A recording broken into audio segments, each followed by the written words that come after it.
Disclaimer. This video's information is being provided for informational, educational, and general interest purposes only.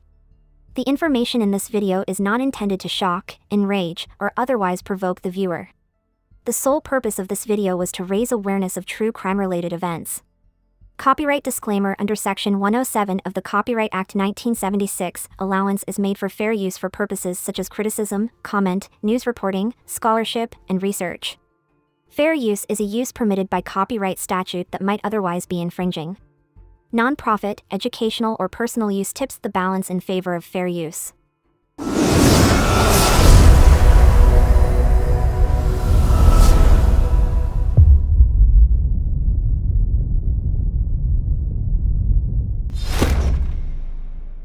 At the time, a perverted justice decoy posing as a 15-year-old girl named Sadie made contact with Jeffrey Stacey, a 27-year-old deli worker.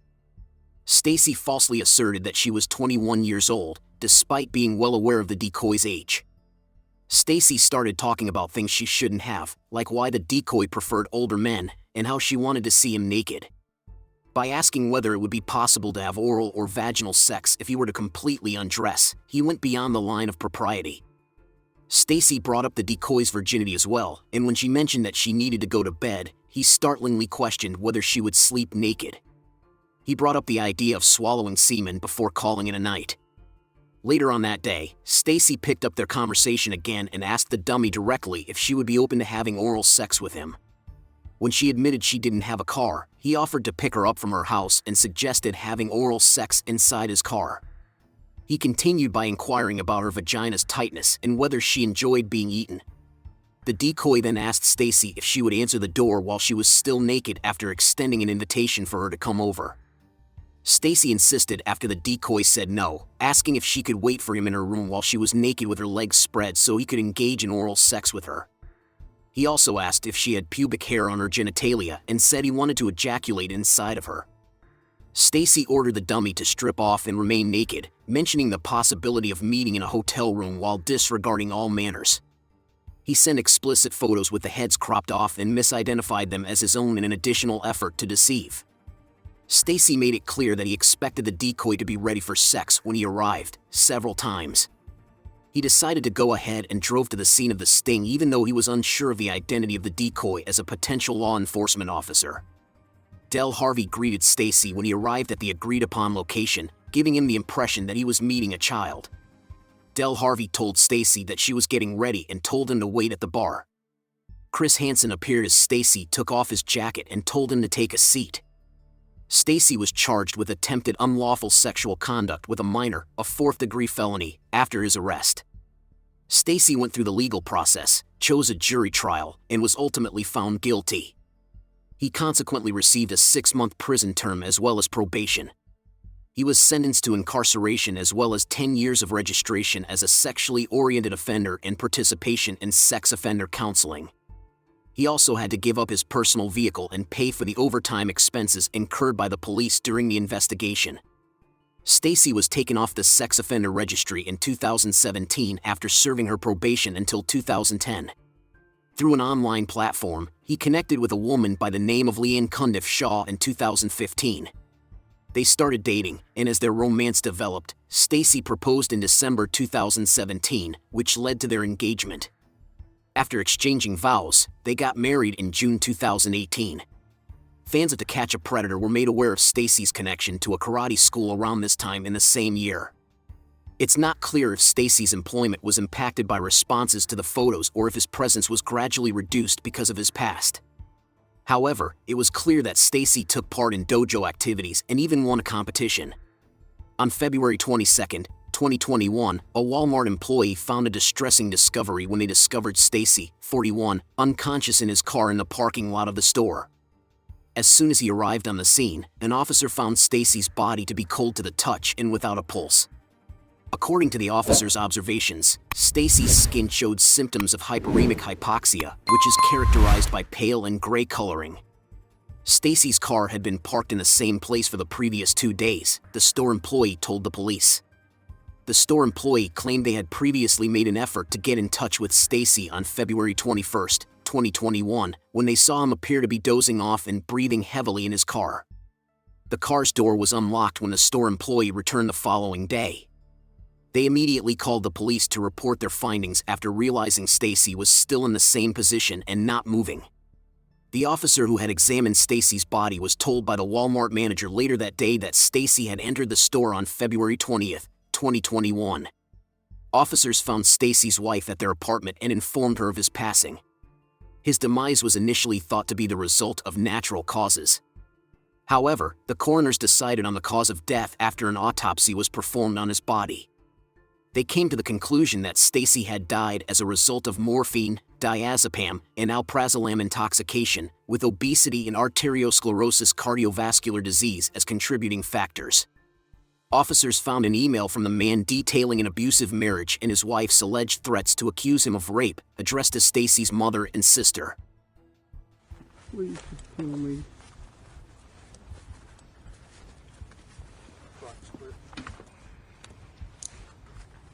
Can you hear me? Yes. What's your name? Yeah. Jeff? Jeff? How old are you, Jeff? Say that again? Turn him around. You're 29? 25. Okay. You think? How old are you? I think I'm 25. Okay. Are you under the influence of any drugs, alcohol, or medications? Or you have any mental disabilities that prevent you from understanding what's going on here? I have epilepsy. Do you understand what I'm saying to you? Yes. Okay. I'm going to read you your rights. If you have any questions, you tell me, okay? Can I just be shot? You have the right to remain silent. Do you understand that? Yes. Anything you say can be used against you in a court. Do you understand that? Yes. You have the right to talk to a lawyer and have a lawyer present with you while you're being questioned if you wish. Do you understand that? Yes. If you can't afford to hire a lawyer, one will be appointed before any questioning if you wish. Do you understand that? Yes. You can decide to answer questions now without a lawyer present if you want. Okay. You will still have the right to stop answering questions anytime. All you have to do is tell us. Do you understand that? Yes. You have any questions about the rights I just read to you? No. Okay. Go. Look, there it is. Do you have anything in your pockets that's going to poke or stick me? Pins. We'll talk about it, okay?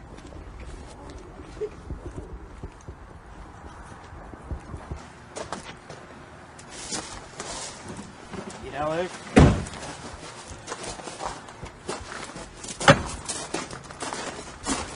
Yeah, first back.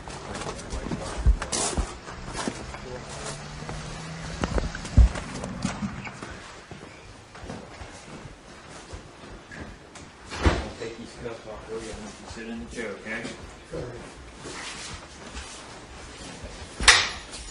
Make you a little more comfortable that way.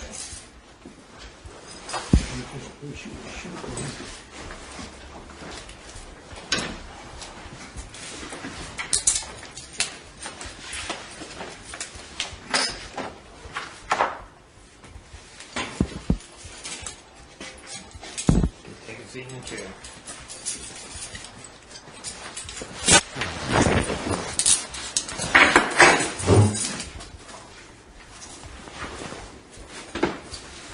Heads up. Slide that chair back against the wall. Okay. Jeff, I'm Deputy Green from the Dark County Sheriff's Department. This is Deputy Tom Nichols. Okay. I'm going to ask you a few questions. Is that all right? Okay. It's okay?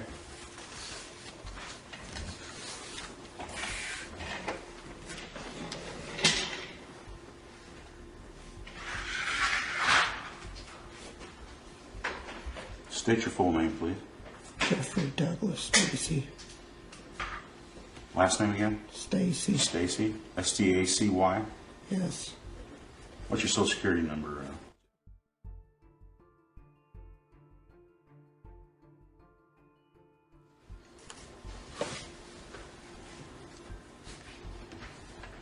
Okay. What's your address, Jeff?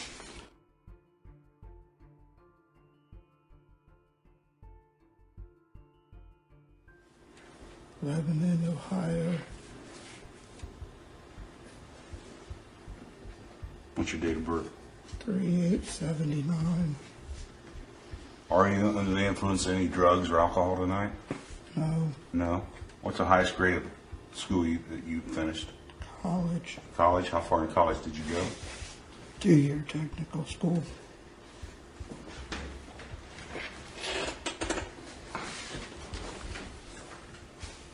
All right. I guess the first question is, why did you come to the house? See a girl?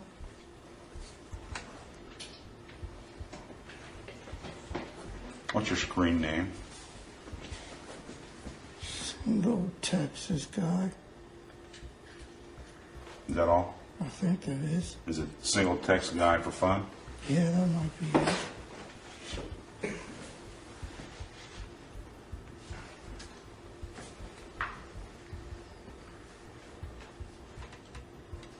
Who are you coming to see today? What was her name? Guess it's Sandy's what I was told. Do you know her text name? Her name you chatted with her on the internet with? Now, how did you first meet this Sandy? In the chat room. When was this? Last night, I think. Last night? Mm-hmm. How long have you known her? Just since last night? How long did you talk to her? I don't know. You don't know? Did you know how old the person was you were coming to visit? I guess not. You didn't?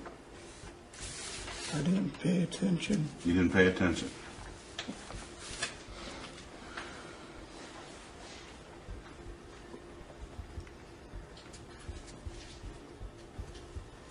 So you have no idea how old she is.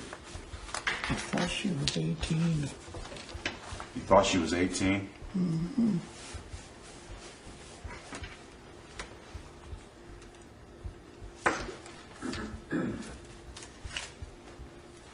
Does Sadie the Smarty ring a bell with you? I guess. Yeah? And you chatted with her last night? Yeah. Up until like 12 a.m. in the morning? Something like that. Okay. Do you remember reading this? Because he typed it to you. No, I don't read those. You don't read those.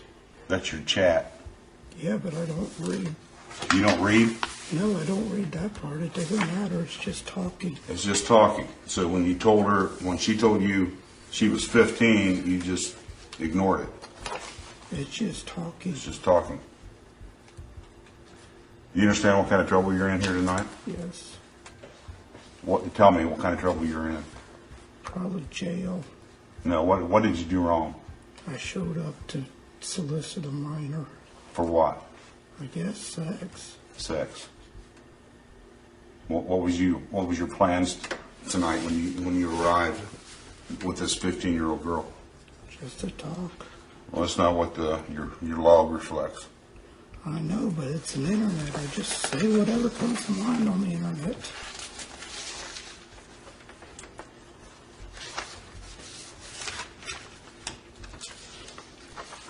You said whatever comes to mind. Yeah. So would you like to me off? Just came to your mind? Mm-hmm. You say that to everyone you chat with?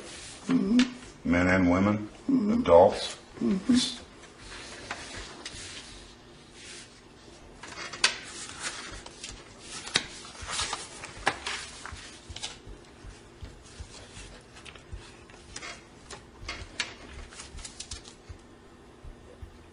The computer you used for this chat, where is it?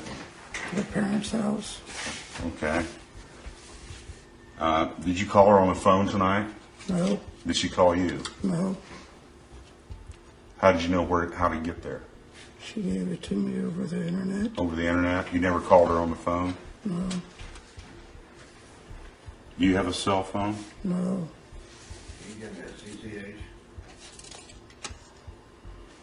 I wish I was dead. So you had no intention of having sex with this girl? Is that what you're saying? No. I'm calling it now, Kevin. But you just said you came to that house to solicit the 15-year-old for sex, did you not? Did you just say that? That's what they told me I was doing when I walked I in. asked you what you were doing at the house. I was just coming to meet, and what happens, happens. That's the way I look at it. Okay, so there was a possibility that could have happened. Could have. Could have. If the opportunity would have arose, she would have been there, and no one else had been home. That could have happened then. Yeah, someone could have been home too. Okay. Did you send these pictures to her? Yes. Are those pictures of you? No. Did you say, did she believe when you sent them, did you represent them to be you? Yes.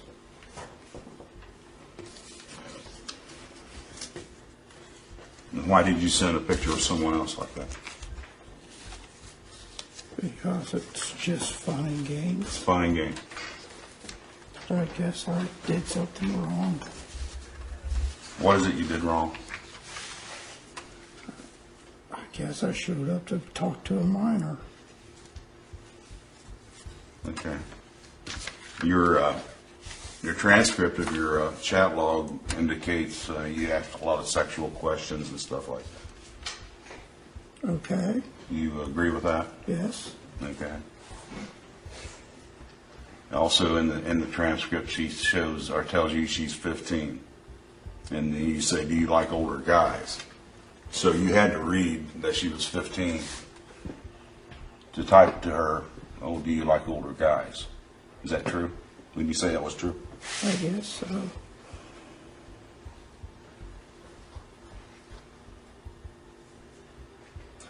And then you go on to say, "Would you like to get me naked?" Do you remember typing that? Yeah, but that's just normal things. Then she says to you, "You mean for real?" And you go, "Yeah, it could be fun." You remember typing that? Yeah.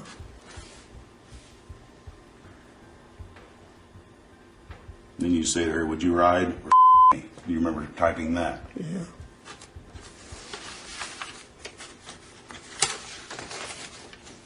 Okay. Anything else? You got any questions for us, Jeff? What's going to happen to me? You're going to be taken to Dark County Jail. Please, God. You're going to be charged with attempted unlawful sexual conduct with a minor. Okay? It's a felony 5. Please don't. I'm sorry. I didn't know. I'm not a child molester. Well, evidently you were going to molest a child because everything indicates that. You understand? She said she was 15, and you knew she was 15. You went to the house to solicit sex with a 15-year-old. Did you I know? did not know. Right here it is. You had to know. Oh, I don't pay attention. That doesn't get it, okay? I really That didn't doesn't- know that she was 15. That doesn't float, all right? I'm sorry. I didn't know. Now, what's your home phone number, Jeff? I was going to kill myself. We can work this out, all right? No, I really am just going to slit my fucking throat. You relax, all right? No, I'm just going to kill myself. Put me in jail and I'll hang myself. I don't care. Coffee mug. Coffee mug. Oh, you got to take a picture? I need that phone number again. don't I? Stand just against the wall there. Look at me. 132-3656. After the area code. I'm just going to kill myself. Let me take this picture. Jeff, what's your area code? 513. 513. I'm just going to shoot myself. Kill Hang on, one myself. more. I call in the CPA, but I don't have it back yet. I don't think he's going to have one. You ever been arrested before, Jeff? For anything? Been in any other trouble? No, No? I didn't know. Okay. Now I did something horrible and I'm just going to kill myself. Well, you don't want to do that. Yes, I am. As soon as I'm out of jail, I'm going to kill myself. Split my heart. Put it on TV. I don't care because I'll die before it hits the air. I don't even care anymore. I did something so wrong that I don't even want to be alive. Steve, you had a time of arrest anywhere? No. gonna kill myself. Huh? Kill myself. No, you won't.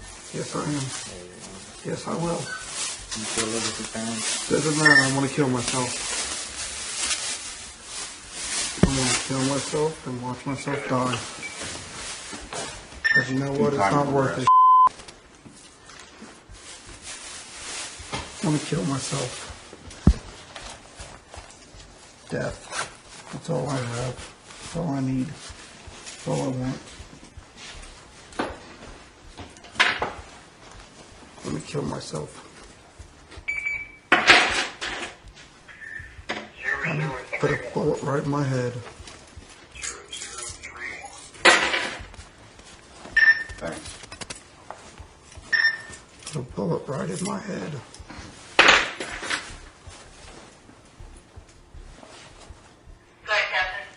Can you tell me again why? You got so many keys? What does it matter? I'm going to be dead by tomorrow. I think there is, Johnny. There is. Let's see if it's sexual in nature. Go ahead, is it CCH or not? I'm going to put a bullet right in my head. What is it? Hang myself something. Right. All right, you might want to say that. Just want to die. Okay, take a seat. Death is all I want. This will just be put in all your personal property at the jail. Okay? We're not going to keep I any don't of this even want it. I'm going to be dead. for evidence. I'm going to be dead. I don't even care anymore. Life's not worth it. What I did was horrible. And I just want to die.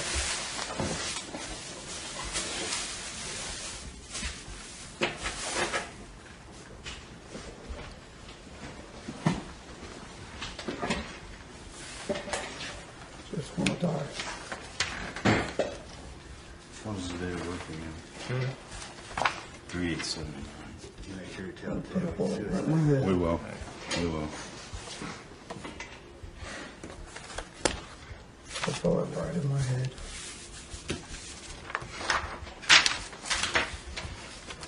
I don't know the year and stuff of your vehicle, so I didn't fill that out yet. Okay. Didn't sign it. But we haven't asked him about it yet. Okay. Jeff, do you mind, would you allow us to search your vehicle? Give us What? permission just to see what's in it? I guess. You will? Okay, Cody, let me sign it. And you just put a bullet in my head. You right-handed or left-handed, Jeff? Right. I'm gonna take that right handcuff off so you can sign your name on that piece of paper, okay? Did Stand you up. kill me? No, I can't do that. Is there anything in your car you want Delta in there before it searches? There's nothing in there. Nothing in there? Is that your car or your mom and dad's car? I think it's mine now. It's yours? Any alcohol, No, drug? no. Any personal belongings? Lots of that. Lots of that? Pornography of any sort? No. And right there.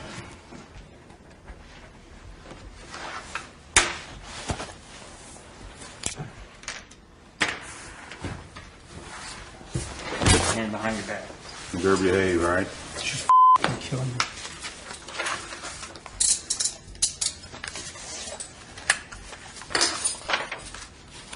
I just want to die. Why'd you change them? Huh? Why'd you change the way they're on? Cause you wasn't, He was acting up. I just put them on as quick as I could. Let's go. You got about 5 minutes, right? Need your help, Tom? Yeah. Johnny, that piece of jacket. Oh, sorry, yeah. Car unlocked, John. Yeah. Kill myself tomorrow. It doesn't matter. I'm in jail. I'll die. I want to die. That's all I Watch can. your head.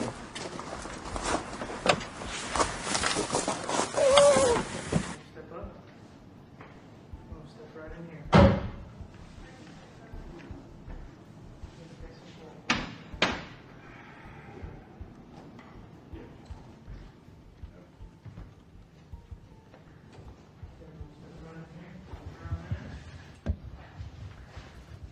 forehead right there. Go ahead and take 2 steps back towards me, keeping your head on the mat, okay? Spread your feet apart. Okay, you got anything else you want to cut me or stick me? Pins, baby. Pins? Okay, you got any drugs on you or anything? Okay. I'm going to pat you down, alright?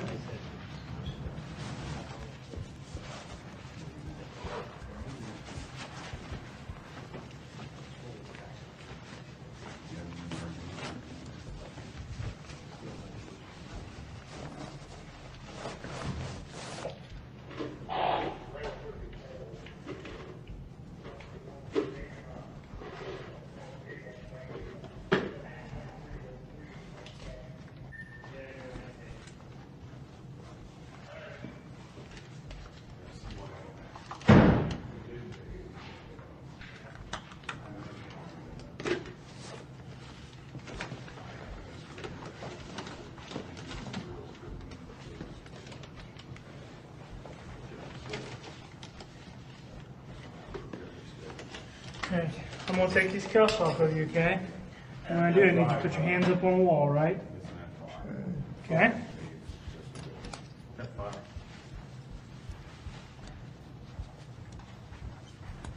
Put them right there on the wall.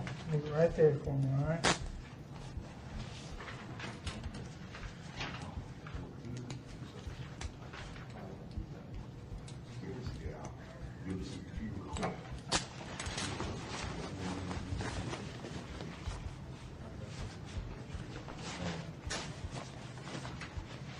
Okay, what I need you to do is take your coat off for me, okay? That's right. Now, whose shift is this? Yes. Okay. What I need you to do is take your shoes off for me, okay? One at a time. That's the weapon.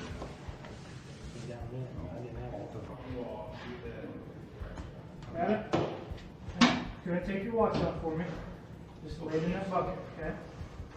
I should you turn back around. Go and pick up your shoes and socks. We're going to head all the way down to the end of the hall. The last door on your right, okay?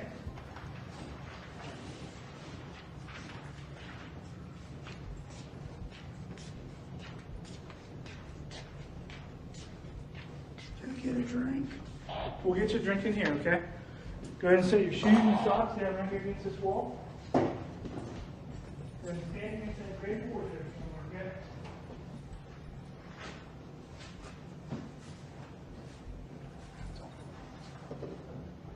Just a little bit right there.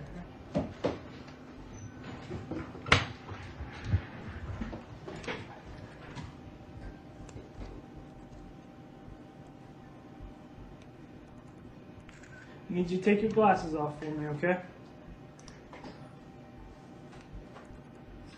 Go and put your glasses back on. I need you to turn your whole body and face that door for me. I need you to turn and face the other door for me. There you go. Do you have any tattoos? Any birthmarks? Any surgical scars? Where you got a surgical scar at? On your foot? Where else? On your belly? Where?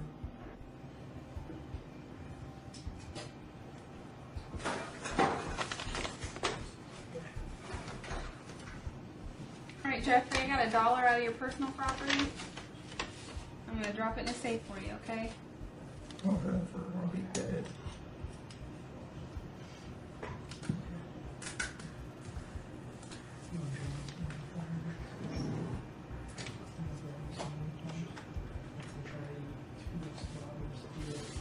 Can you spell your last name for me?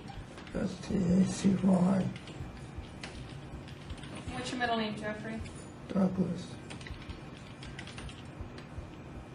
Do you know your mother's maiden name? Can, What is it? Can, Can?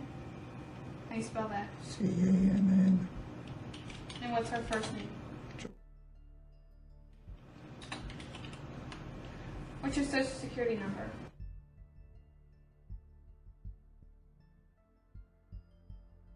Date of birth? 3879, What city were you born in? don't know,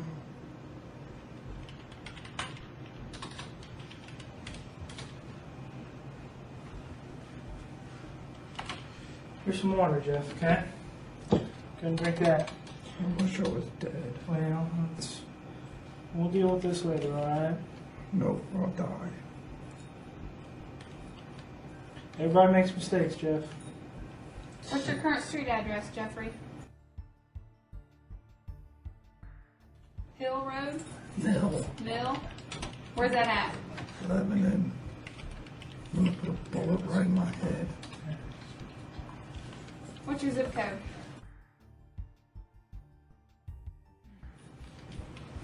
Just gonna put a bullet right in between. What's your phone number?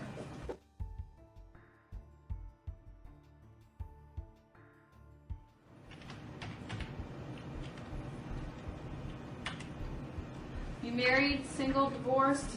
Single. Do you have any children? No. You right-handed or left-handed? Right. You can read and write? Yes. Do you have any tattoos? No.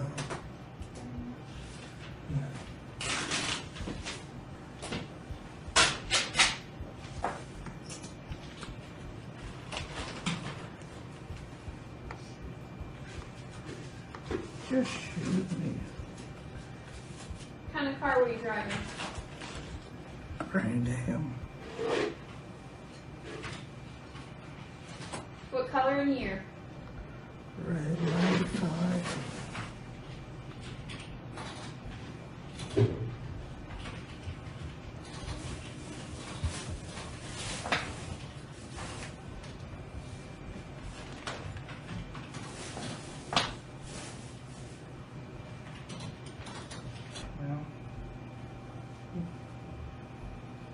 Well, Jeffrey, I gotta ask you some medical questions.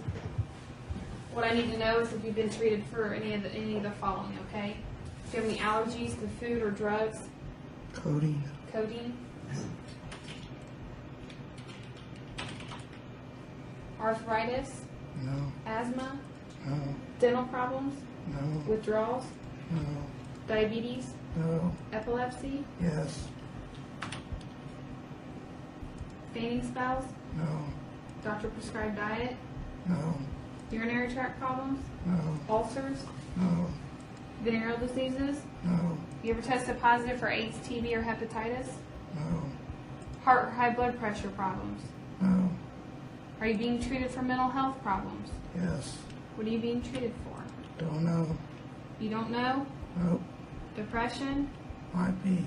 Bipolar? They never give you an exact answer. They just treat the symptoms. They don't give you a word. You ever tried to kill or harm yourself? Yes. When was the last time? 6 months ago. How'd you do it? Took 7 different bottles of pills and drank about 3/5 of alcohol.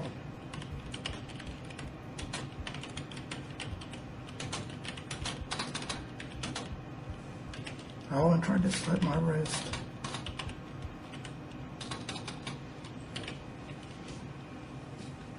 Are you feeling depressed or suicidal right now? Yes. Are you taking any medication? Yes. What are you taking? Cymbalta. Anything else? Allegra D. And Cefepime. what are you taking for your seizure? I don't have to take anything. What's this? What was that last one for? Congestion. Okay. Who's your doctor?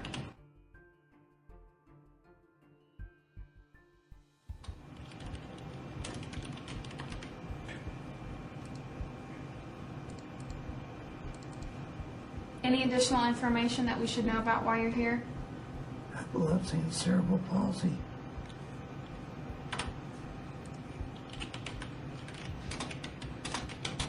Never know it anyway. I need a name and a number. What is your mother's name? And what's her phone number?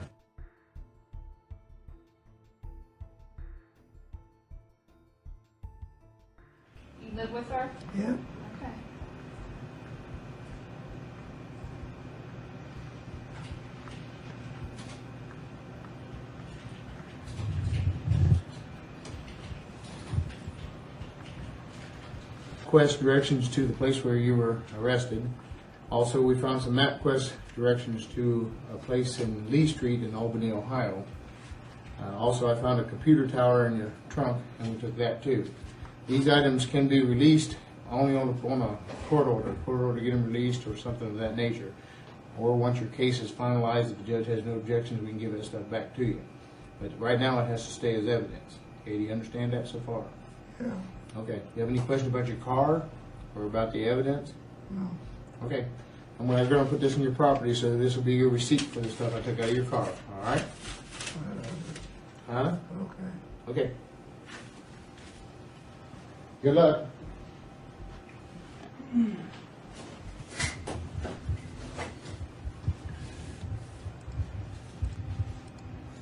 All right, Jeffrey, what I need you to do, I need you to step over here towards me, okay? Okay,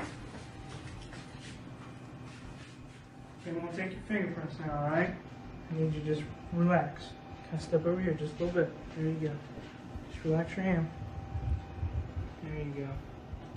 Just like that. Give me your left hand.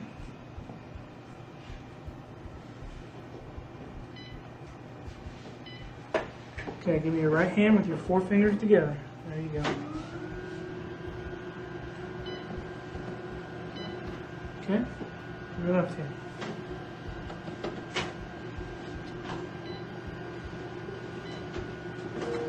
Okay, now what I want you to do is just kind of turn your body. I'm going to roll your fingers, okay? So just really relax your hand, all right?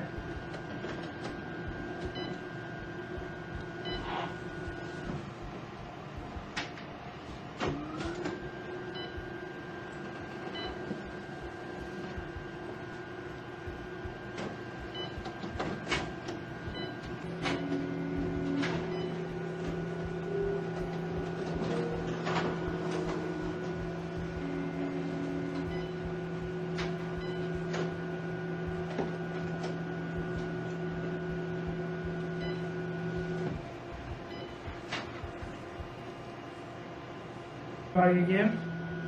Hand your hand just like that. Okay? Thumb in. There you go. Just like that. Just relax your hand. Just let it relax.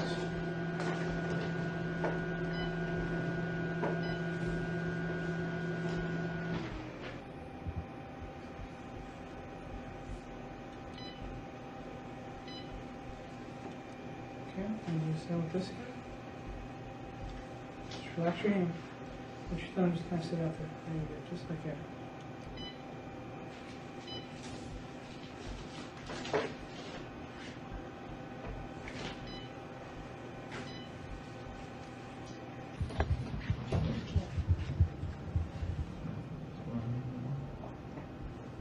Step right into this room, okay?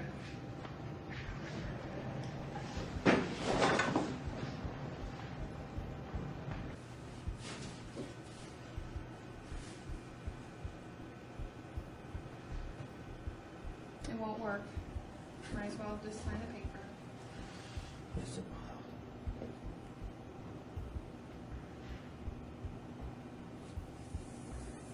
This one here is a list of the items that we took from you. I need you to read over it and make sure everything is correct and sign it.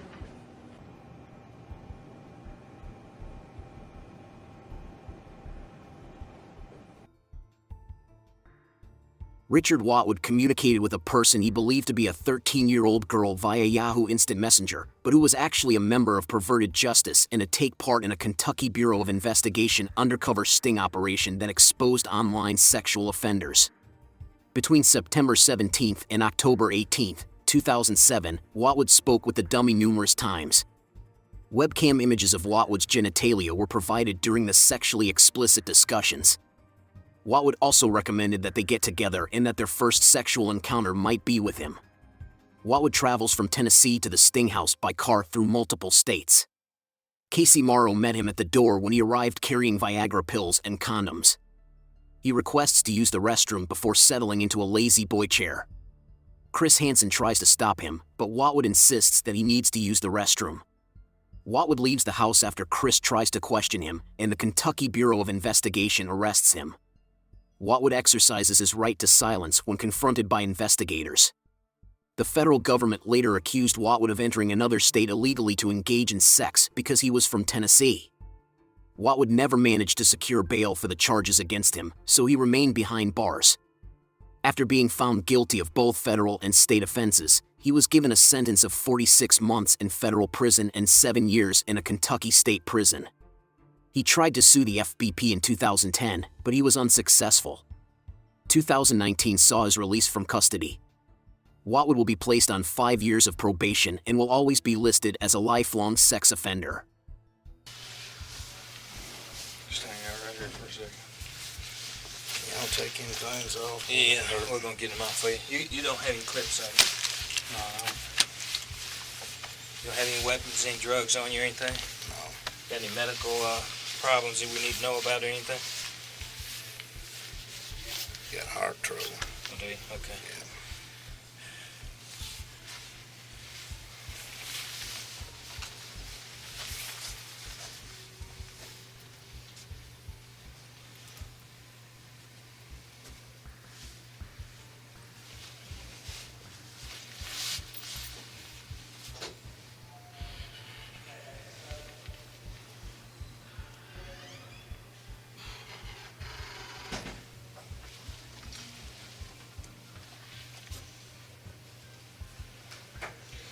When I cut this hand right here, the band off of it, just put your hand on your hip for me.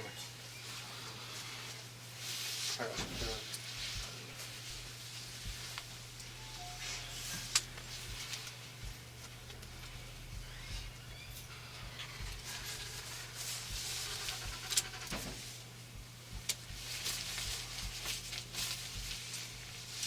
Do the same thing with this hand. Put it on your hip. All right, have a seat right there. Put it in my pocket. Lady in here talk with you. Just keep that. Put your hand up front. Here you go. Hold on. Use these. These are transports. I got my key on me.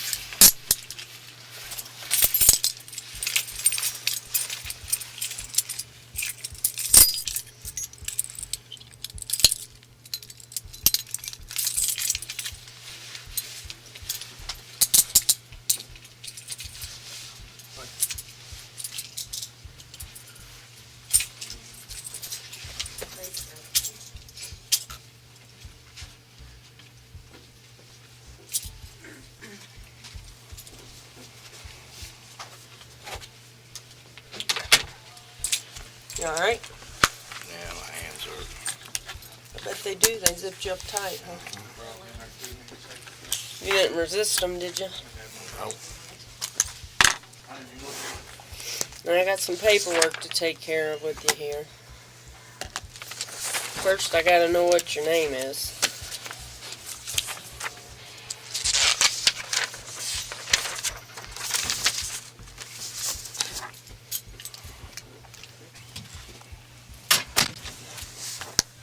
Want to give me your information? Your name? Richard Watwood. Am I being arrested? Yes, sir, you are under arrest. How do you spell your last name? W-A-T-W-O-O-D.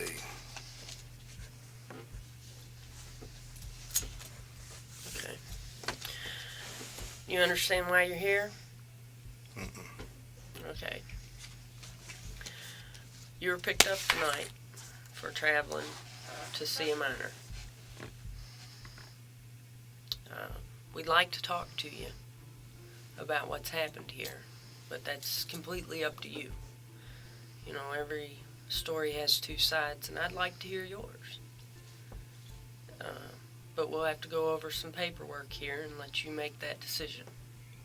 Okay, but first I have to get information from you, so when we lodge you at the jail, they'll know who you are and who they need to contact in case of an emergency and that type of thing. Mm-hmm. You understand? Yeah. Okay. Now, what kind of car did you drive? 2000, that Taurus out there, I think it's 2001 Ford Taurus. 2001? Yeah, I think so. Now, as a part of our investigation, we like to take a look in the vehicle. I can do that with your consent, or we'll have to do it by other means. I'd prefer to have your consent. I don't have anything to hide in there. Okay. So you agree, consent to search of the vehicle? Are you gonna get a search warrant to look in there? Well, I can. I would prefer to have your consent, but, you know, Yeah, you in look our in there. investigation. You can look in there, ain't nothing in there.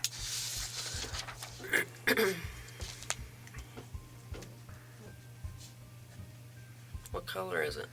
Gray.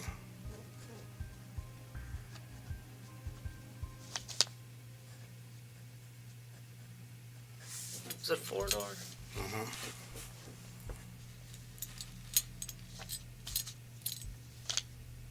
Are you the owner? It's in my stepfather's name. I'm making payments on it. So, It's in his name, but I make payments on it. okay, so you own it, Yeah. essentially? Mm-hmm. You said it's your father or your stepfather? But it's what you drove here tonight? Yeah. Okay.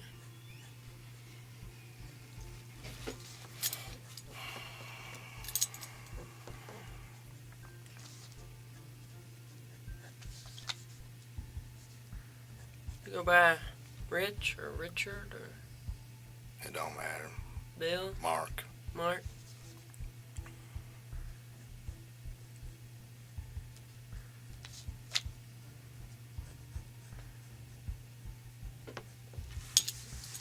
Watwood, I'm not familiar with that name. Is that Tennessee or Kentucky. Kentucky? Get that.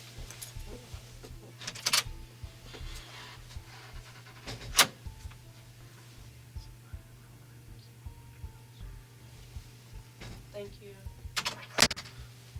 Is this your driver's license, Tennessee? Yeah. They got my wallet. Did you have it on you? It's on me. Yeah, they've got it all secure. I have on is in that wallet. I don't want to lose my money. I had a couple $100 in there. Right, well, they'll put it in a bag and seal it up for you. Is this address good here?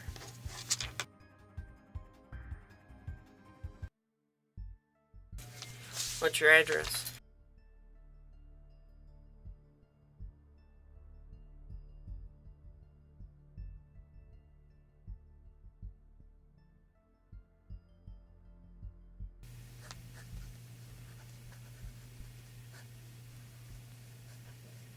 Kentucky or Tennessee? Tennessee.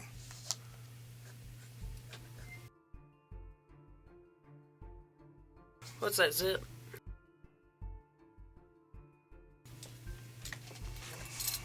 Okay.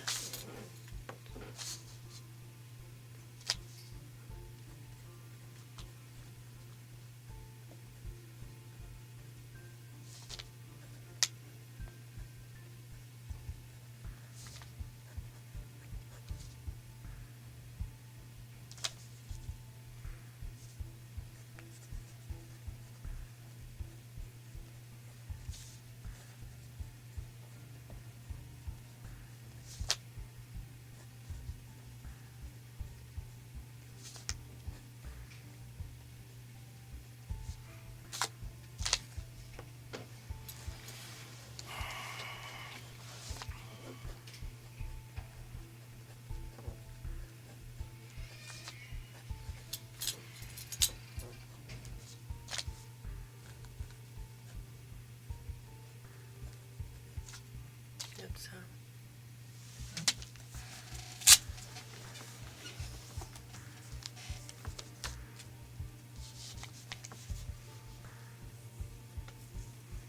okay. You want to read this or you want me to read it to you? Doesn't matter. Okay.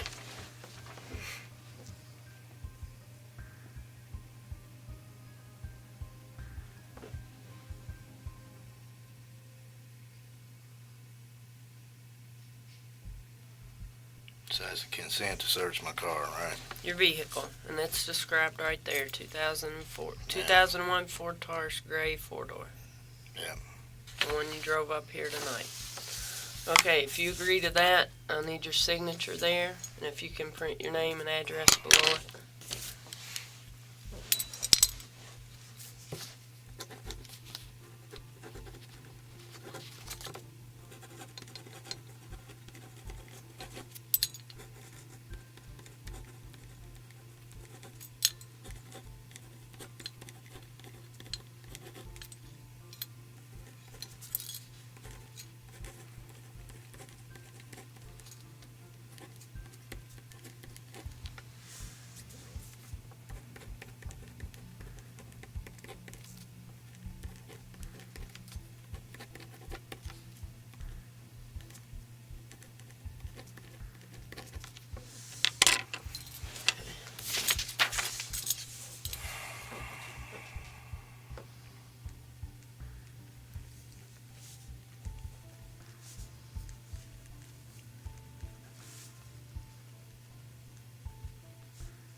I'm going to hold on to this.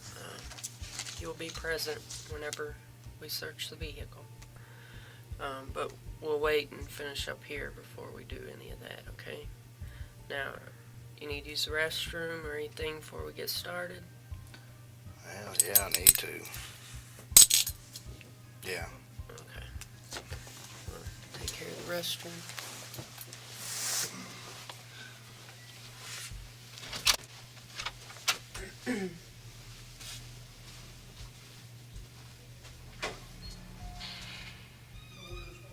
There's one down on that end.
better, Mark?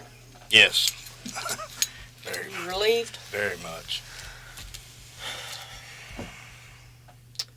Now, I got a recorder here. I'm going to turn it on so that everything I say to you is documented and everything you say to me is documented so that nobody can misinterpret. I'll turn it on and I'll say where we are, the date, the time, and then I'll have you state your name and address and identifying information. Okay? You good so far? Are you arresting me? You're already under arrest, sir. Ain't nobody read me my rights. Well, I'm going to do that on tape. Okay? I'm not asking you for anything that you haven't already given me, actually, so that you can be lodged. So, are you on board? I guess. I just want I'm you in to know what's handcuffs. happening. Yeah, I know what's happening. Okay.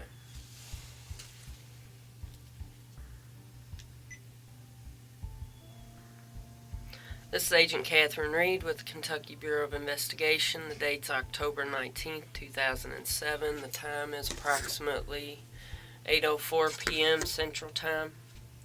We're at the Bowling Green Police Department in Bowling Green, Kentucky. Currently with Mr. Richard Watwood. Mr. Watwood, if you could please state your full name and your address. Richard Watwood. And could you give me your social security number, please?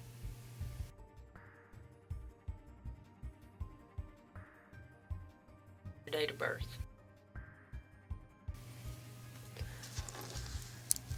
I'm going to go over some stuff with you real quick.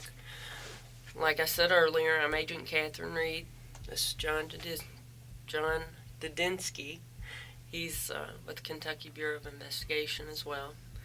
I'm going to go over your rights with you. I can read them to you, or you can read them yourself, whatever makes you feel comfortable. Which would you prefer? I don't care. Let me look at it. And if you have any questions, you can ask me.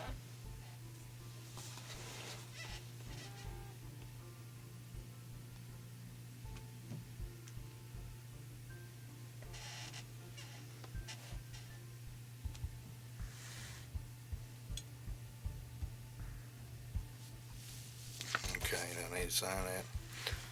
Yeah, if you can sign there, that's just stating that you've read your rights and that you understand them.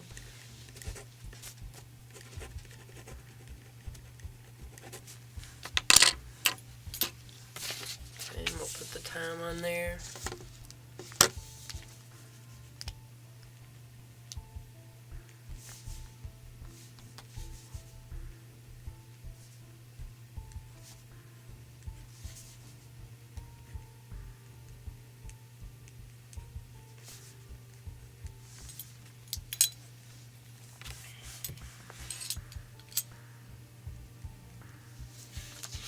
Now down here at the bottom, this is a waiver. It says that you've read your rights and that you understand them, and that you will waive those freely and voluntarily, without threat or promise, by me. I don't want to waive my rights. Okay. Well, I won't be able to talk to you That's without fine. your understanding of that, and like it says, anything you say can be used against Yeah, you. I don't have anything to say, y'all. Okay.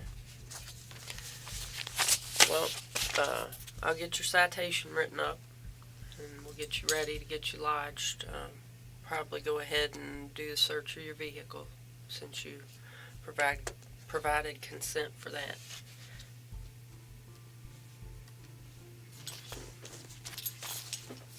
Go get another spoon. How can I see about getting out of jail? Well, you have to deal with the jail on that. All I do is get you there, and then they deal with that end of it. But I'd say you won't be getting out this weekend.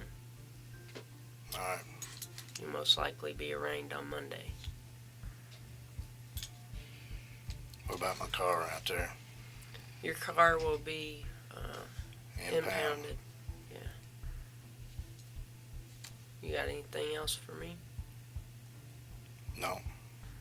Okay.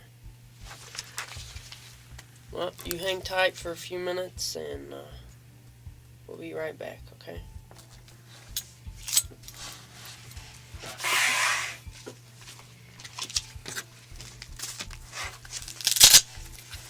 You didn't transport that there. Well, let's check on this stuff and see. No, hang on to your driver's license for a minute, too.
Here's your wallet. Okay.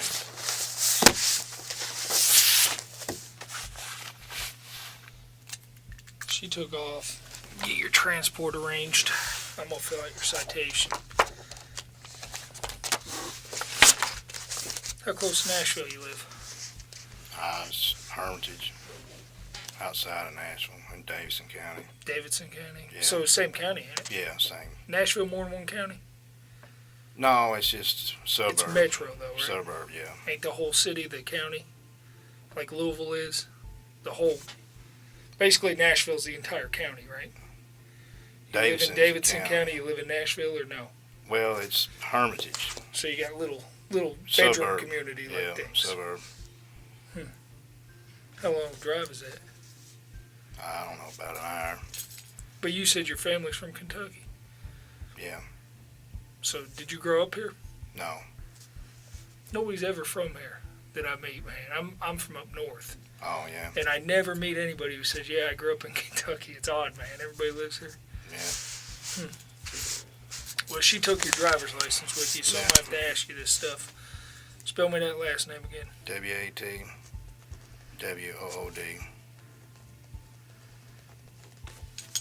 Okay, first name?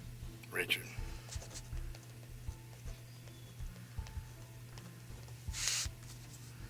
Middle initial? M. You go by, what'd you say, Mark? Yeah, that's my middle name. Mine too.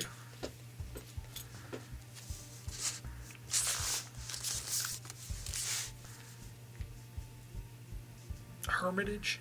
Hermitage? Yeah.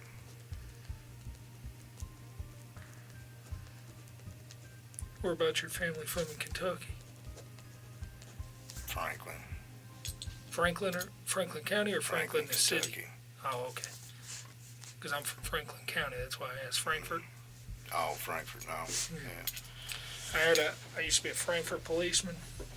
One night I had a car I see stopped at a red light. Light turns green. Car sits there forever again. The light turns red. Light turns green again. Car still sitting there. I thought, man, that person's got to be drunk. You know, how many red lights or green lights you got to sit through? No. But it was an old woman. And like I said, I'm not from here. So I didn't know what she was talking about. But apparently she had left her house in Tennessee right across the border and was going to a Walmart in Franklin, Kentucky. And ended up, I guess she asked for directions along the way, and somebody gave her directions of Franklin County. She drove, what is that, probably 130 miles or something up to Frankfort, Kentucky to the Walmart and didn't know how to get home. But she was about 80, so.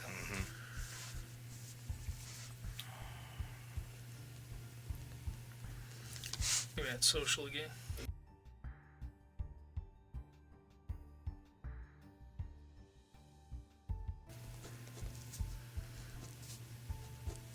Date of birth.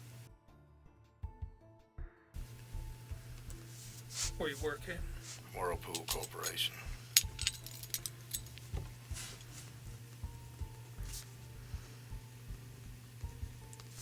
What city? Antioch. You gotta spell that one, bud. A-N-T-I-O-C-H. A-N-T-I-O-C-H? Yeah. Is it Tennessee or Kentucky? Tennessee.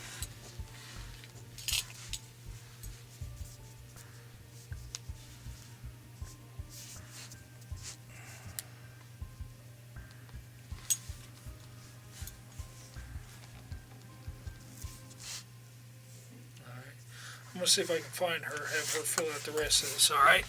I'll be right with you.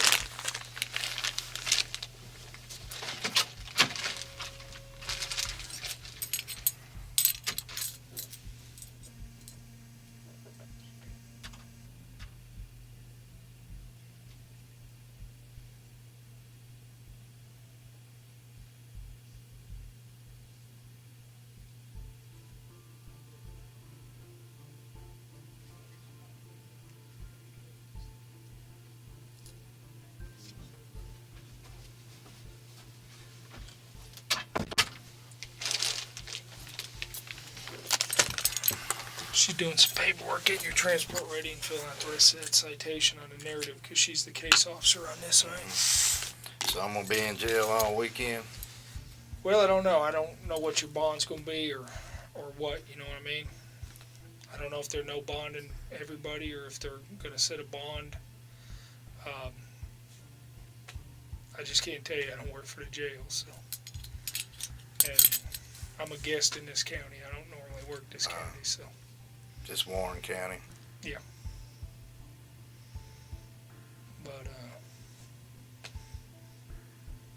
we don't have anything to do with setting bonds. Every county sets their bonds on what they think it should be.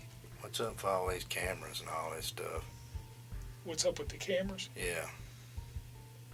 Well, you met the guy at the house, right? That's Chris Hansen. Dateline, it's a Dateline show. So, that's what's up with them. I mean, they aren't policemen.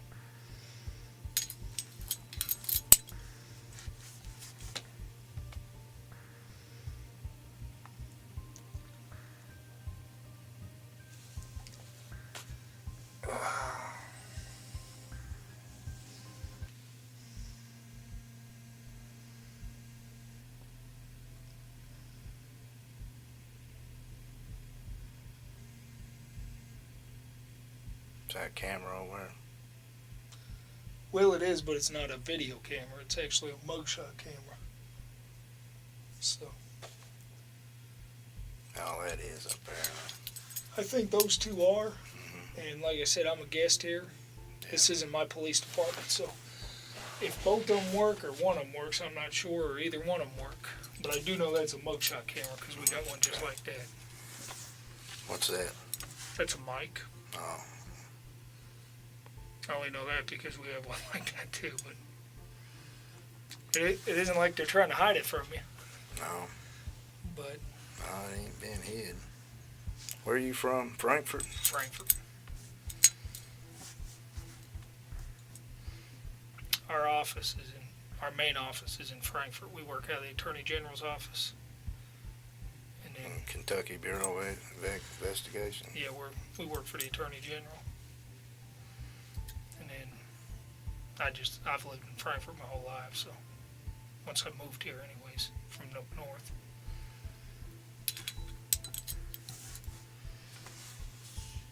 Tennessee has the same thing, don't they? TBI? Yeah, I got TBI. Is that Attorney General's office too, or? I have no idea. I know they got a TBI.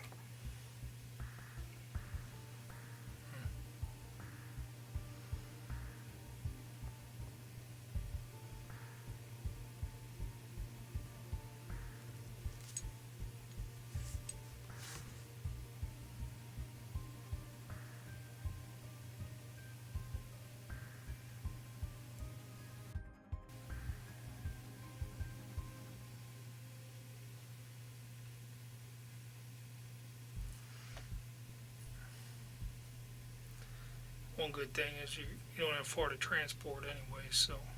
What's that, to jail? Yeah, apparently the jail. Like I said, I'm a guest here, but apparently they've told me the jail's right next door, so they Oh, so just walk me over. Yeah, huh? It's a matter of getting that citation done and all your stuff booked in. And your car over here taken care of or something, so. So they're going to impound my car? Well, this is what I believe happens, is they take it because they can't leave it out on the street. But I think that your owner can come get it, or you can get it as soon as you get out. I mean, it's not. No, I don't have to pay. You might have to pay for a tow, but I don't think you have to pay for like to get your car back. You know what I mean? Oh, okay. Where they don't. It's not confiscated for life or nothing. Just. Yeah, they drove it over here. I thought you know. Oh, they did? Yeah, they drove it over here. Well, then you probably ain't gonna pay for a tow then. Yeah, I don't have much money, so.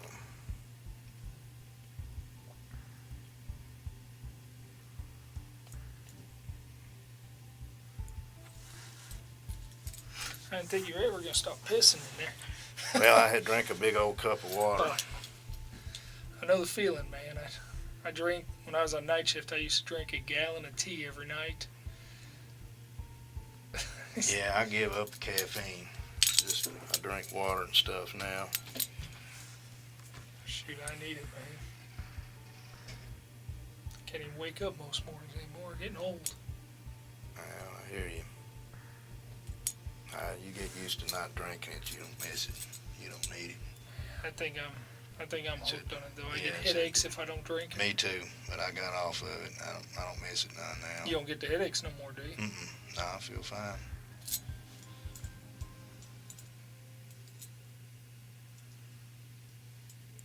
Water's the way to go though. If you gotta drink something, it may as well be water. Yeah, it's good for you. Now say muscle is what, 90 or 75% water.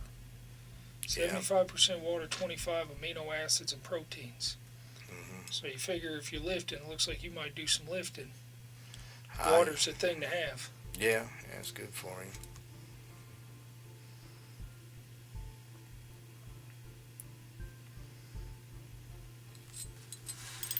You do any training or anything, personal training or anything? No, just try to stay in shape. Believe it or not, I had open heart surgery 4 months ago. Really? Yeah.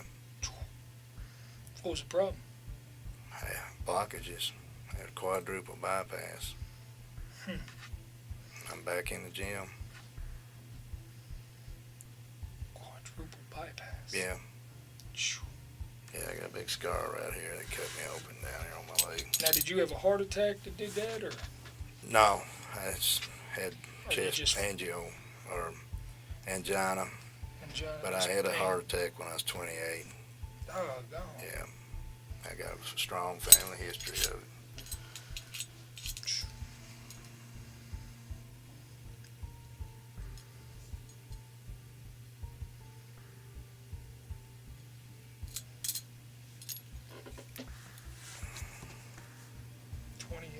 I couldn't imagine that. I had a heart attack at 28. Did you know it or drive yourself to the hospital? No, or? no, my father come got me. I sit around the house hurting But you all knew it was day. a heart attack? No, I didn't know. I didn't think it. I didn't think I was too young for something like that. What were your symptoms? You just felt sick, or? Very bad pain right in here. See, my granddad died when his happened. He thought he had indigestion, and then my dad he thought he had indigestion. Oh, so you got it in your family? Yeah, but my dad, it wasn't a year to the day that my grandfather died. He sits around for 3 days thinking he has indigestion. I was like, hey, I sit around that's all what killed day, Pap. and it killed about 15% of my heart too. Really? Yeah. Yeah, you can't wait on something like that. If you got it in your family, you better be careful, because if I feel a little bit of pain, man, I'm going. Better take care of yourself, man. Walk and eat right. Check your cholesterol and stuff. 'Cause it'll get you. I try and run 3-4 times a week, but Y'all have some kind of health thing? Y'all have to get the PT thing? Y'all have to. We did when I was with Frankfurt Police. I was our wellness coordinator, as a matter of fact. I'm certified personal trainer through Cooper Institute. You ever heard of that? Down in Dallas? No. Dr. Kenneth Cooper, he's the guy who first started the big aerobics craze and all that stuff. He wrote a book called Aerobics, but back in the 70s. In fact, he was on a short list to be Surgeon General, but he would have had, because of course Bush from Texas, he knows him, and he couldn't give up his, he's a millionaire down there in Dallas with his fitness schools, and of course I'm married to a dietitian, so that didn't hurt my qualifications for getting a job, so. But nah, I go up and down though, man. I watch what I eat for a while, and then I go nuts, and which is probably the worst thing you can do, but yeah, man, I just love food too much. That's really the only reason I work out, is so I can eat whatever I want. Yeah. But I go from shin splints to, bad knees, and then back to fasciitis. I'd rather lift than run any day of the week. But I don't like cardio either, but I got to do it now. That's now. what keeps the weight off and keeps your heart healthy, so you got to. Yeah, I got to do it. I have to now. I didn't do it before. I was just lifting, and after your bypass, though, do you feel yourself feel better? I do now. It's about 4 months in after it, I feel a lot better now. I know before the heart attack, my dad said that like he would get winded going up the stairs and stuff. Yeah. Then Can't do after nothing. they put a stent in and cleared the blockage and everything, It felt good. he said, "Man, I feel good." But he's walking 3 times a week too, fast. I mean, Yeah. he's dropped 40 pounds too, which is probably a good thing. Yeah, I dropped 20. 20. Yeah. You don't look like 20 pounds would have been that much difference on you. Yeah, I had a little bit more weight on me. What kind of, are they giving you restrictions on your cardio, or can you do about as much as you want? Try to keep my heart rate between 120 and 140. That's what, for my age, you know, I guess that's where it's supposed to be. And I just do about 2 miles a day, you know, 30 minutes. I can walk about 30 minutes, 2 miles. 15-minute miles, that's about what you're supposed to do Yeah. for the fitness level of what they're talking about. Yeah, just try to work my heart. I do weight training, you know, try to do that.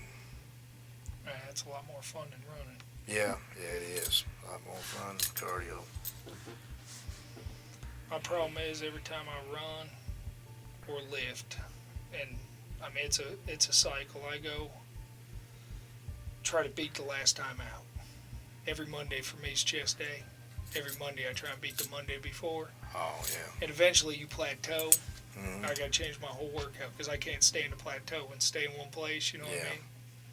So, same thing with running. I'll go run, and if I did 8-minute mile today, I want to do a 7:59 mile tomorrow, you know? Mm-hmm. I can't push myself like that anymore. I just try to get in there and do the best I can, you know. Can't go in there balls to walls on the lifting or anything. Just try to do what I can. Say I got wired up chest now, so I can't go in there. I ain't even tried the bench press. I've been using machines and stuff. But don't hurt any now. Yeah. So. And machines sometimes make your form better. You know, there's a lot more ways to cheat on free Yeah, weights. you can hurt your shoulders on that bench press. It's real hard on your shoulders. Been there. Yeah, I hurt myself, my shoulders in there doing it. Elbows and good old cortisone shot. That worked pretty good for you? It worked for my shoulder and my elbow. Just kind of eased up on everything. And Was that painful when it went in? No, it didn't hurt. See, that's the biggest thing that scares me about them. Is I've got a friend who's a personal trainer, and she's told me before, the orthopedics guy, he put something in there first and deadened it, and then he put in the cortisone. Okay. But the doctor put it right in there, and it didn't hurt. See, I've always heard that's painful. Well, it didn't hurt me. That's what I heard too.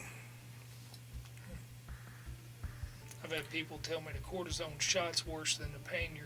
No, it'll help you. It'll Really? cure your tendonitis. And tendons get real brittle.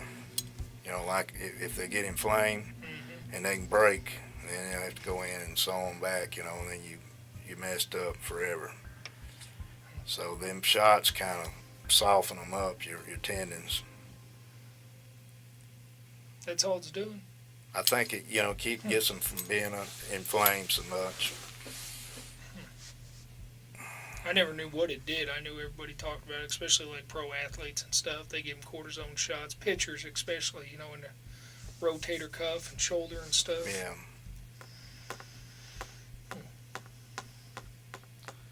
Well, how long is she going to take? I don't know. What are they doing? They going through my car now? They said something about me standing there with them. Yeah, what they're doing now is she's writing your citation and getting you ready for transport. And the way this is working is they'll send somebody over from the jail to come over and escort you and stuff like that. So, I don't know, it might be a matter of coordinating with them. I'm going to be in here all weekend. She's saying like Monday morning. Well, I can't say one way or the other. You get somebody come bail you out, or? I don't want to sit in here all weekend.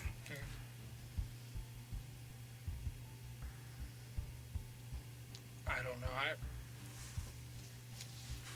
They could be no bonding you, or they could be giving you bail. I don't know. I can't answer that.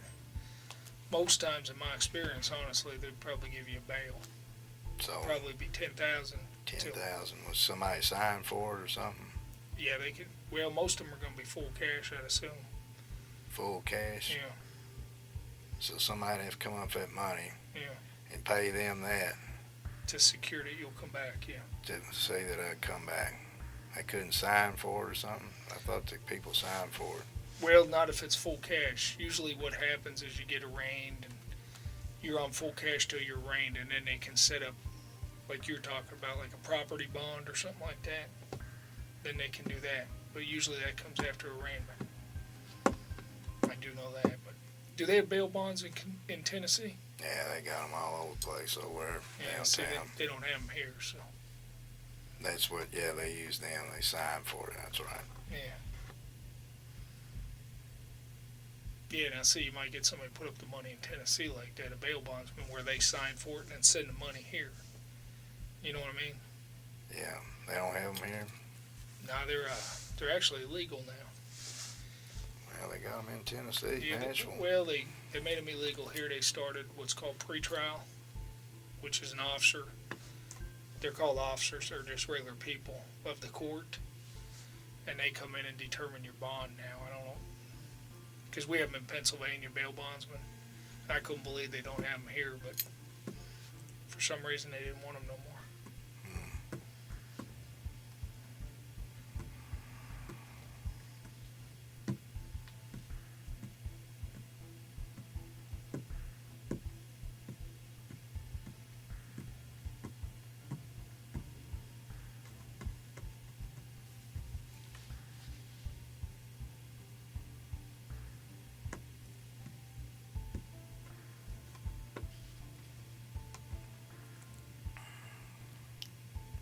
What time's it getting to be? Check my phone. 8:35. We're in Central times. The time change up? No, the time don't change here. Same as Tennessee. Well, it depends on which side you're on. Yeah, it's the same.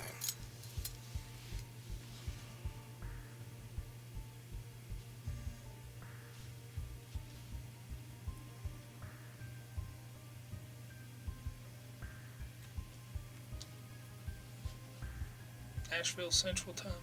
Yeah, until you go down towards Chattanooga, then it changes. Go down that way and it'll change. See? I think a Ford or something, an hour or something.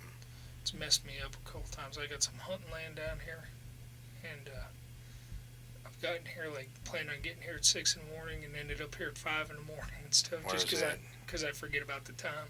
Where's your hunting land at? Right up the road here, just a little bit outside Warren County. Warren County.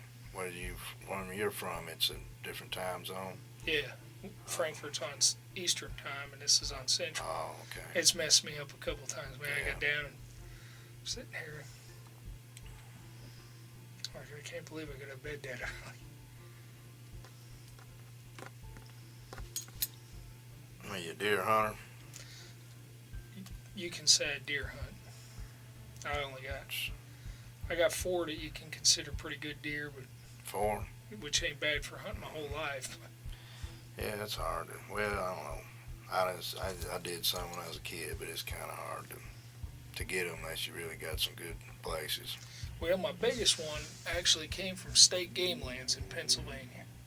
I got 11 pointer with 24-inch spread.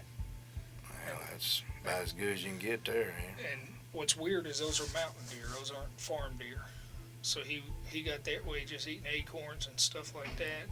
It wasn't eating corn or nothing, huh? No, where I hunt, it's I've been walking before 3-4 miles up there in a day because I stock hunt, and never seen another hunter. It's just nice, man. It's out. There's dirt roads. Well, it's 10 miles of dirt road to get to our camp, so it's pretty remote. It's pretty sweet, but he just happened to walk right into me one day, and I sat down. I was taking a break, sat my gun down, kind of laid over in a tree like that, and I looked. I thought, man, that's the back of a deer. You know, you saw it way off. And couldn't see his head for nothing. It was buck only, so I sat there a little while longer, and then he come around the bend where I could see just his head. A big old rack on him. Are you in here telling him about hunting? Talk about deer hunting. You a hunter? No, I was when I was a kid. My father was a big hunter. Yeah, my husband is. He loves hunting. I just kind of give it up. He likes to hunt deer. He likes to hunt geese. You name it, and he wants to do it. I need to get some more information from you here. I need to get a home phone number. You might have gave that to me earlier, but if you can give it to me real quick, that'd be easy.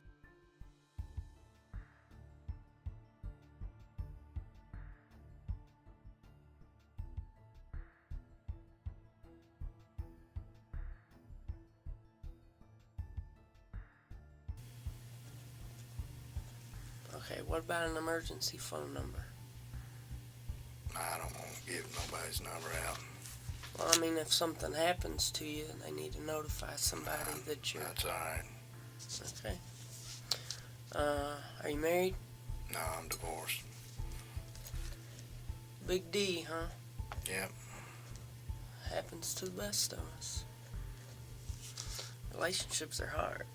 What's your height? 5'5". Weight?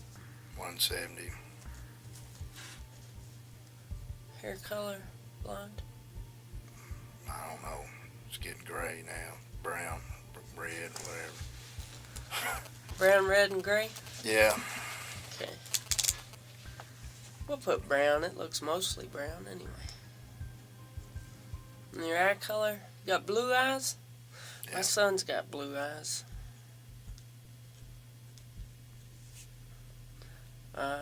Any alcohol or drugs? Huh? You had any alcohol or drugs tonight that we need to be aware of? No. Now, do you have any medical issues that we need to make the jail aware of? Well,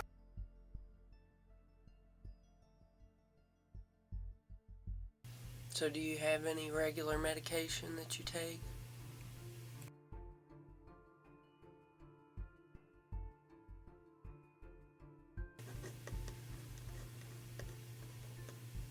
you want to know everything I've got a prescription for?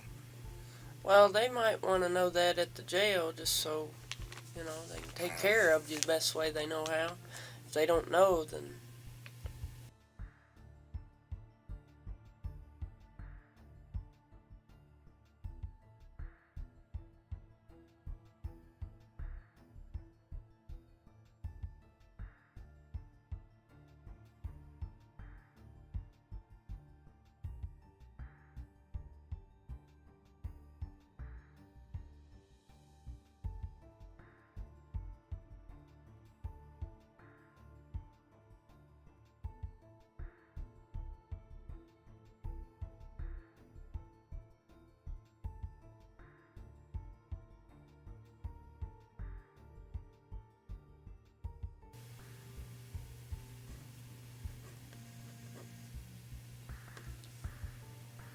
Okay, what else?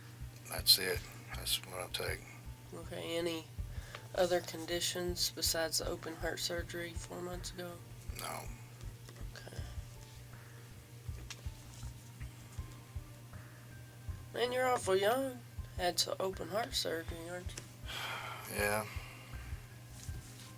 I had a heart attack when I was 28.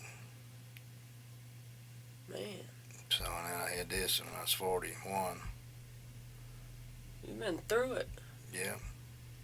They do bypass? Quadruple bypass. Really? You don't see the scar? It's here, if you don't believe me. Oh, Man, I I'm look not like saying I don't believe you. My grandmother had open heart surgery, but I mean, she was in her 60s. Oh, they said I was too young to be there, but Man, oh man. yeah. You have I'm been sitting through in the jail ringer. now. Just out of curiosity, before you had your first heart attack, did you lift and stuff then? No. Started all that I afterwards? smoked when I was young and drank and stuff, kind of party when I was young. So you started all that after? And then I quit when I was about mid-20s, 23 or so, you know, and then when I was a little bit older, I had heart trouble. So do you take any type of anxiety medication or No. anything like that? High blood pressure? No. Okay. So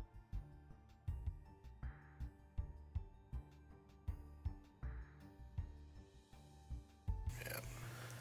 Now, this was the stuff that they took off of you. I just wanted you to see we've got it in evidence. Nobody's gonna have it. It'll be sealed up and put away.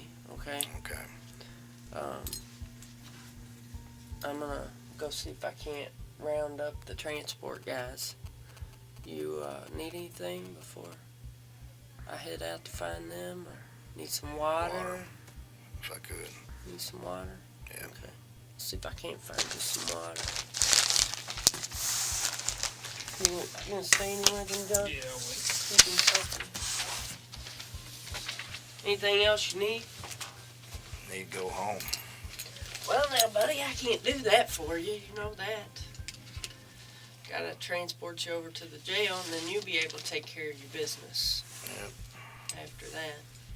Now, did John tell you about how it's all gonna work? Got any questions for me? I don't know. I just want to know how long I'm going to be over here and when can I get That out. handcuff bothering you? Yeah, it'd be nice if you take them off. I ain't going to go nowhere. Well, I can't take them off of you. It's policy. Yeah. You know, I'd like to, but... That's all right. I'm fine. So he answered all your questions? Well, he said he really didn't know. I mean... Well, I you'll was asking- most likely be arraigned on Monday. So I can't get bail or nothing, or get out, or bond Well, or something. it'll be a full cash bond. They don't have bonds. He was saying they didn't have a bond place. They don't have bail bondsmen in Kentucky, no. It's not allowed. So it'll be a full cash bond. I mean, you'll be able to talk to the judge about it on Monday. So I got to go in front of a judge. Oh, yeah. To have your bond changed, you'll have to go before a judge. That's what I was telling you, between the difference between full cash So and if I don't property. pay a bond when I go in there Monday, I got to stay in jail till Yeah. Yeah. till that's- when? Till I it's go to court. resolved, or you make the cash bond. Or they reduce the bond. And I mean, that's something Or you they can ask OR the you. judge to reduce the bond at your arraignment. At arraignments, like when I told you about the property bond, when he could change it to property bond, he could 10% it, he could make it OR, he could 1% it, he could do any number of things. Just depending.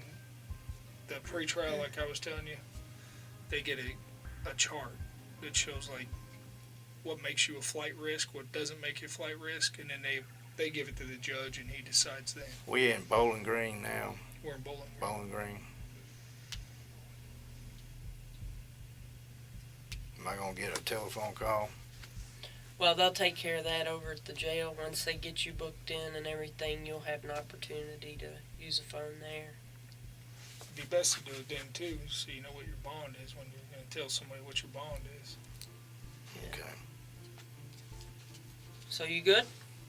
See if I can't round you up some water. Water would be fine. Yeah, you were going to say something. I interrupted you. Water would be fine. I ain't got nothing to say really. Okay. Just ready to get out of here. Okay. See if we can't get you took care of. Oh, yeah. Give me that folder there.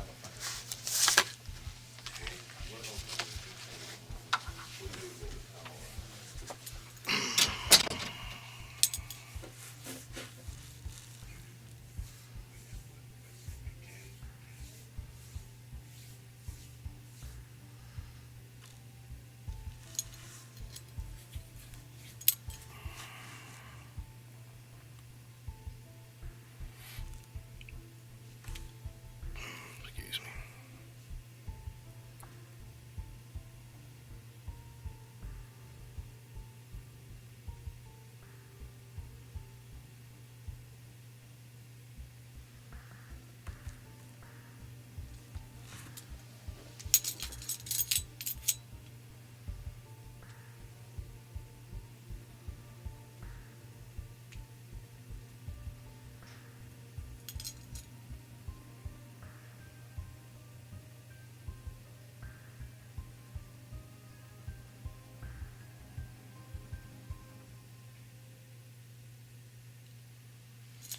What they arrested me for anyway?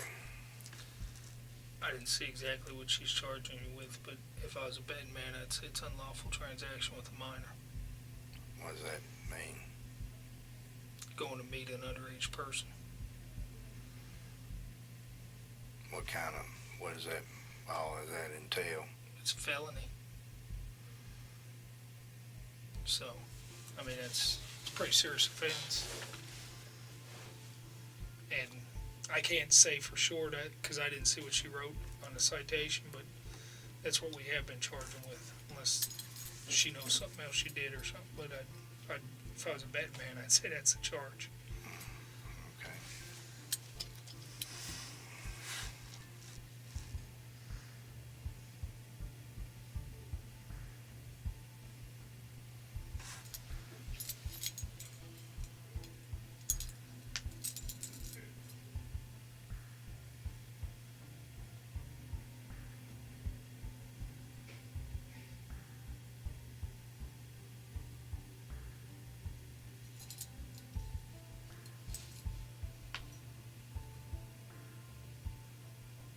One of them two's moving. Did you figure that out yet? I keep hearing them move. I am hearing something. I thought it was that thing there. This thing? Yeah.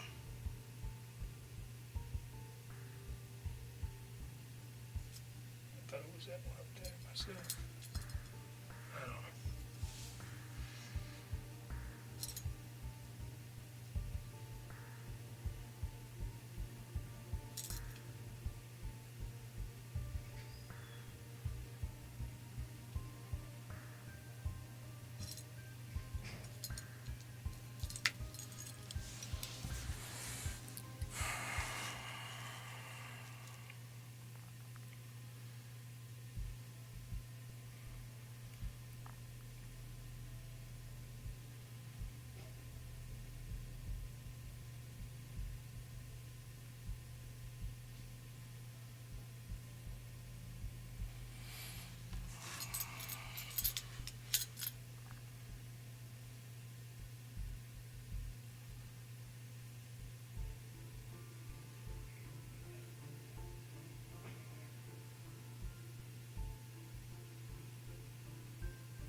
Guys working on third shift here.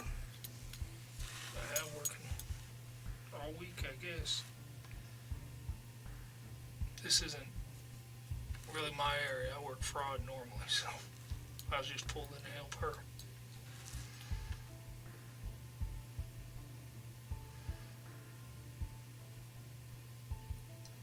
In fact, I was up until 3 days ago. Now I work public corruption, so.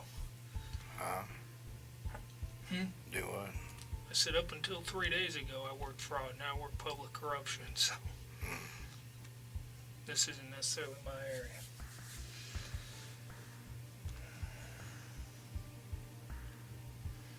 Before that, drugs, so. Oh, yeah, drugs. That's where most of my time's been spent.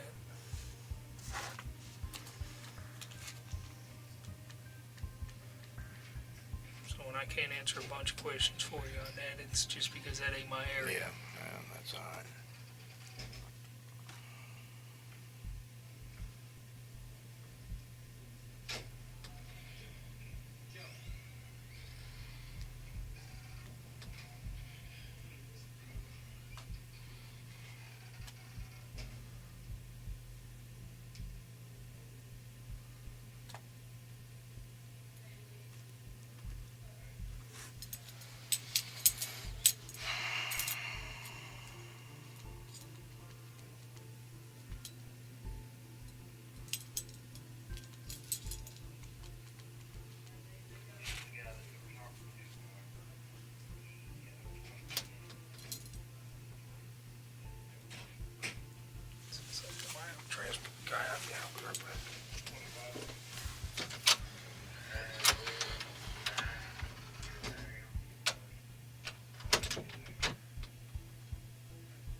doing it.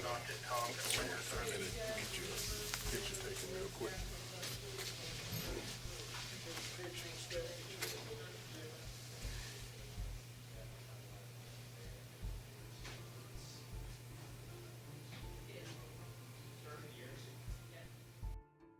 Kenneth Brinkman, a 43-year-old manager of the audit division at the Speedway gas station chain, struck up a conversation with a young man he thought to be named Rocky, who he believed to be 14 years old. Without explicitly stating what he wanted to do with the boy, Ken spends the conversation assessing the risk and getting to know him better by asking open-ended questions about the boy's sexual preferences and physical growth. When Ken says sneak out for a BJ after learning the lengths Rocky would go to in order to keep their conversation going and makes a sideways reference to having an erection while thinking about their meeting, he strongly implies that they will engage in sexual activity. They decide to meet during a time when Rocky's parents would be in Las Vegas, leaving him alone. Ken and Rocky arrange a meeting time for a late-night trip of 45 miles to the trap house. Ken drives around the house a number of times before summoning the courage to enter. Del Harvey is given the opportunity to confront Chris Hansen when the on-site dummy invites him to sit at the bar. Kenneth doesn't dispute any of what was said, but he offered the defense that the discussions were just normal chat things and not sexual in nature. Ken claims that he was hesitant to go because of the current situation and that it was his first time meeting a minor. Before Chris informs him that he has just been exposed as a result of a Dateline investigation, he says he is embarrassed and just wants to go home. Ken expresses even greater distress, saying that being exposed is worse than being detained. When he actually gets arrested after leaving the house, Ken's perspective would be put to the test. Brinkman ultimately received 8 months in prison, a $1,500 fine, and 10 years of sex offender registration. As of right now, Kenneth is not a registered sex offender.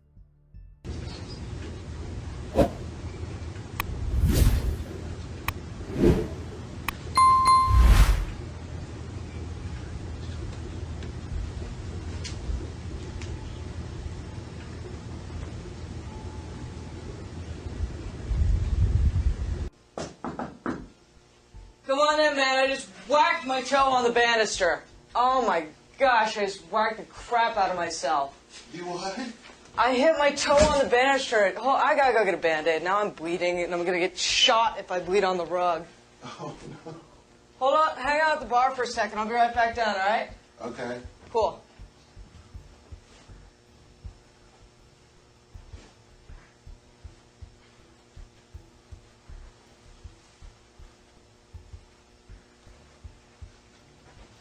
Hey, Ken. Yeah. I really appreciate you coming out here, man. Okay, cool. I was having, like, such a crappy night. I'm sorry that, like, you got all weirded out when you saw me the first time. Well, it wasn't I got weirded out. I thought I couldn't see a address. I mean, I seen it on the mailbox. Yeah, it's totally, like, weirded out, isn't it? Anyway, sorry. I found the Band-Aid. I'll be right back down. I just have to wipe it off, or else I'm gonna get an infection. Have you ever got, like, one of those ingrown toenails? Yeah. I got one once, and it hurt so freaking bad. How are you, sir? Okay. Why don't you do me a favor and have a seat on the stool right on the other side of the bar there. Please go ahead and have a seat. Did you get yourself all comfortable? Or? Sure. What's going on? Not much. Why are you here? Came to meet this gentleman. This gentleman? Mm-hmm. And how old is the gentleman you came here to meet? He told me that he was 15, I believe. 15? Do you want to try again? That's what I remember. How about 14? Oh. How old are you? 43. 43. And you came here to meet a teenage boy. Why? I told him I was coming to meet and talk. Just to meet and talk? Mm-hmm. And what was your plan once you got here? Meet and talk. Just that? Yeah. And you thought that was appropriate for you as a grown man of 43 years old to come here to meet a teenage boy who was home alone?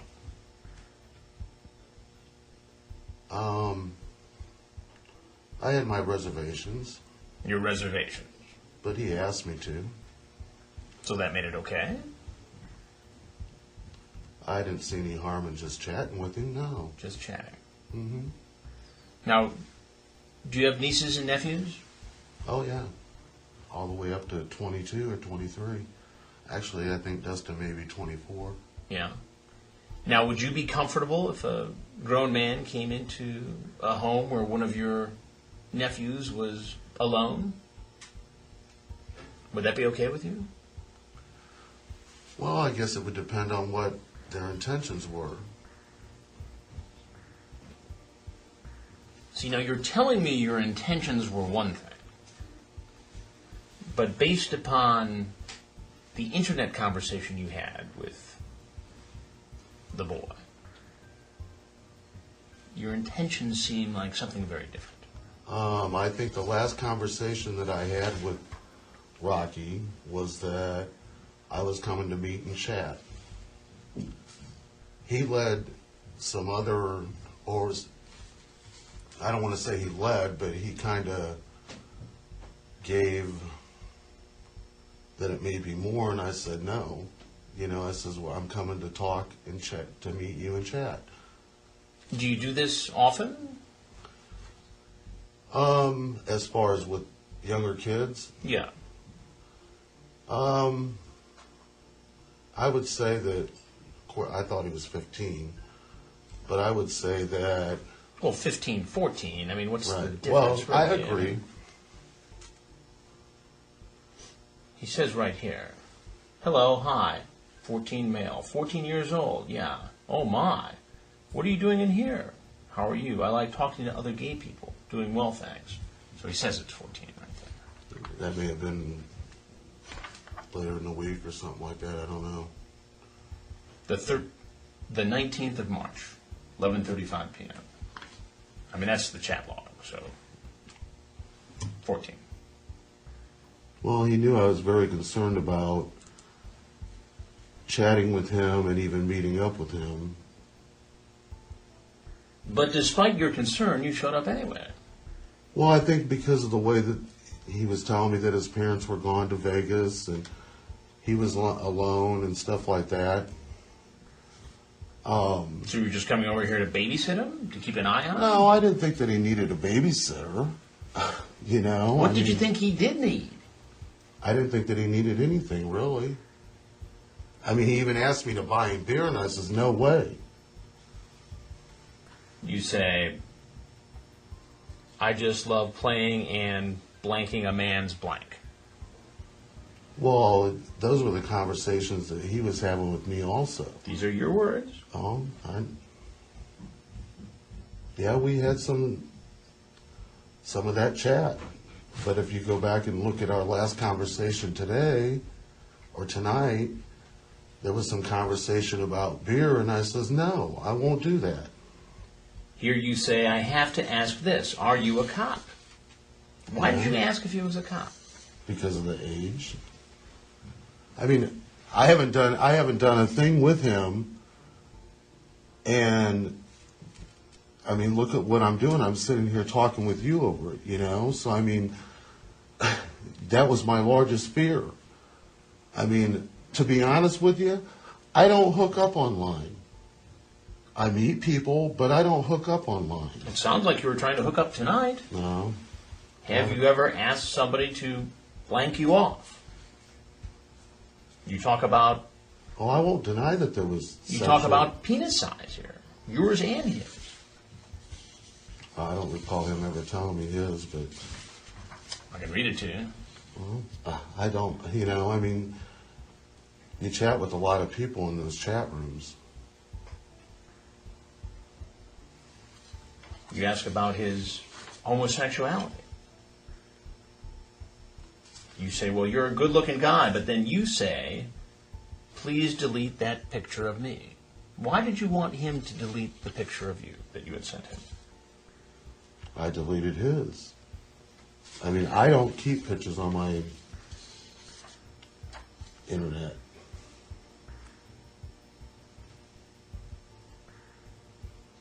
You say, you better not be getting me into trouble. That's not good. It's not, because You know, I mean, look what's happened here.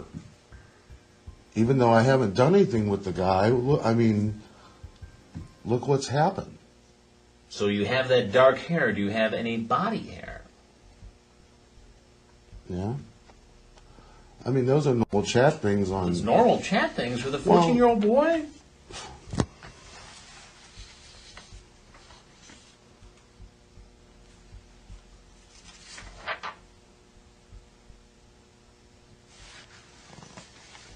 You're underage, and then what if you got pissed at me sometime? I would go to jail.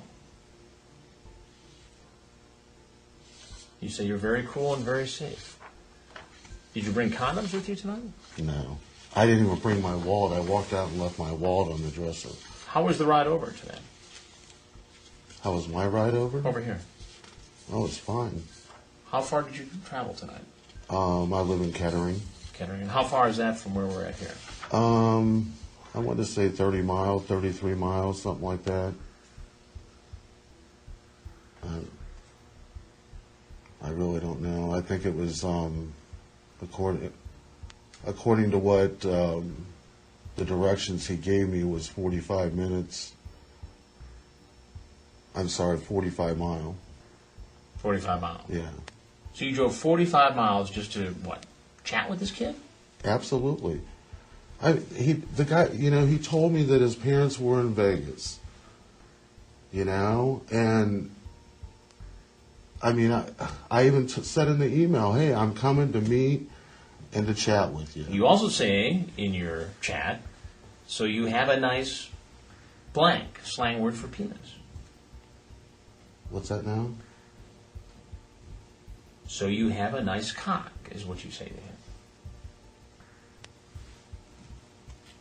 Yeah, I guess I did. I think he asked about mine, too. And you go into great detail about that. Do you see why it's hard for me to believe that you were just here to chat? Based upon this discussion? I know myself. I'm 43 years old. And I know myself what I would have done. Period. You ask him if he's horny, and then say, I wish you were not so far away.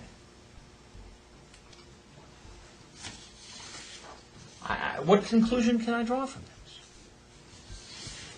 this? I totally understand.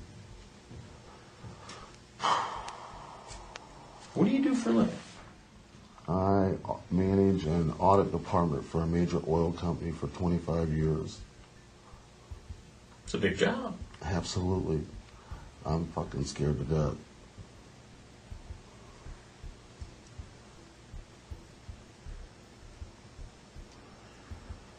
How do you defend this behavior? Well, I should have never came here. No matter what, you know, you always hear stories online about situations like this, and no matter how you feel about, I mean, it doesn't matter what they're saying to you, you know, you just have to say that the hell with it. Do you have an addiction to the internet? A compulsion? No, I wouldn't say that. I mean, I live on the computer at work, so, you know, but I mean, and I chat all the time with my mom. You know, she's got cancer and is in South Bend, and we communicate all the time, you know, through the internet. And, you know, and I have friends that I talk with online, but I mean, this was the first time I've ever chatted with someone at this age, you know? I mean, aren't there enough 21-year-olds and over to chat with? Well, actually, I mean, most guys that talk to me are in that age, I mean, 25, 26 years old. Well, nobody cares about that. Well, I know. Those are adults. But, well, you're right. I mean, what people get upset about, what the law has an issue with, is 14, 13, 12-year-old kids. Well, I know. And that was... I mean, what goes on between adults is nobody's business but the adults. Absolutely. But when it gets down to this, can you see why somebody would have an issue? Oh, yeah. But I can tell you right now, I mean, nothing sexually would ever happen with me and this kid. That's just, I know how I am. I know, but based upon the chat, I know. it sounds like you were getting ready to have a big old night of sex with this kid. No. I don't even have sex with men my age the first time I meet them. Period. Well, if you had to sum it up, how did you end up here tonight? Because he asked me to come. I know, but because a 14-year-old asks you to do something doesn't mean you do it. Well, and you're right in the sense that there are, I mean, it's a dangerous thing. I mean, in his shoes, I know what I'm like, and I know that, I'm good at conversation, I'm good company. I'm not talking sex or anything like that. But you were talking sex in the we both were. I know, but there's a difference. You're 43 years old and he's right. You're 14. right. You're right. So I understand. do you know that it's illegal to solicit somebody this age over the internet for sex? I didn't think that I was. I mean, we didn't agree to sex. We did not agree to sex at all. It's a sexually charged conversation, certainly. I mean, you know what you said. I read you the quotes.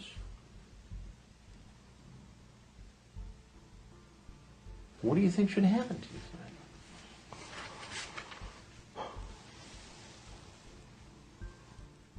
Well, right now I'm scared to death. I just want to go home.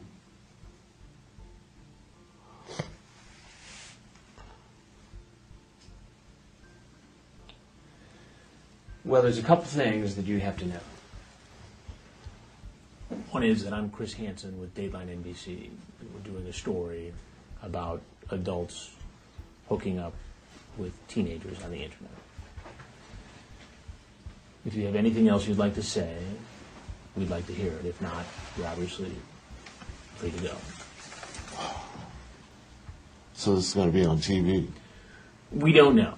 We're working on a story. No decisions have been made as to what is or is not going to be in it. We're just in the early stages of this story.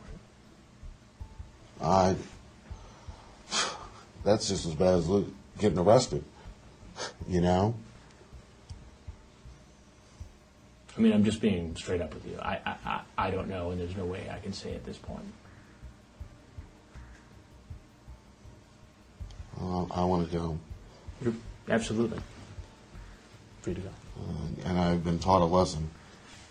Big time. This is not the first time we've done a story like this. I don't know. Okay.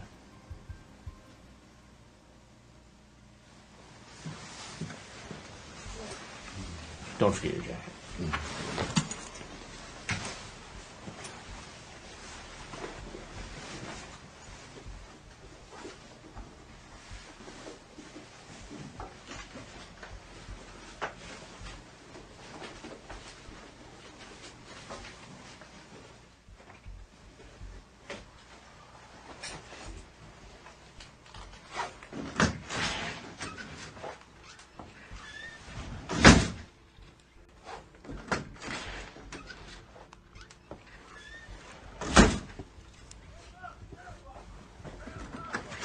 Hands up! Around. Sure, I'll put your hands on your back. Listen up. You have the right to remain silent. You understand that? Anything you say can't be used against you in a court of law. Do you understand that? Yes or no? Yes. You have the right to talk to the lawyer and have him present with you while you're being questioned. Do you understand that? Yes. Not afford to hire a lawyer. One will be appointed to represent you before any questioning if you wish. Do you understand that? Yes. You can decide at any time to exercise these rights and not answer any questions or make any statements. Do you understand that? Yes. Ready? Yep.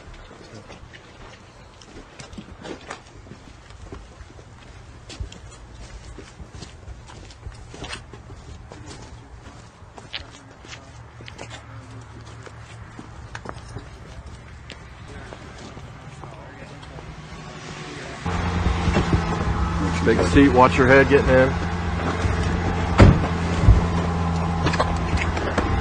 Get your foot in there. There you go. Slide your foot in. You good?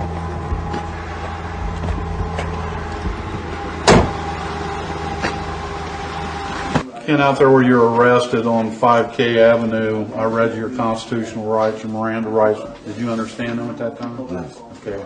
And you will verify that I did read them to you, correct? Yes. Okay.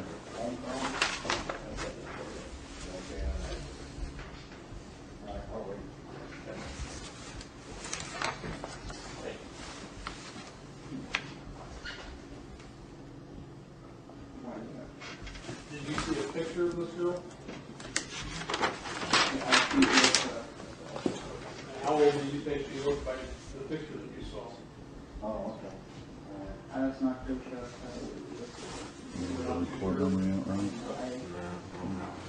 I got some questions I want to ask you. Are you willing to talk to me?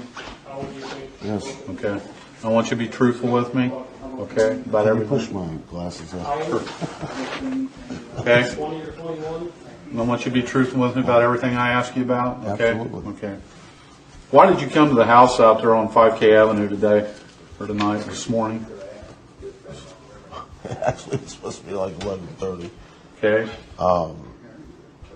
Well, I had been chatting with, who said he was Rocky, I think maybe a week or so. And so anyway, we started chatting tonight, or Friday night, and he told me that his parents had went to Vegas and that he was home alone and bored. And so anyway, we chatted about all kinds of stuff. I mean, sex. I mean, he was in a gay chat room, And so anyway, at one point we decided that we would meet up, and I even mentioned, I says, that's fine. I don't mind meeting up and chatting, but I says, and I asked him on different occasions if he was a cop or anything like that. I mean, I normally do with anybody that I'm chatting with. So, because I mean, they can tell you that they're 40 or 50, but you don't know that, Okay. Your screen name is what? Jungle Mania 2050. Probably, I'm not sure if I know that person. Who are you coming to see today or visit? What was her name? I wanted some information. His name was Or Rocky. his name? Rocky. Rocky? Rocky. AOL is America Online. So, okay, you can call up that person and talk to him. What was the screen name that he used? What do you say it means again? It's Art of Living. Art of Living. Yes. Oh God, I don't remember now. This phone if I call it right now. You've been talking to him for a week or so and you don't remember? Well, the reason I don't is because, I mean, on AOL, once you start talking, it just comes up automatically.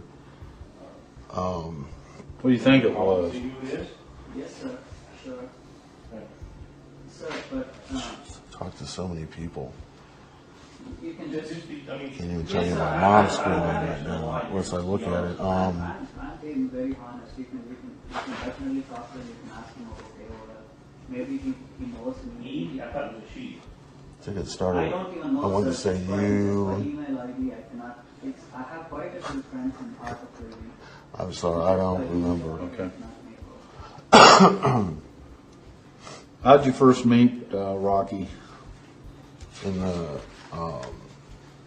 Dayton Men for Men. What's your first name again? Dayton Men for Men? Yeah, AOL. What's your last name? Chandra? Yes, sir. And that's a chat room? Yes. I go by. When was that again? Yes, sir.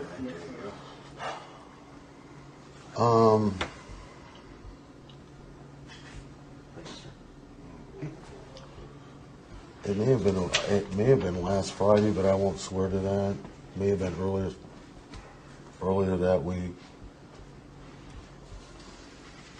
You bring anything with you other than what we have? You know how old that Rocky was, or how old Rocky I told you he thought- was before you come to visit him? I thought he said that he was 15, but the guy when he was talking to me in the basement said he was 14. I mean, it was a concern because, I mean, he was younger than I am, you know, considerably younger than I am. Well, I've got the logs from your chats, okay? And he told you he was 14 years old. Okay. Now, was he 14 or is he 15? Well, I have to say 14 if that's what the log says. Okay.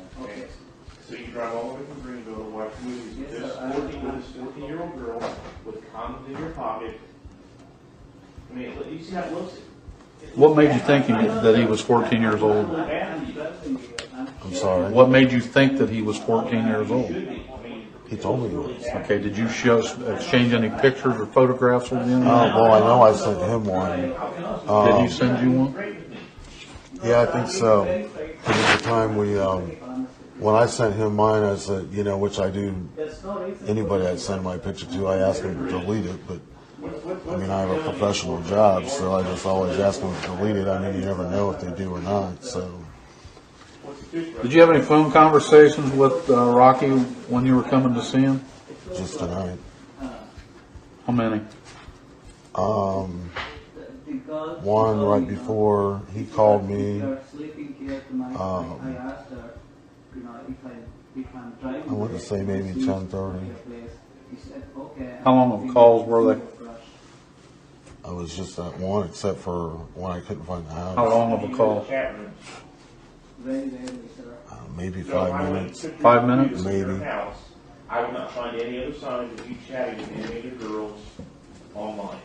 You underage girls. What phone did you call from? What was the number that you called from? He called me. Call Kentucky up and you let them go check your computer out. What's your cell phone number? 937-287-3846. That was your cell phone, correct? Correct. What did you talk about each time? It's your roommate's laptop. That was so short. He wanted to know what I was doing.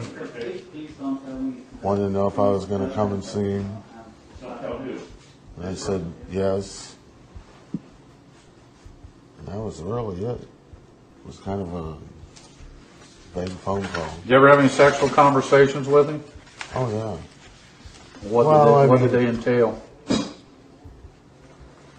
Well, he told me about an experience he had with a cousin. And then he asked me, that was the first conversation, or the first time he ever really talked sexually, I guess. Wanted to know if, and I wasn't even on, I was online, but I wasn't at the computer. And he wanted to know if that weirded him out. And by the time I got back to the computer, he was gone. And so tonight, when we started chatting, I told him that, I says, hey, everybody has, it's cool, everybody has their own, I guess, stories, about what went on with him and his cousin. What did the two of you talk about? What sexually explicit things did you two talk about?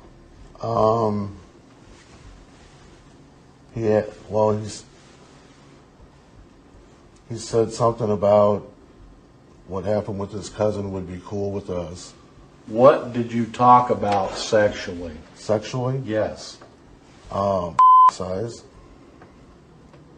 And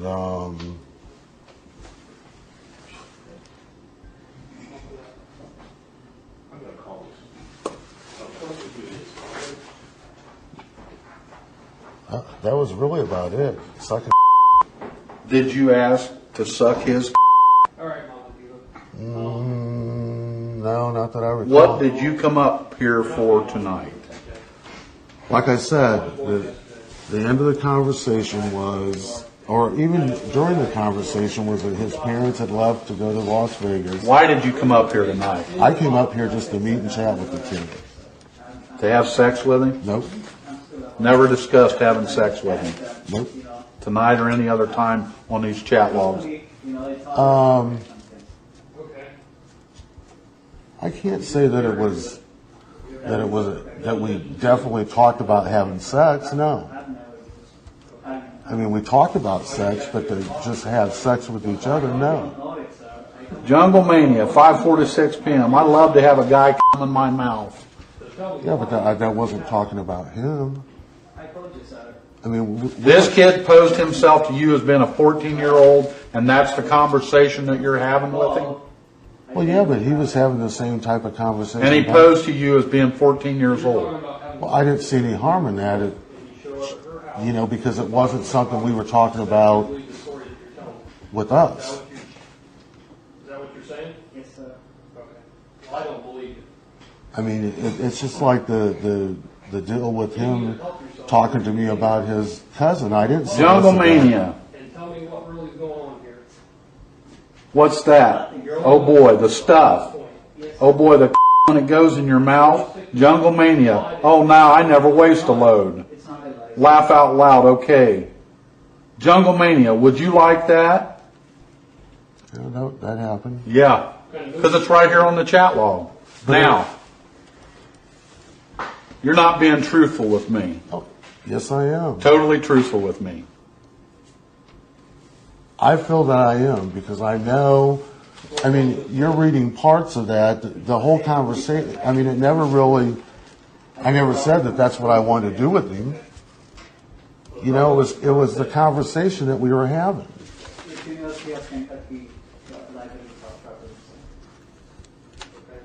I mean, there was a point where he was trying to get me to commit to something more than just coming and meeting and chatting with him. And I says, look, I don't know.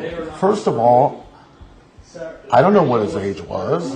And look what the hell happened. If he represented you as he was 14 years old, you didn't care. If he was 14 years old, you didn't care. It didn't bother you that he was 14 years old. Well, it depends if and you're carrying on these kind of conversations with what you believe is a 14-year-old kid. Absolutely. Then you come up here tonight just to meet him. Absolutely. And I do that with anybody that I meet online. I mean, so you do this often? No. Is this the first time you've ever done this? Done what? Met somebody from online? Mm-hmm. No. It's the first time you ever met somebody online or came to meet somebody online that you knew posed as a 14-year-old boy? Absolutely. The first time? Absolutely. What made you do it this time? Because he said his parents were in Las Vegas and that he was bored. You're carrying on these explicit conversations with a 14-year-old knowing that his parents are not home and didn't expect to have any kind of sexual contact with him. Absolutely. He even asked me to bring him beer and I said no.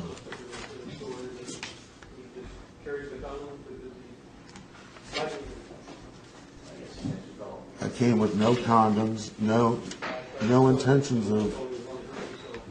You think we believe the story? Where do you live at again? In Kettering, right? Yes.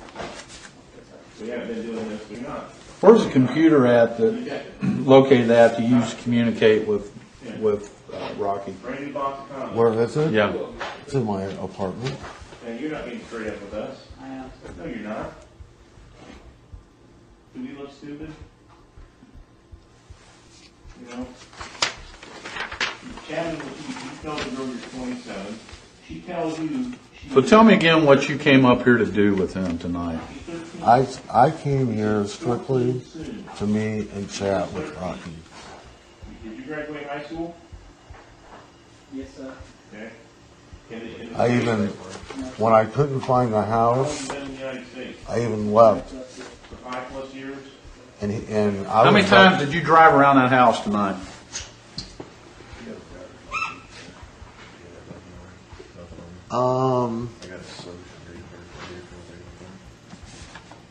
I think 4 times before I left. Because I went down and come around the first time, which I didn't know where I was at that point. I think you're a hottie. And then I think I went 3 other times before I left. You're telling me that you came up here just to meet him after all this conversation with him about sexually explicit things, about oral sex, in his mouth, coming in somebody's mouth? I didn't talk to him about in his mouth. Some romance, if you don't mind. Why did you come to see him then? I came here to meet and to chat with him, and that was it. However the situation Why didn't you just chat with him online? I was. Why did you come up here to chat with him? Because he asked me to. She said, yeah, we can have sex, you have sex, or is that what that means? That's what you say. You say, how the situation please.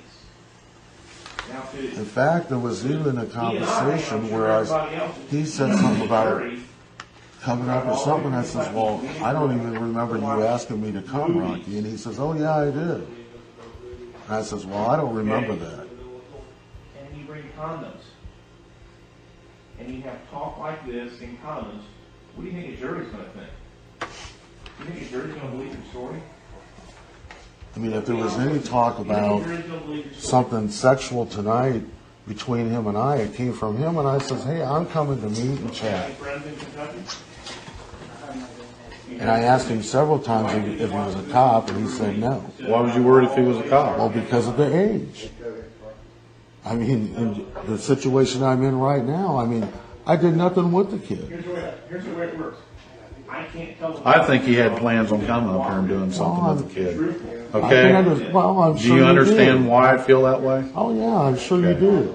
But I'm telling you that I didn't. I don't have the intentions of doing that with anybody that I meet online. I don't care if they're 40. The hell, the only reason I came back was because he asked me to come back. After you drove around several times. 8:51 tonight. Okay? 8:52 last night, I'm sorry. So are you horny? That's you asking this. Yep. Jungle Mania, laugh out loud. Jungle Mania, good man. Does that mean yes? All at the same time? No, it's two different lines.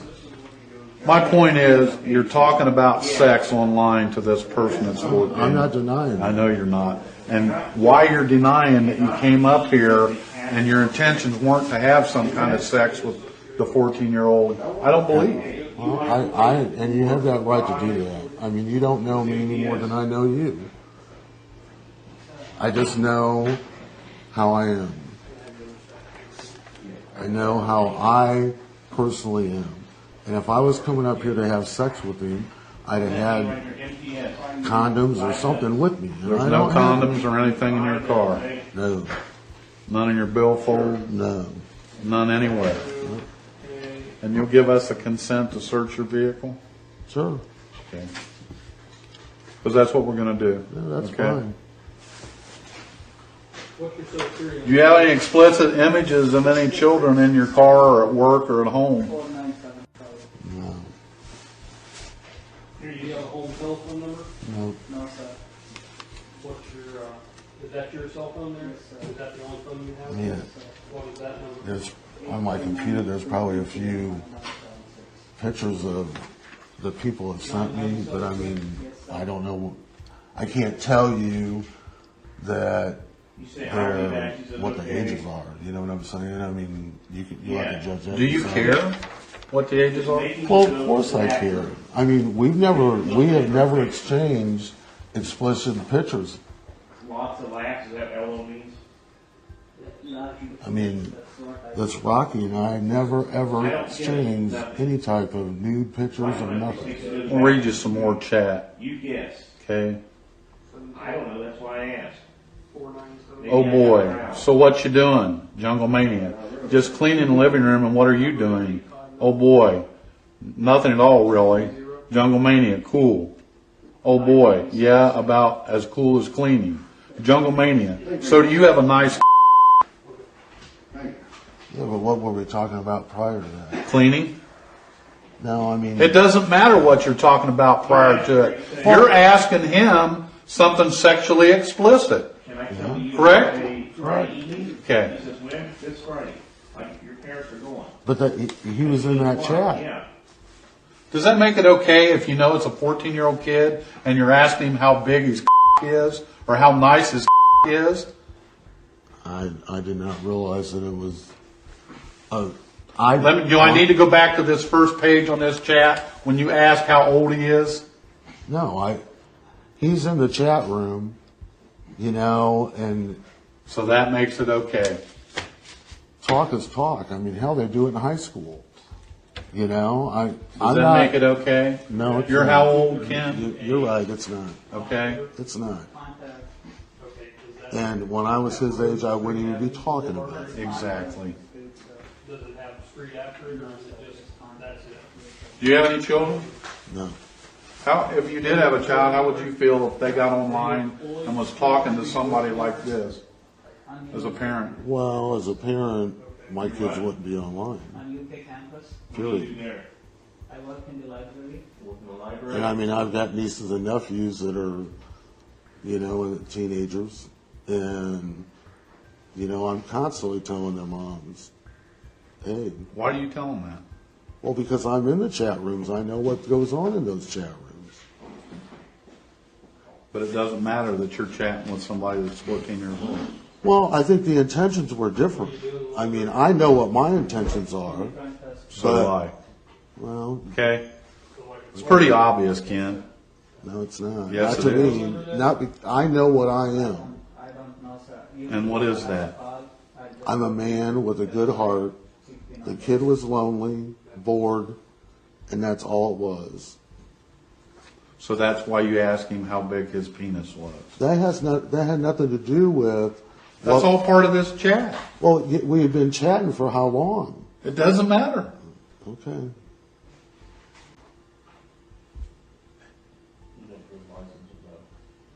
Most of this chat is from tonight. Well, there was chat earlier. I mean, a week ago, the middle of last week, because we've chatted like 2 or 3 different times. And each time you talk about sexually explicit things.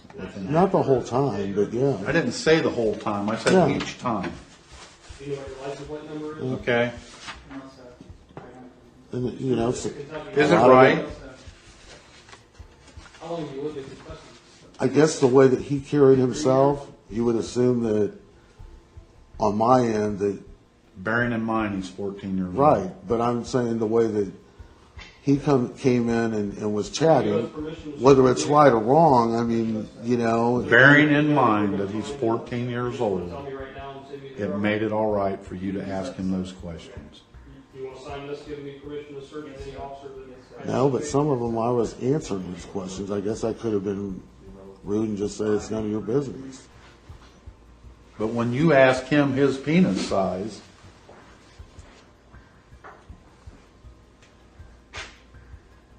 Oh, that's right. You're just coming up here just to chat, right? To meet him and chat, yes. I'm going to be honest with you, and again, I don't believe your story. Okay. You're not being truthful with me. Your body language tells me that. I'm an investigator. I'm being 100% truthful with you on what my intentions were for tonight. That's just the way it is. And I'm sorry that you don't believe that, but I'm not like some of the other people that you may pick up on there. That's just not me. Well, let me tell you how similar in conversation your conversation is with other people on the internet chatting with kids that are this age. It's very similar. Okay? It's very similar. You're the 9th person tonight that we've arrested for this. I know that when I meet people my age, they think, now I'm just giving you an example. This is not someone your age. I know, but when I do meet people my age, they think that I'm going to do anything with them, and that's just not me.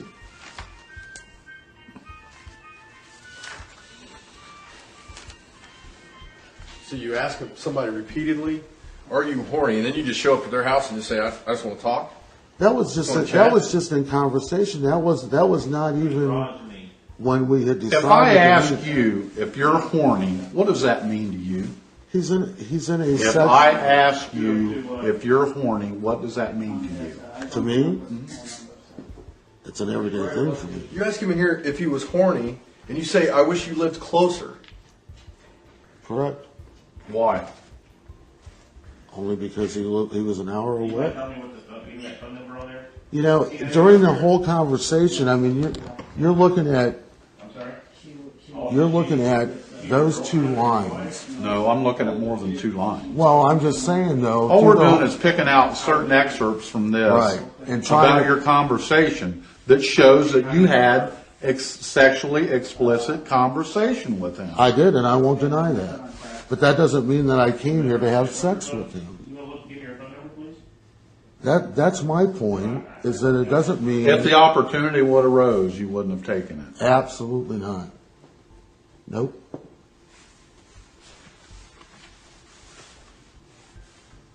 Not in a heartbeat. I just don't do it. Not too many people drive an hour at midnight just to talk, do they? What time was you originally supposed to have been up here tonight to meet him? I think it was 11:30. Because it wasn't until, I wanted to say 10 o'clock, that I even agreed to do it. I think he actually called me. Well, my phone's in my car, but I think that he actually called me around 10 o'clock. Have you ever done anything like this before? No. What's their name? Why did you choose to come to Dark County? That's where he was at. Did you tell anybody you were coming here other than who you came to visit? No. You're an accountant, you work for a major oil company, huh? Mm-hmm. That's what you tell everybody in your chats? That's what I am. Are you supposed to Where do you work at? something? Speedway. No. Okay. I manage the audit department. How well do you know him? Okay. How well do you know him?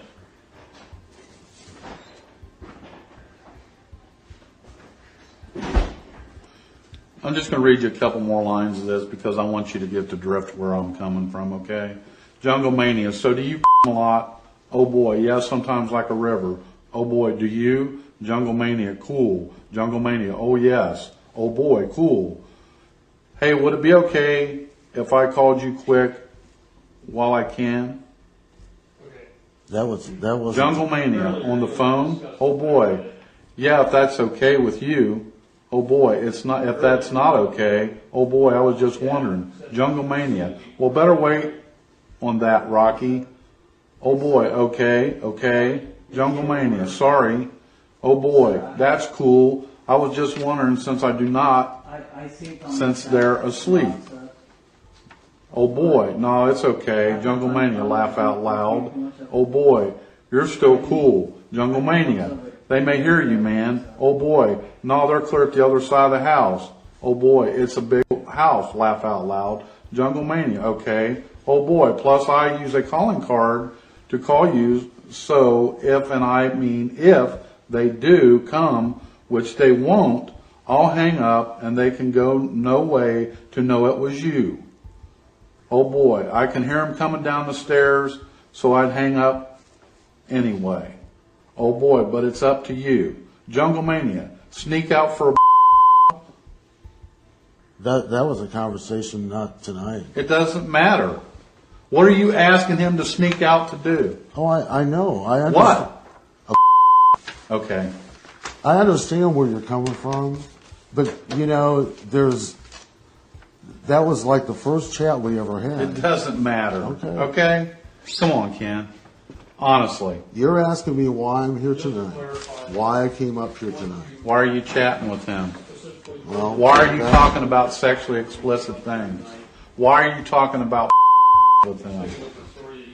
Because that's where the conversation went, which But you is knew wrong. he was 14 years Right. old. Ball team. Who's your favorite player? I agree. Tell me why that the conversation had to be the sexually explicit conversation that you had with him, rather than that about what's your favorite sport? Who's your favorite actor? How's your grades in school? I was just following his conversation. But you're the adult. I agree with that. Why didn't you stop it? Well, When it got to that point, why didn't you stop it? I should have. We'll take one more here. Okay, sir. Your eyes So you know it was wrong. Yeah. And you did it anyway. I guess at the time I did not see it as being wrong because he was in the chat room and it was just talk. I'd like to tell the prosecutor that you cooperated. What did that lead to? But I can't do that. That chat and that talk, what did that ultimately lead to? Definitely led to more than what I ever anticipated. What did it lead to tonight? Where are you at? I'm right here in trouble. On your computer, If you would have kept the conversation to something such as sports or whatever, school, do you think that you'd be here tonight? no nudity, no child porn. I think, would I have met him? I think so. If the conversation would have stayed sports and not sex? Yeah, I mean, because I was dwelling more on the fact that he was bored.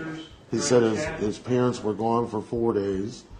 Did you think that was rather strange for a 14-year-old to be gone, or for his parents to be gone for 4 days and leave him at the house by himself?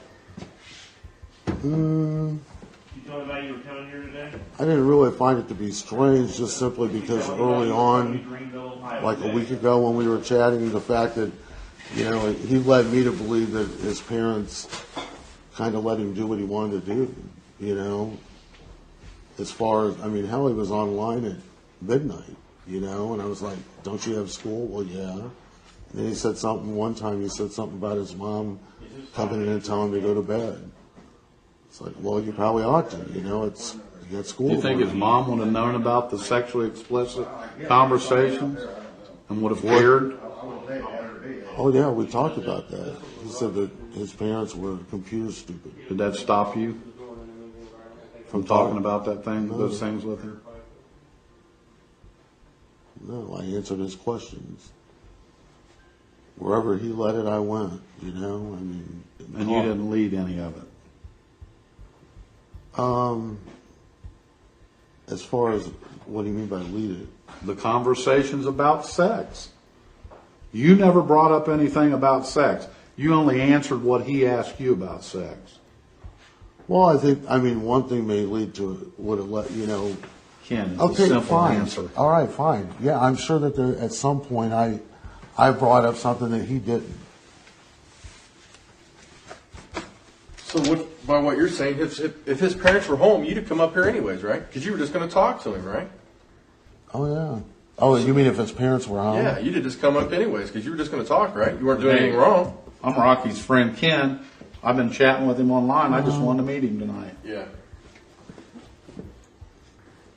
I mean, if you're just going to meet him tonight, what point, how many times did you have to meet him before you had sex with him? I guess, yeah, I would have never had sex with him. Never. You talk about sneaking out for your size, all that this was stuff swollen conversation loads. online, but it's one thing when you're face to face, and the other thing is I probably would have never came and met him if his parents were here, just in protection of him, because he kept telling me that if his dad ever found out, his dad would throw him out, that his dad was totally down on gay people. That's on gay people. That's what's in the law. That didn't stop you from coming up to see him tonight, right? After all this sex conversation. Well, he said that his parents were gone.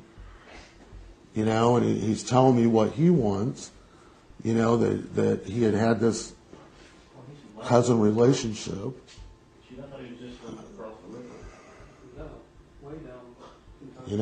I've been there.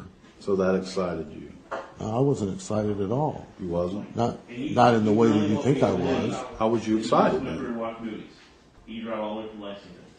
I was just being friendly. I was not sexually excited about a 14-year-old. How in the hell can I be sexually excited personally about a 14-year-old? I don't know. You tell me. I can't be. That's why you carry on these conversations with them. Well, it was an online conversation, and I just seen it as I see that differently. You didn't see no harm in it? Not at the time, no. You didn't see no psychological harm in talking to somebody posed as a 14-year-old and talking this way to them? to your deal? No. I told you I will never even have sex. I mean, you see them in there all the time. That makes it You okay. never even had No. sex. Why do you talk about it in your chat log? No. You talk about it. You talk about doing it. Why do you do that if you've never had sex with her? If you've never had sex and didn't have sex with her, why would you discuss it in your chat log? I don't know, so maybe I was. Maybe because you had intentions of doing it? No, sir. Oh, come Are on. you willing to sign a consent to search your vehicle? Oh, And yeah. any property that's in the vehicle? Yeah. You wanna- you cuff him and- Okay. He's gonna take the cuffs off of you long enough to sign that. Okay, time's approximately 1:47 a.m. He's gonna conclude the interview. Left-handed or right? Right-handed.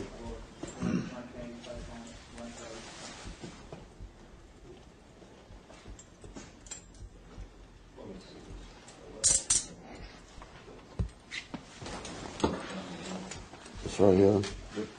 Sign right there. Well, I guess you're going to have to try and convince a jury that you didn't come up with intent to have sex with.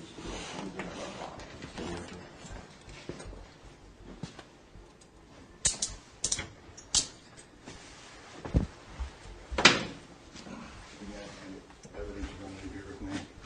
The attorney card and everything. There you go. And take a picture. We'll double lock this, okay? I'll just read the report. Okay. Whoop.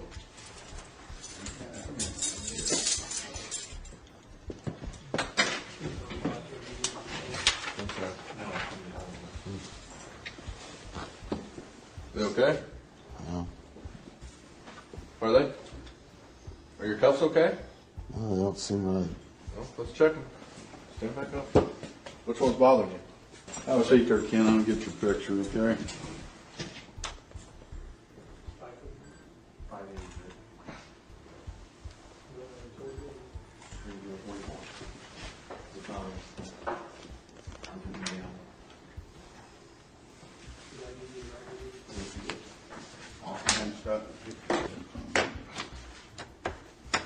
Being charged with attempted unlawful sexual conduct with a minor.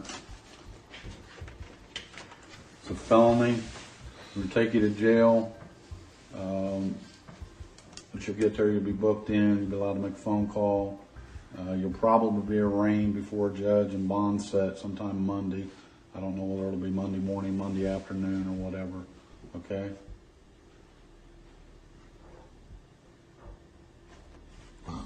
I'm just telling you what's going to happen, okay? Do you have any questions of me whatsoever? So I'm in jail all weekend? Yep. I've got a good question for you. You said you've never had sex before, right? Okay. How long ago did you buy those? I'm going to ask you one thing. You bought these today. So Do you think you could convince a jury that you didn't come up here to have sex with that 14-year-old after showing them these chat logs and stuff? Absolutely. You think you can? You have sex on a regular basis or what? I don't think so. Okay? Then why buy condoms? That may be. I just know what my intentions were. Are you religious? I said, my key word here is, do you think that you could convince a jury? You can't convince me. Okay. What does your religion say about having sex? Do you know? I'm with him.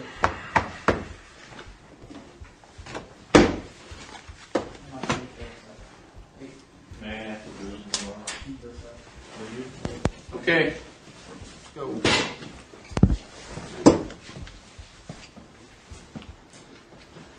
Right back. Double out, yeah. Watch your head, watch your head.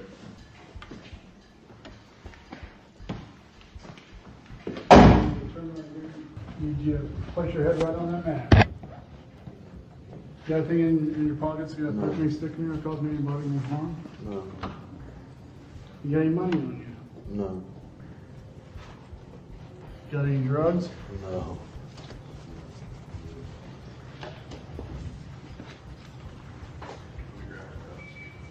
You got a wallet on you at all, or No, any ID or? No, I walked up like on the table.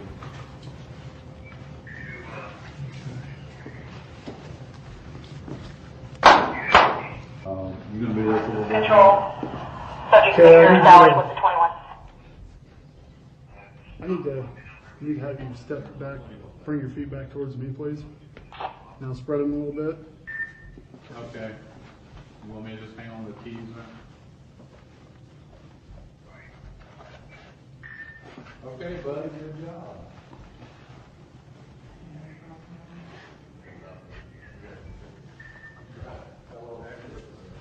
Okay, I'm going to take these cuffs on you. You place your hands on the wall one at a time. Okay? Sure. Yeah. You still have contact with Jeff? You let him know that we've got a signed consent to search on that vehicle. He says there's nothing in it, but he gives us a consent to search.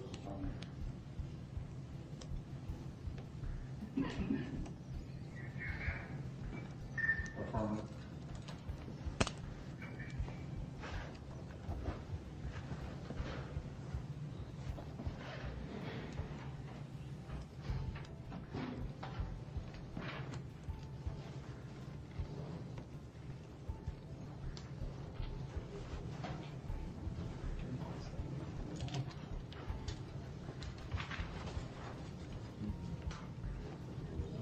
Okay, I need you to go ahead and pull this jacket off for me, please.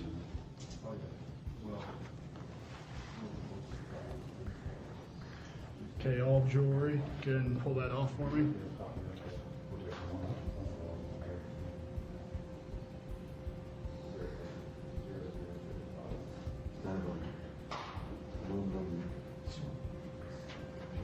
Okay, let's go ahead and work on the other one. Here's your other clasp. Right here.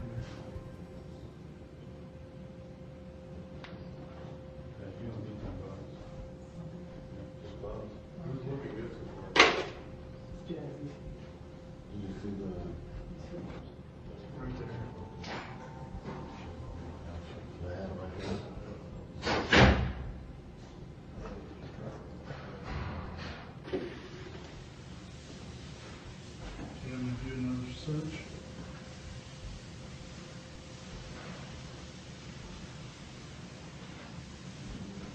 What size shoe you wear, sir? 11. Okay, you need to have to keep your shoes off one at a time. You need to have your pull your socks off, turn them inside out one at a time, and place them inside your shoes.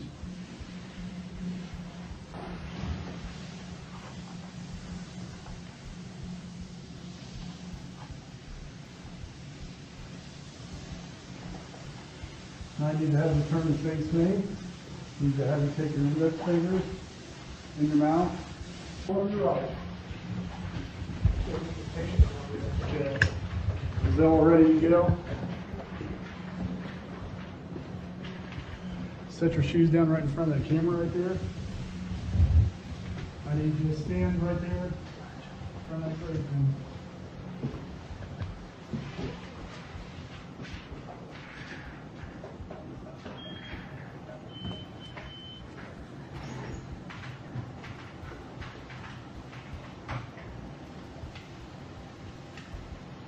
Okay, go ahead and put your glasses off for me, please. Okay, turn the face. Okay, go ahead and face the other door.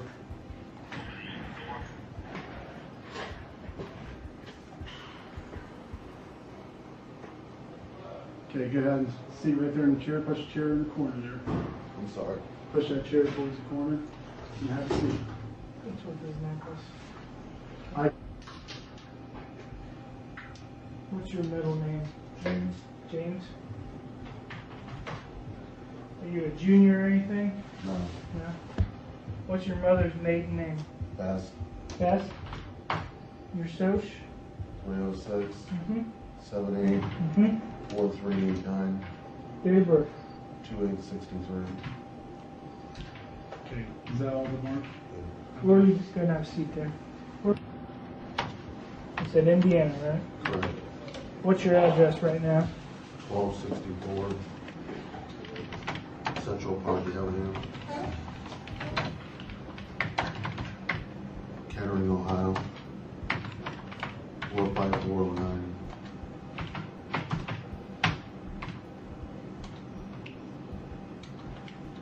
You have a home phone number?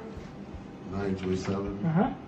293-2127. Married, single, divorced? Single. Any kids? No. What's the last grade education you completed? 12. Where'd you graduate from? Northrop High School. North what? Northrop. Northrop?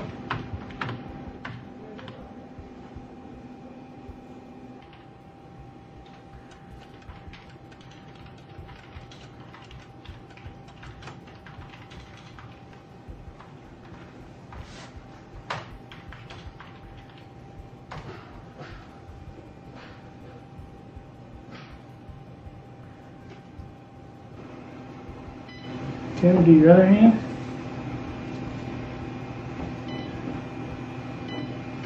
Okay, now no.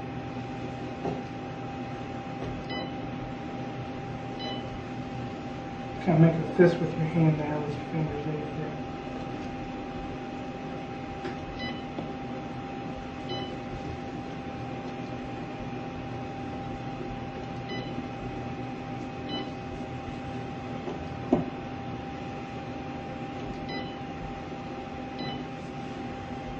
Do your other hand here.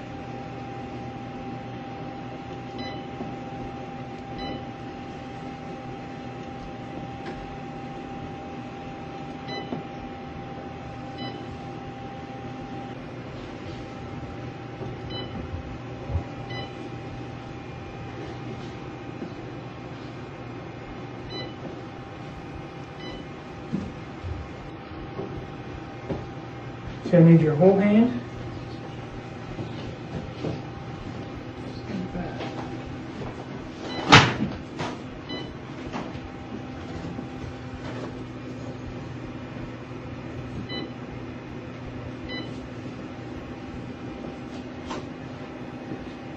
You answered them. I didn't make stuff up.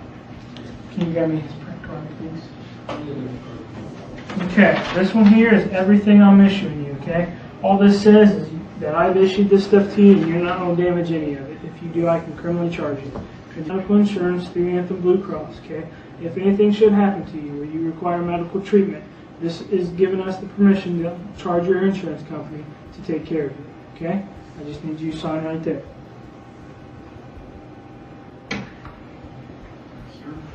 24. All right, go ahead and grab your shoes down there. Heinrich versus Rice with Supreme Court.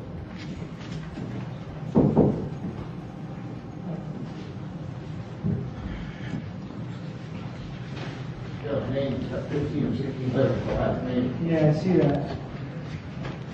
Les should be bringing out here right now. This is Brinkman.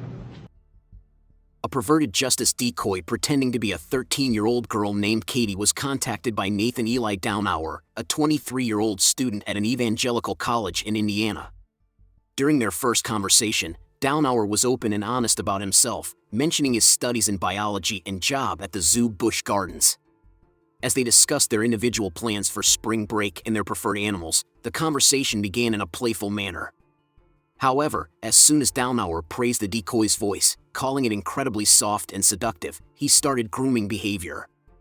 Downhour and the decoy discussed the possibility of meeting in person as their interaction progressed. Activities like watching movies and messing around were suggested by Downhour. When the decoy brought up the subject of sex and inquired about the possibility of having sex, Downhour expressed his willingness, provided she was amenable. He responded with excitement, saying that she caused his blood to rush and his heart to pound. He warned the decoy about the possible repercussions, pleading with her to keep their encounters private in order to stay out of trouble for both of them. Inquiring about the decoy's sexual experiences as their conversation went on, Downhour specifically questioned whether she had sexual intercourse or performed oral sex. He expressed interest in having oral sex with her, revealing his own desires, and even inquired as to when she had first experienced sexual activity. Downhour made clear what he intended to do, saying that he would delicately flick the decoy's breasts with his tongue while fondling them until she moaned in pleasure. He explained that his hands would descend her body gradually until they reached her jeans. He now imagined stripping her down, exposing her beautiful nude body while taking off both her underwear and jeans. He described a disturbing scenario in which he would kneel between her legs and approach her intimate area after forcing her to sit with her legs apart. He went on to describe how his warm breath would caress the decoy's skin, giving her goosebumps. He claimed to have had a passionate encounter with her, according to Downhour. He expressed a desire for intense physical intimacy, sparking feelings that would spread like fire throughout her body. He indicated his desire to delicately probe and caress the private area, which elicited a pleasurable reaction. His goal was to subtly arouse and tease her until her desire grew stronger and a natural flow of excitement resulted. He described slowly inserting his finger into her and feeling tightness and warmth, along with pleasurable sounds and movements. He imagined a rhythm and intensity that built over time, resulting in shared pleasure and the experience's eventual climax. Downhour was looking forward to a quick break before continuing their passionate exchange. He said that as soon as he started the sexual act, the intense feelings of her warmth and tightness would completely overtake him. When he was fully connected to her, Downhour said the sensation was pure ecstasy. According to Downhour, she would moan in response to him entering her to express her pleasure. He said that in order to stimulate her and gradually pick up the tempo, he would use a gentle and gradual rhythm. He pictured the decoy's groans becoming a continuous, melodious sound, punctuated now and then by the need to exhale. The decoy would reach her own climax more quickly because of the previous climax, according to Downhour. According to Downhour, he would find himself on the verge of an orgasm as he was engrossed in the pleasure of her close embrace. Eventually, he exclaimed that he wanted to experience the height of pleasure with her. He claimed that they would tightly embrace each other as soon as they collapsed into one another. They would then recover their strength while savoring their close relationship. Downhour would then want the dummy to demonstrate her mastery of oral pleasure, stun him. Downhour was charged with one felony count of attempting to engage in unlawful sexual contact with a minor after being arrested. He was later adjudicated guilty of the crime and sentenced on January 11, 2007. Downhour was given a sentence of 35 days in prison, which included the time he had already served. He was also given a 2-year probationary period in order to register as a sexually oriented offender. Downhour also had to pay a $500 sexual evaluation fee in addition to the $1,477.34 in prosecution expenses as part of the legal repercussions. Additionally, he was not allowed to access any kind of pornography. Downhour was required to turn over his car, which had been used in the crime's commission, to emphasize the seriousness of his actions. It was made clear that Downhour would face a 9-month jail sentence if he made contact with a minor during his probationary period, whether it was online or offline.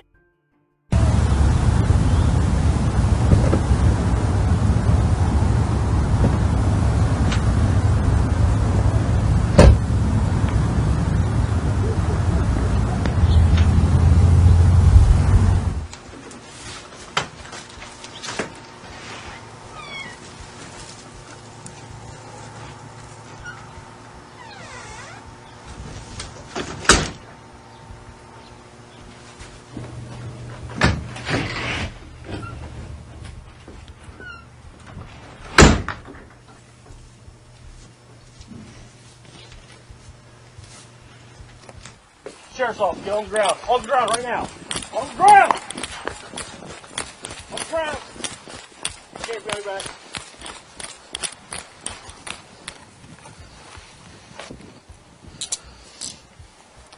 You have the right to remain silent. Do you understand what I'm telling you? Yes or no? Yeah. Anything you say can and will be used against you in a court of law. Do you understand that? Yeah. You have the right to talk to a lawyer and have him present with you while you're being questioned. Do you understand that? Yeah. If you cannot afford to hire a lawyer, one will be appointed to you to represent you before any questioning if you wish. Do you understand that? Yeah. You can decide at any time to exercise these rights and not answer any of these questions or make any statements. Do you understand? Yeah. Okay. On your knees. Straight up. Walk straight up to the straight car, sir. Any knives, weapons of any kind on you? What? Any knives, weapons of any kind on you? Knife, right pocket. Go. Right pocket, there's a knife. Okay. It's in your car.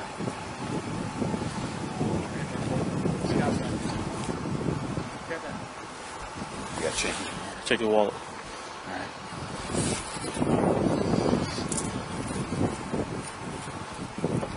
anything else?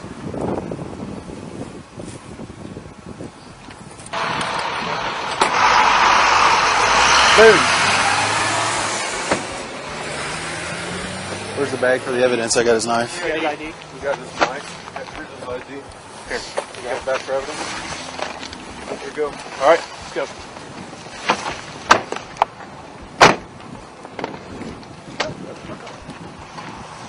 Did we get a report number? Alright, well, first off here, I'm just going to get a picture of it. And we'll talk to you here, okay?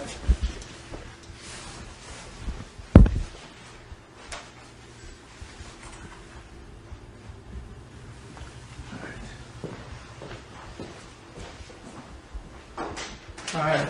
I'm Sergeant Trissel. This is Deputy Mullen with the Dark County Sheriff's Office, okay? Is it correct that you're Nathan Downhour? Is that correct? Yes. Alright. Nathan, we need to talk to you a little bit here about what's been going on, okay? You've already been read your rights, so you understand your rights, okay? You're willing to talk to us here? Okay. First thing I need to know is, what you're doing, why you're coming here. Why'd you come to that house on 5K Avenue for? Right. Why did you come here in the first place? To see a 13-year-old girl in that house. Okay.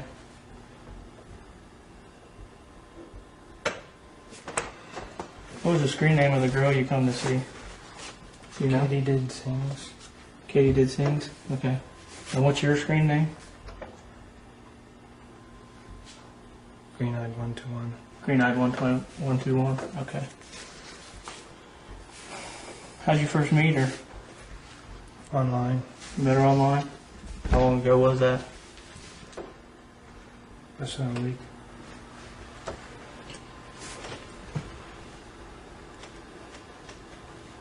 You've been talking to her every day or what? Nearly every day. Okay. And you knew how old she was when you come because you just met her. She's 13, right? Right. Okay. What made you believe she was 13? The pictures. Okay. She type you and tell you that, and you believe, by seeing the pictures, you believe she was 13 and everything? Mm-hmm. Okay. Have you ever talked to her on the phone or anything? Twice. Twice before today? Yes. Okay. How long were your calls, do you know? How long did you talk to her each time?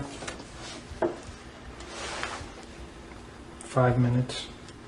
5 minutes each time? 5, 10 minutes. 5, 10 minutes. Okay. And what was the phone? Did you call her? She call you, or? She called me. Okay. When was that?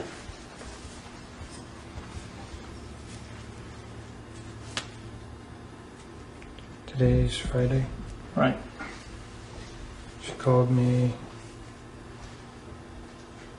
Tuesday and I think Thursday or Wednesday.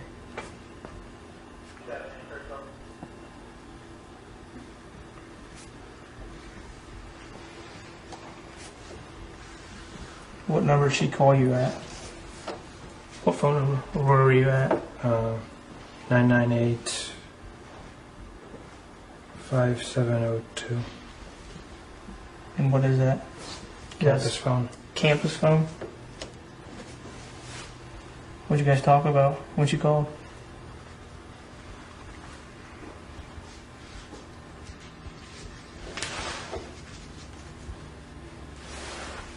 She asked a few questions. Asked her how she was, what it was like. Mm-hmm. Did you talk about coming up here? No. Okay.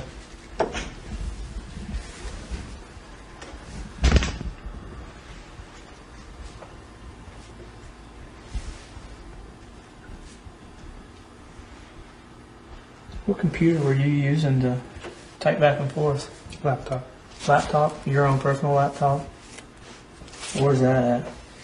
In my car. In your car? Okay.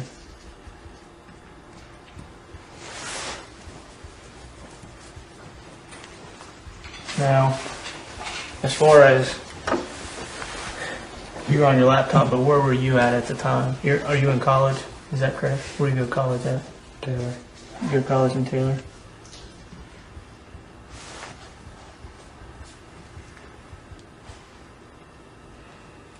Are you familiar with this area over here? Nope. Nope. Where do you live at? Indiana. Hartford City. Hartford City? That's where you're from? Hmm.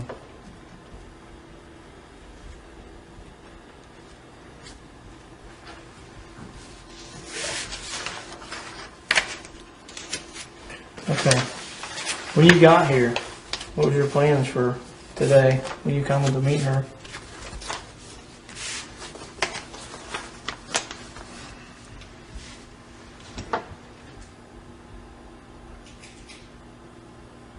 I guess one thing to remember, we're here to talk to you. We pretty much know what was said.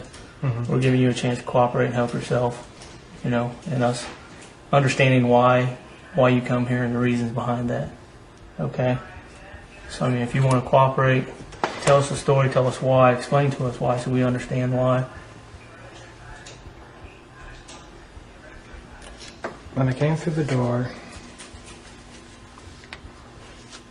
I pretty much already reached a conclusion that this was something I couldn't go through with. Mm-hmm.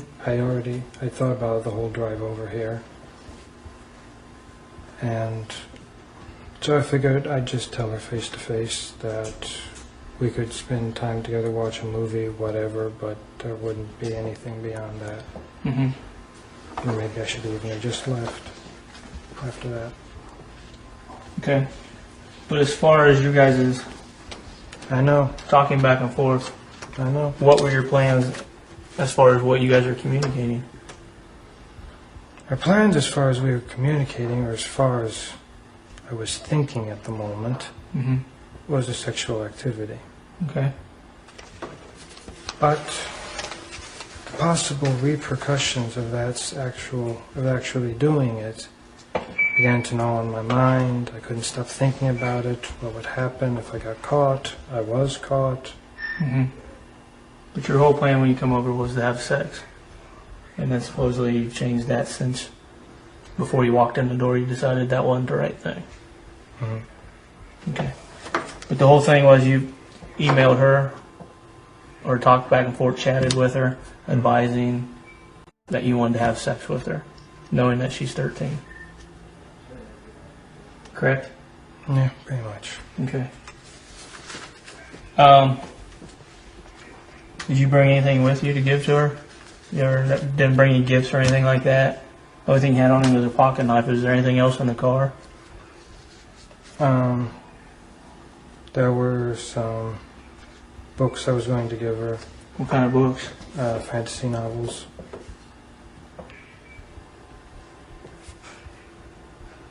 And you say your laptop's in the car, right? Right.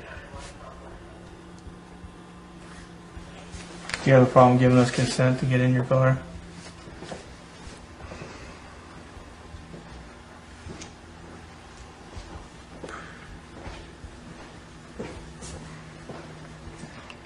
You may get into my car. Okay, so you're giving us consent to get into your vehicle. Mhm. Is there anything else in there that we should know about before we get in there?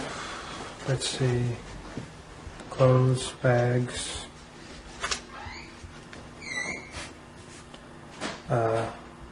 Under the left seat, there's a box of condoms unopened.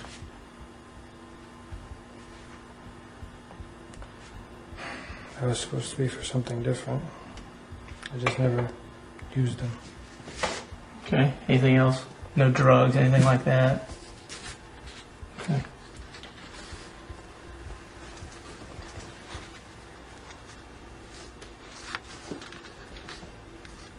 Is there any pictures on that computer we should know about? Any pictures of children or anything like that that you want to let us know of ahead of time? Any nude pictures or anything that anybody else has sent you or anything?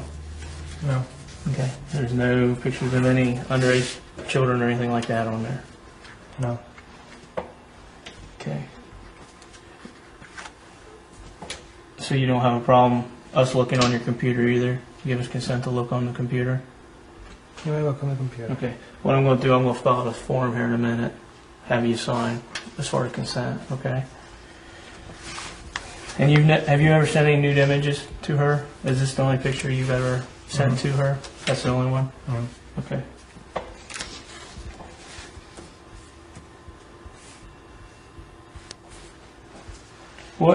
what is your address actually in Hartford City? 0724 West. 07? 0724 West, 800 North.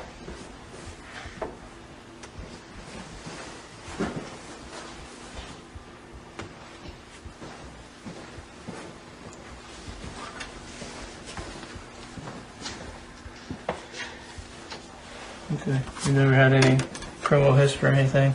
No. Anything minor we should know about? No. Okay. Have you ever done this before? And not actually got caught when you met a minor? What made you do this for the first time?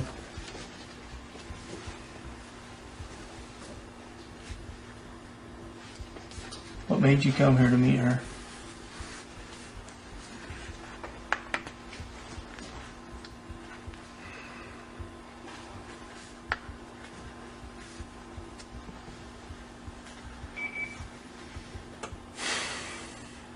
I really don't know.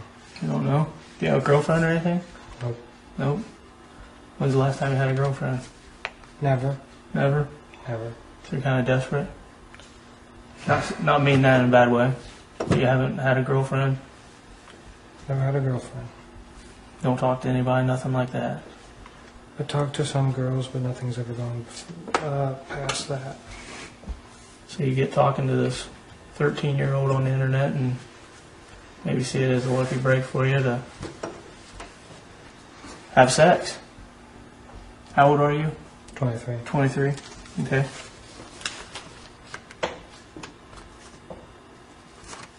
That kind of the gist of it? Have you ever had sex before? No. Never. So you have a box of condoms with you. You've never had sex before. The whole plan was to have sex with this 13-year-old when you got here, correct? That was the original plan. Okay. Did you tell anybody you were coming here today? No.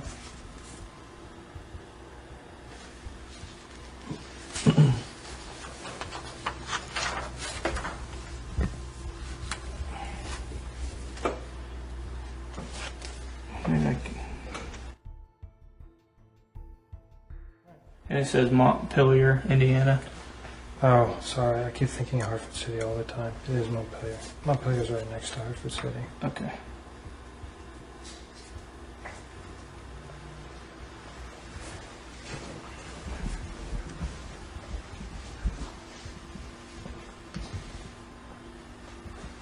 Social security number, what is that?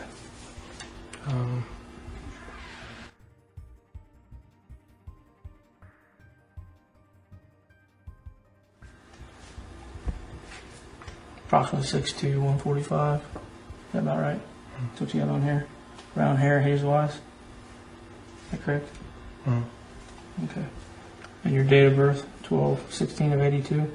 Yes. Okay. You didn't tell anybody you were coming here today? No. What was your plans once you come here, did what you were going to do, then what was you going to do? Go back to college or? Go home. Go home? You're supposed to be going home anyways? Mm-hmm. So your parents don't have any idea you're over here or anything like that? No.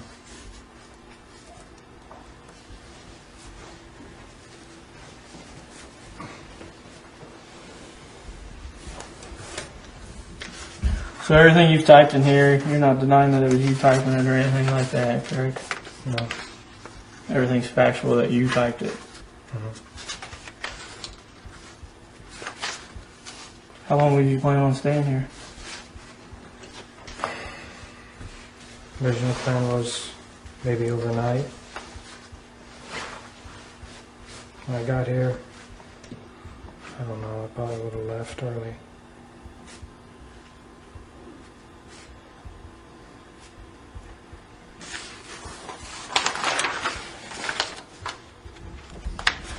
Is there anything else you can think of you need to advise me at this point? As far as anything with this? Nothing? Nothing. Okay.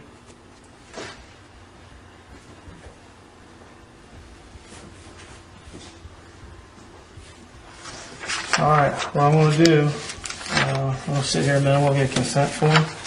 I'll fill out a consent form. And then we'll get you to sign that. And at this point you're going to be charged with unlawful sexual conduct, attempted unlawful sexual conduct with a minor. Okay? Which is a felony of the 4th degree. What does that mean? What's that mean? Staying here this weekend. You'll be staying here all weekend on this charge. As far as you want to know the elements of the crime or what? What's the penalty? It's a felony of the 4th degree. As far as what the breakdown is, I'd have to look it up and give you that answer in a little bit. Okay. And it goes on my record, correct? Yeah, it can go on your record if you're convicted of it. So I'm going to be tried for it? Yeah. Yep. Any other questions? Your car, we have that, and it's towed to our impound at this time. Okay. At this point, it'll be up to the prosecutor. What's going to happen with the car? So that we'll have to wait, and we can answer that question later on. At this point, once we advise him what you've told us and everything else. Okay. Yes, sir. All right. Well, let me find a consent form, and then we'll get you out of here. All right. 0724 West 800 North, right? Right. What's your home phone? 765 Okay. 348 348? 348 4603.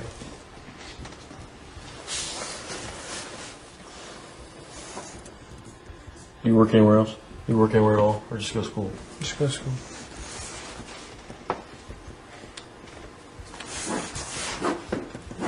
You know the address of school?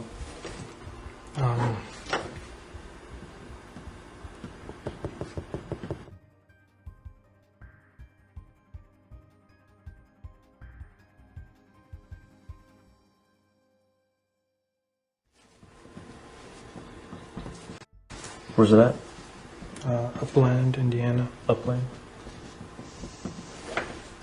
What year is your car? I believe it's a 98 or 99. What's the zip code there, Upland? What's your zip code at school? I don't remember. I never sent out any letters from there, so I never put a Is zip it code. Taylor University? Mhm.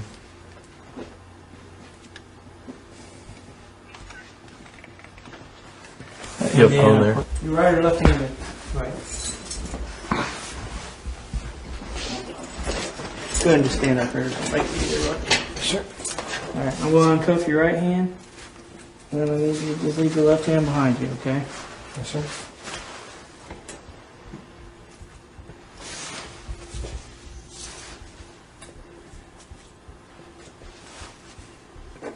Hold on a minute.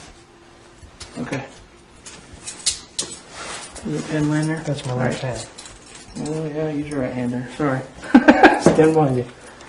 Sign right here on signature. What's the date, Sean? 24th. Okay. Alright, you gonna put that down? Put your hands behind you. Alright.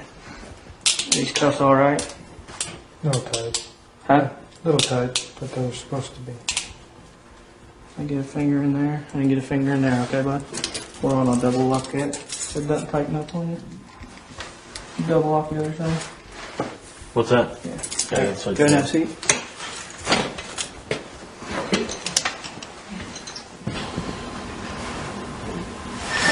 I'll put this back in your front pocket. You can take this with you. Okay. Stand up. And I still have your knife in the car, which we'll check that into your property. All right. You want to put some oil up in your car? You want to get the other sheet? Car lock. Yeah. Put that forward.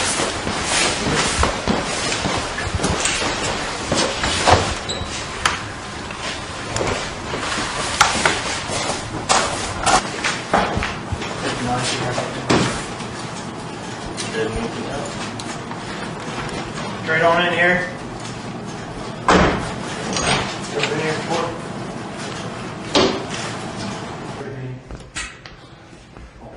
Right down the hall here. First door on the right. You go ahead and put your stand in this little imaginary box right there against the wall, and we'll get a couple pictures of you.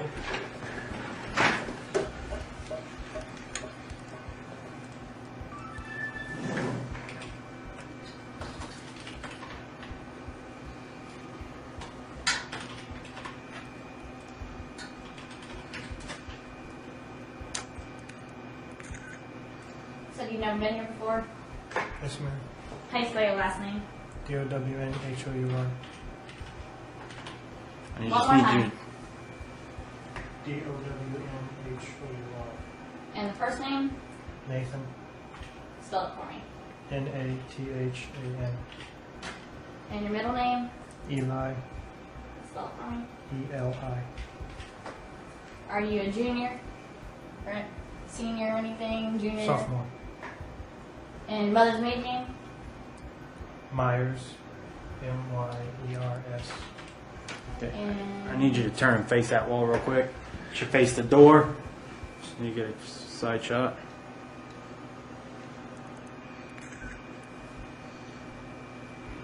Okay, I just need you to turn and face that the opposite way now.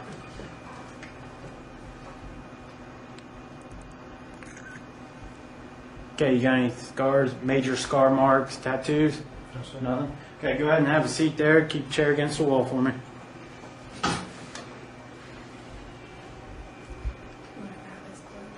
Yeah, I gotta get this property. what's your social security number? Right. Your social security? Oh.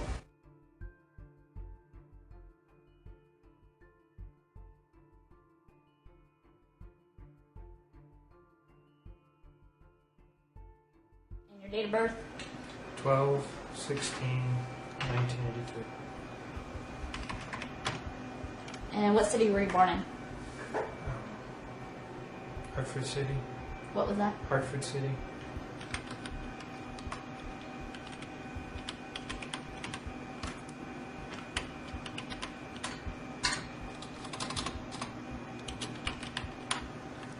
And what state?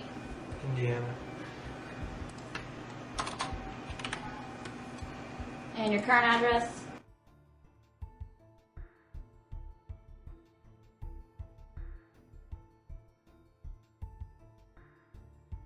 What was it? One more time.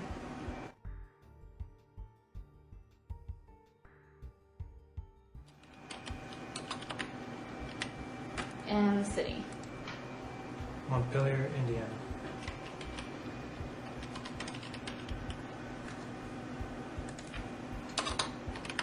And the zip code? 47359.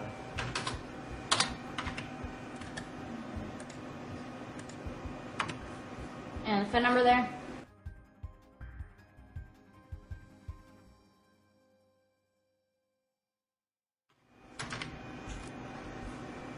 Are you married? No.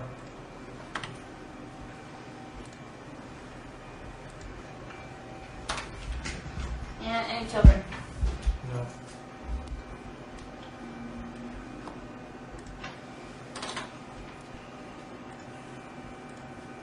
Highest education?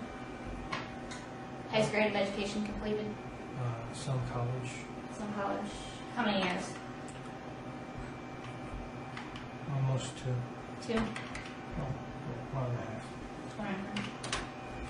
Where was that at? Taylor. Taylor? Taylor. You're gonna have to speak up. I can't hear you. Sorry. Taylor University.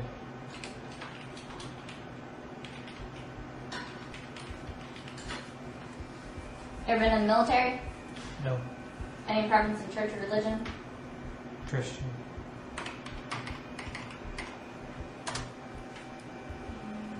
Go by any other names? No. Are you working? Not at the moment.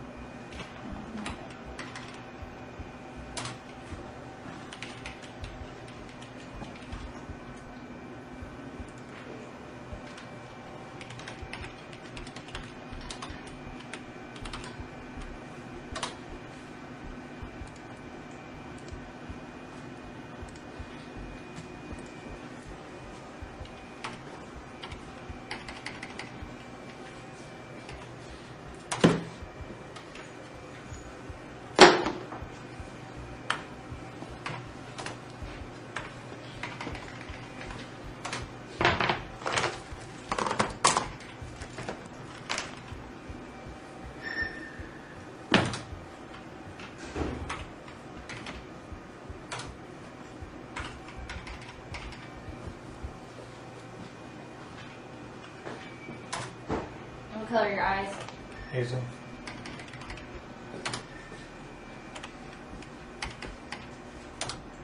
And your height?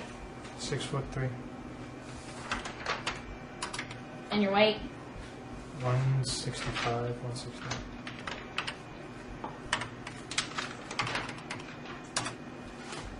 Glasses or contacts? Contacts. What hand do you write with? Right. You can read and write? Yes. Scratch marks or tattoos? None.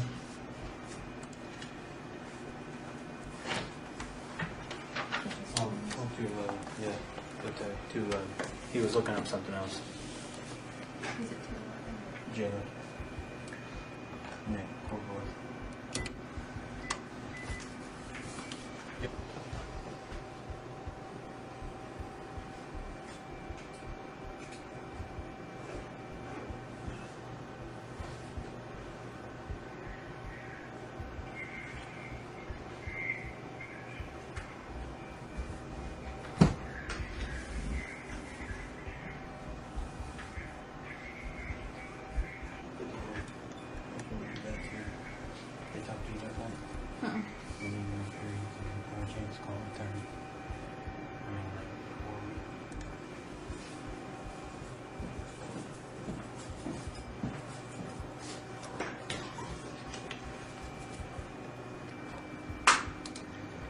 Is that a 4?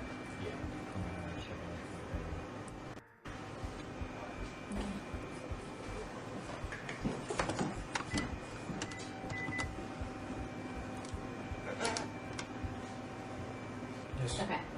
What kind is it? Dodge Neon. Plymouth. What year? 1999. And the color? White.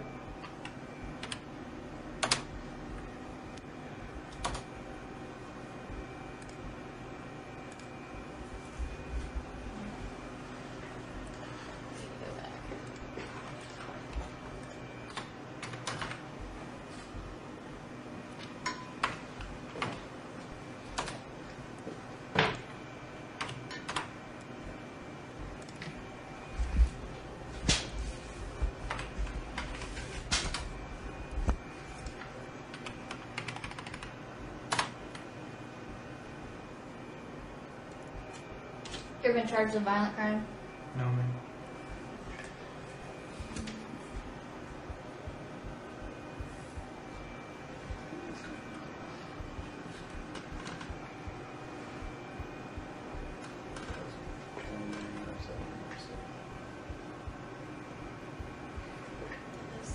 Or might be up there. Oh, unfortunately. Never had domestic or anything? No, man. They told me today it's not violent. They called No, man. Asthma? No, man. Arthritis? No, Dental problems? no, man. Withdrawal symptoms? No, man. Diabetes? No, man. Epilepsy? No, ma'am. Pain spells? No, ma'am. Physician prescribed diet? No, ma'am. Urinary tract problems? No, ma'am. Ulcers? No, ma'am. Venereal disease? No, ma'am. Ever tested positive for AIDS, tuberculosis, or hepatitis? No, ma'am. Any type of heart or high blood pressure problems? No, ma'am. Being treated for mental health problems? No, ma'am. You ever tried to kill or harm yourself? No, ma'am. Feel depressed or suicidal? Depressed? Yes. Suicidal? No.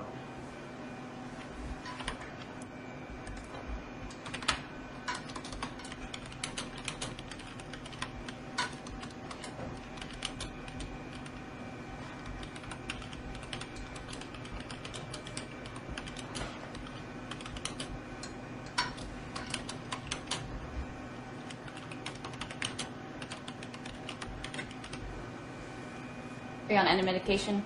No, ma'am. Any other medical problems? No, ma'am. No surgeries or anything within the last year? Use alcohol? No, ma'am. Yes. Yes.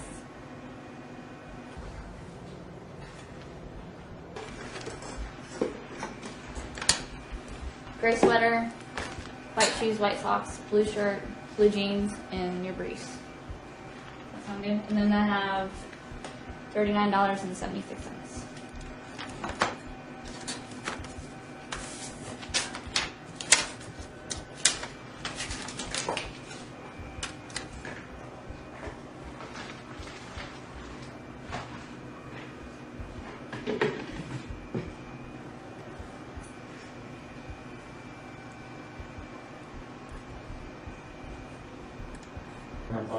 Jeff Real, okay? Okay, that's who they need to speak with about getting the car out. That's my only concern with you at this point, and the evidence. I mean, the evidence is not an issue, but that won't be released until the court case is over. If the court decides to release anything back to you, like a laptop or whatever, then we'll give that back to you too as well. Okay? But this is yours, you keep it. Should you have any questions, I'll even write my phone number down there for you. There you go. Bye.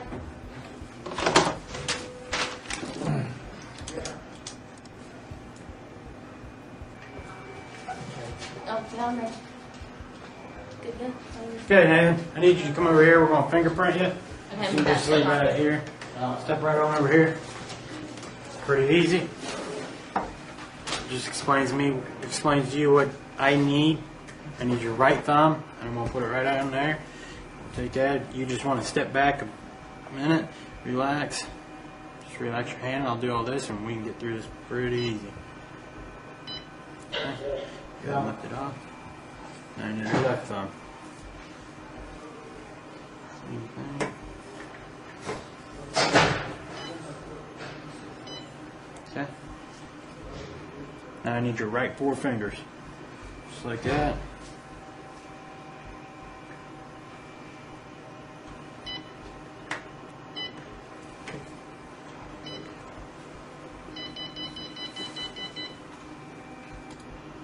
And now I need your left ones. You can, if you need to step, turn, make it more comfortable for you, you can do that.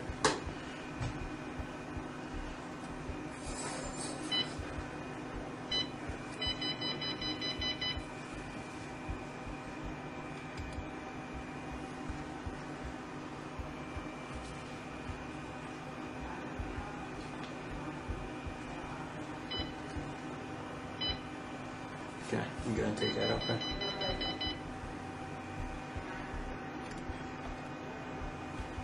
Let's try it again one more time. Okay,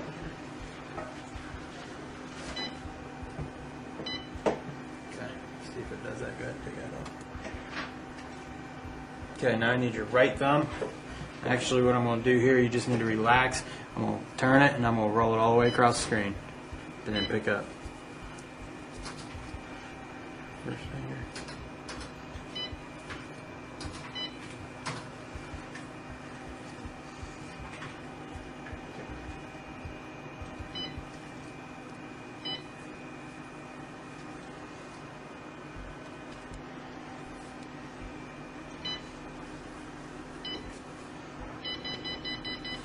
Okay, it probably just smudged a little bit and the system didn't like it.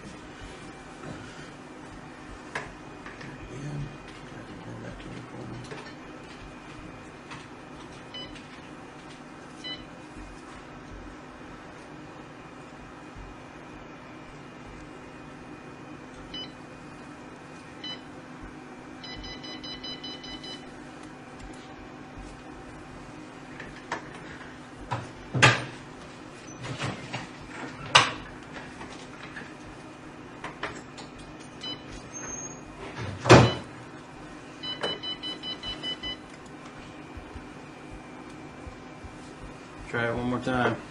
I'm gonna roll it this way. I'm gonna come back this way.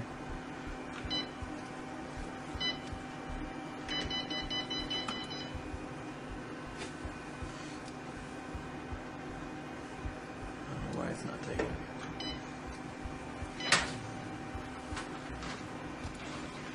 Okay, now I need your left thumb. We're gonna do the same thing to this hand.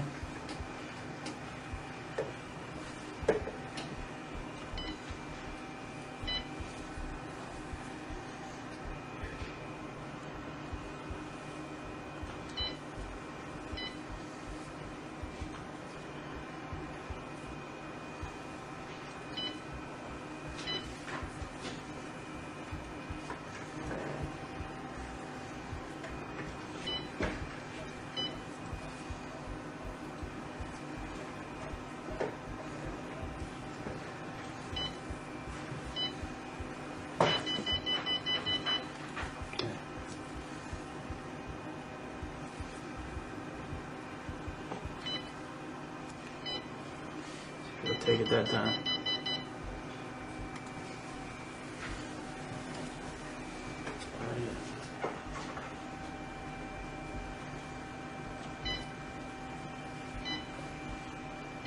This thing is not like me today. I don't know why it's not.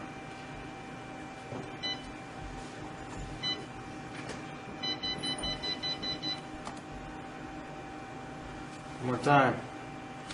Try it again. See if it'll take it this time, and that's it.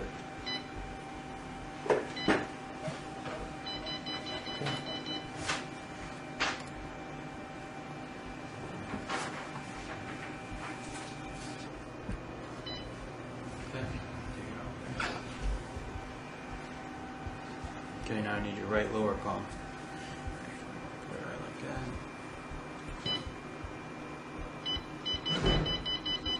Okay, don't move your fingers when we do this.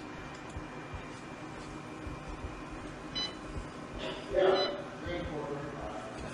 Go ahead and take it off there.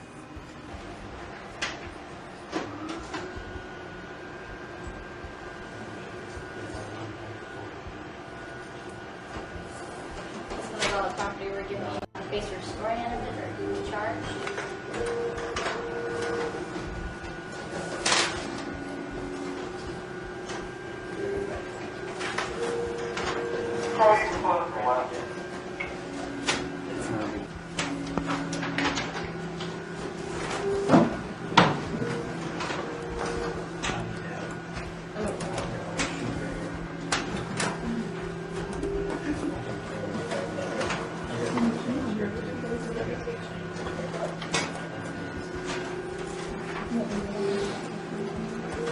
I'll just write it there. Or you can just put it in, either one. You can write it in there.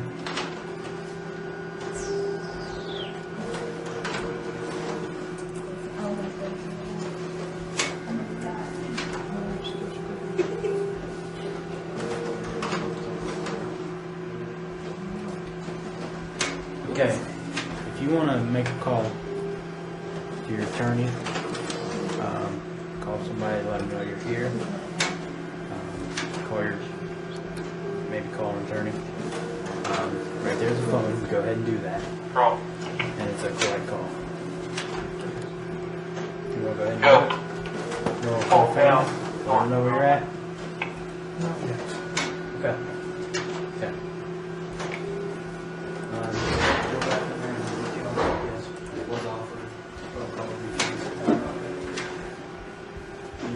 you're allowed to call while you're over there. If you wanted to call your attorney, that was fine. You can do that now. And you don't want to, wish not to? Okay.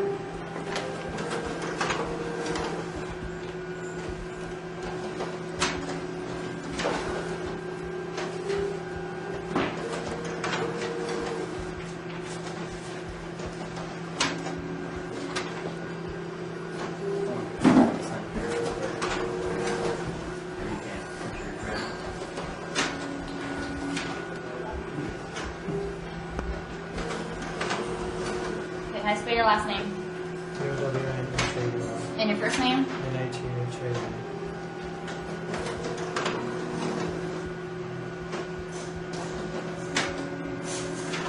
Date of birth? 12/16/1982.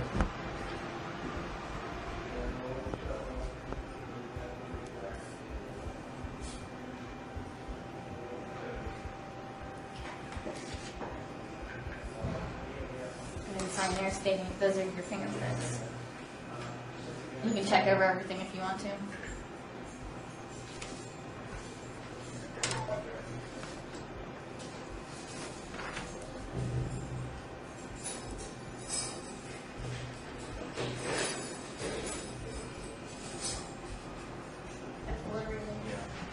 Ready whenever you're ready. You ready? Go and grab the stuff. Go over to the other side. Straight up. Control. Port 9 and 10 Downhour to A1 right here. You'll hear it buzz.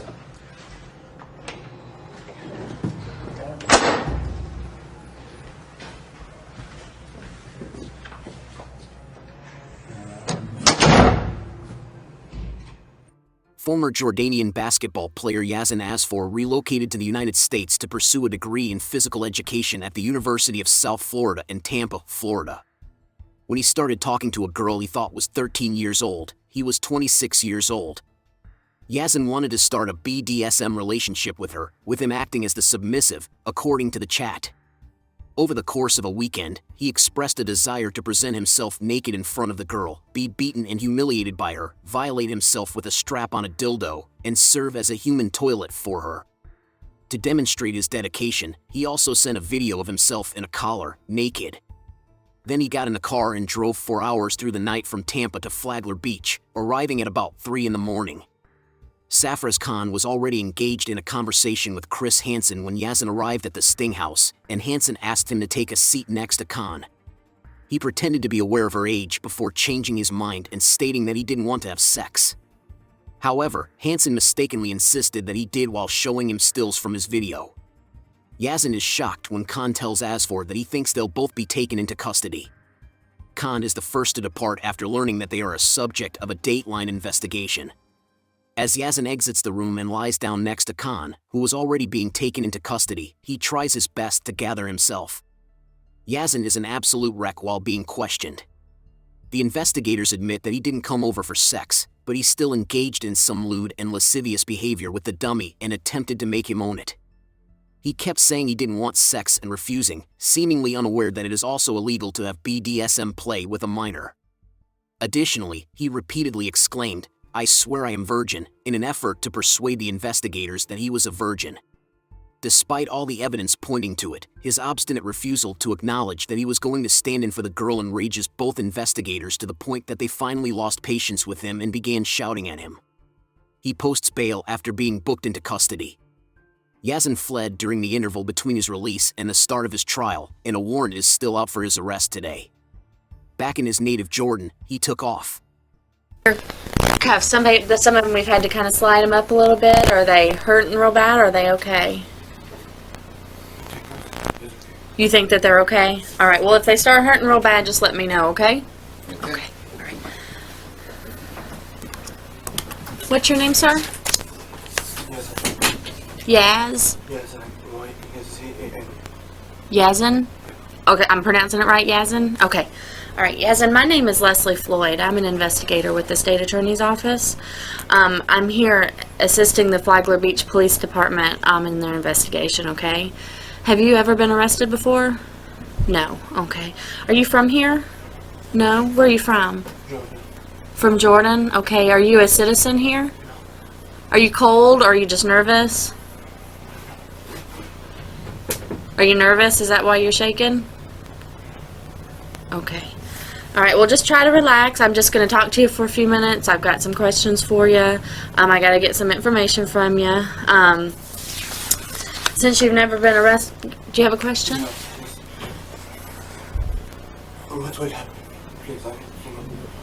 Okay. What's going to happen is I've got some questions I got to ask you. Since you've never been arrested before, I'm going to go ahead. I'm going to let you know what your rights are, and then after I do that, if you agree to talk to me, then you can tell me what happened. But before I can talk to you about any of it, I've got to tell you what your rights are. Okay? So just try to relax. I know you're nervous. Just try to relax. excuse me, everything will be on the TV? They haven't made a decision yet on what it has all been videoed, but they haven't made a decision yet or edited any of it yet. So I don't know if it will be on there or not. Okay, please, I need your help. I swear, you know, I'm even a virgin. I've not do sex in my life. Okay. So All right. Well, let me read you what your rights are, and then that way, then we can talk about everything, and then whatever questions you have, I'll be able to answer them for you. But you've got to try to relax, because I can tell that you're really, really nervous and you're really shaking. And right now, you're not going to get hurt. Nothing. I don't want. I know that you will not hurt me, but the situation will hurt me if it's on the TV or if I am arrested like that. My future will be destroyed. I'm not that bad person. I did not do any criminal in my life. I told you even I did not do any sex with a woman. All right. Well, let me read this to you and explain it to you, and then we'll be able to talk about what happened tonight. You'll be able to tell me what went on. Okay. All right. You have the right to remain silent, and anything you say may be used as evidence against you. You have the right to talk to an attorney and have him present with you anytime during any questioning. If you can't afford an attorney, one will be appointed to represent you. And if at any time you wish to stop talking or have an attorney present, all questioning will be stopped at your request. What this is saying is that I want to talk to you and I want to find out what happened tonight. If you'll talk to me, then that will be great. If you want to talk to me and at some point in time you decide that you want to stop talking and you want to have an attorney, then we would stop talking. Do you understand? Okay. With these rights in mind, are you willing to talk to me? Yeah. Okay. All right. Try to relax. These first set of questions are going to be very, very easy. I've just got to get your personal information, okay? Okay. Do you need some water or something? Yeah. You need some water? Okay, let me get you some water. Just sit right there.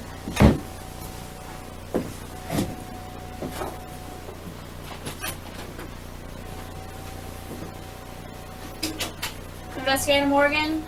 Yes. Can we get Yazan a glass of water, please? A glass of water? A cup of water, if we can find a cup of water. Yeah, I'll have John bring them. Okay, thank you.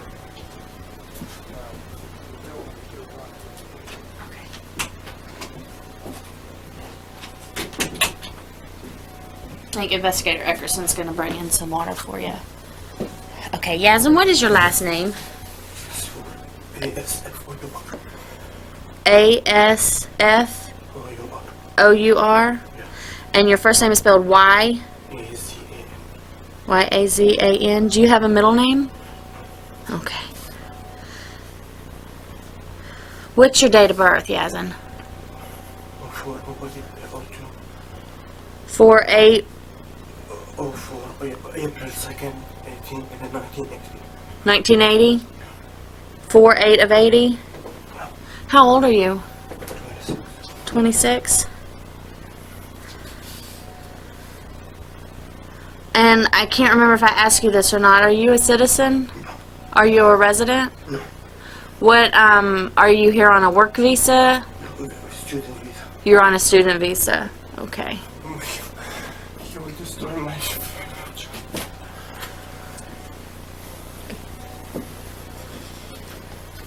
He's very nervous.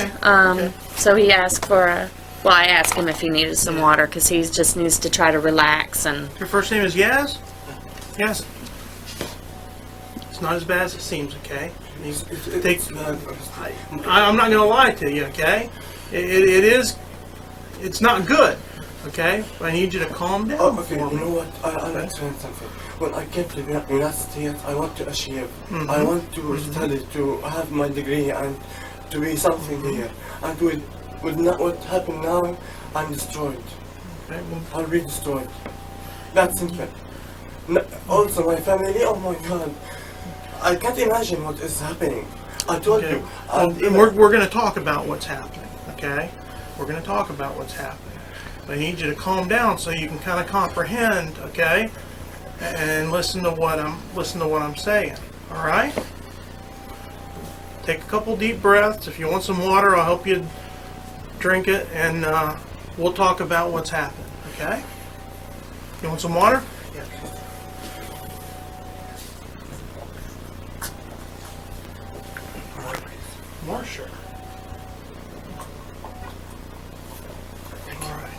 Take a couple deep breaths.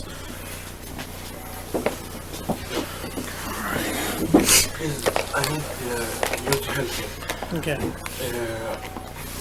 Let's start at the beginning. I know you got a lot of questions. You got a lot of things you want to say. Yeah. Let's start at the beginning. Okay. You've been chatting with this girl online, right? Okay. And at some point, you did send her some pictures. Yeah. Okay. And based on what I've heard about the chats, okay, you calm. Okay. When you're shaking around like that, you can't really hear me very well. Based on what I've seen about the chats and all that, you are somewhat into the slave-master relationship. Is that pretty correct? Come in. Thank you. Thank you very much. Okay. I'll tell you something. I know it's a bad thing to explain these things, but I'll tell you. Honestly, when I deal with a girl, I deal with a girl like respect, you know? I understand that. Yeah, and I do not want to have sex with her. And I told the lady, now, I'm even a virgin, you know? That's not my, But based on your chat with her and your conversation, you may not have wanted to have had intercourse with her, but you did want a master-slave relationship, which means you did want her to... Honestly, you know what? I will explain. Okay. Maybe I was talking about this stuff, but in my goal, I thought about a relationship. Maybe it was with a young girl, and I found late, you know? Okay. But that's not my goal. Okay. My goal is not to have sex with a girl, even a teenager. Okay, I understand that, but like I said, based on your conversation, okay, based on your chat, you did want some type of master-slave relationship, based on what I'm getting out of your chats, okay? So, it's safe to say, based on your chats, you did want her to do something. Maybe it wasn't intercourse, but you did want her to do something. Honestly, you know, when I came like, she told me that her grandfather, he's not here, so I wanted, and you can see the chat. I told her I want to pamper you, I want to adore you. That's it. I did not plan to do anything bad for her, or you know, to hurt her or have sex with her, or you know. But at some point, you would be naked and collared, okay? So at some point, you did intend to be naked in front of her. Yeah, okay? I did not. But those pictures I did not take it for her, honestly. But they were sent to her. Dude, let me tell you this, okay? Let me tell you this. The best thing you can do is be honest with me. I am honest Okay, with no, you. you sent her these pictures, okay? You sent her these pictures, okay? You cannot sit there and tell me that at some point, okay? At some point, you did not intend to be naked in front of her or have her do things to you. Okay, don't sit there and shake your head to me, because I know that is not true. Okay, I'll tell you something. I need you to be honest with me. I swear I'm honest. I swear. You know what? I'm even a virgin. I told you I'm a virgin. You know what that means? I understand that. However, I also see what your past actions are. Okay, we need to get past this hump, man. We need to get past this denial and get on to the next step, okay? And to do that, I need you to be honest with me. I am honest. Okay, you may not have intended to have had intercourse with her, but based on what I'm getting here, you did intend at some point to have some type of improper contact with her based on your slave fantasy. You know what? Honestly, my plans were, as I told you, I wanted a relationship. That's my goal. Maybe I did not do everything right. Like, maybe I had bad things, like send a picture, but You wanted to have a relationship. How old are you? I'm 26. 26? And she's...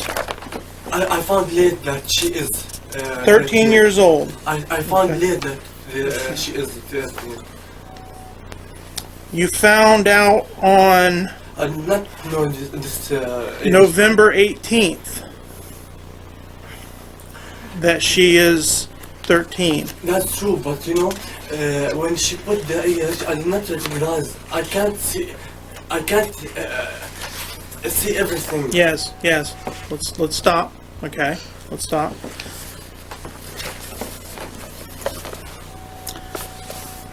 Can I be naked and with a collar on my neck? Okay. Now, I can go through and page by page pick out what you've said to her.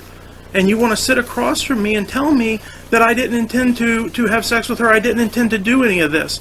Come on, man. I swear I'm not. No, I don't want to hear I swear, because let me tell you what I've learned in 15 years of law enforcement. When people say, I'm going to be honest with you, I'm going to tell you the truth, or I swear, that means that the next statement is going to be a lie. No. Okay? Not me.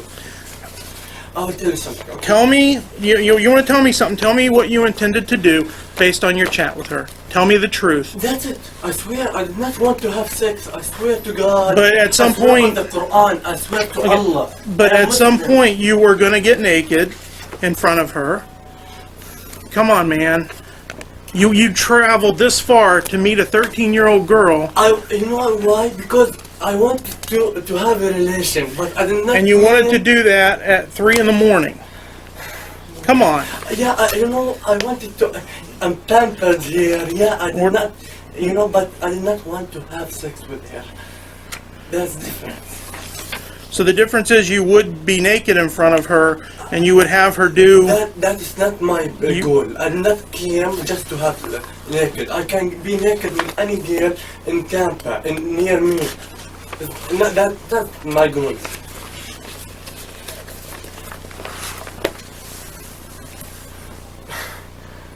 You don't... Dude, I'm going to tell you the truth. I don't believe you, okay? I'm going to be honest with you. I'm going to be straight up with you. I'm not playing games with you. I've been doing this quite a while.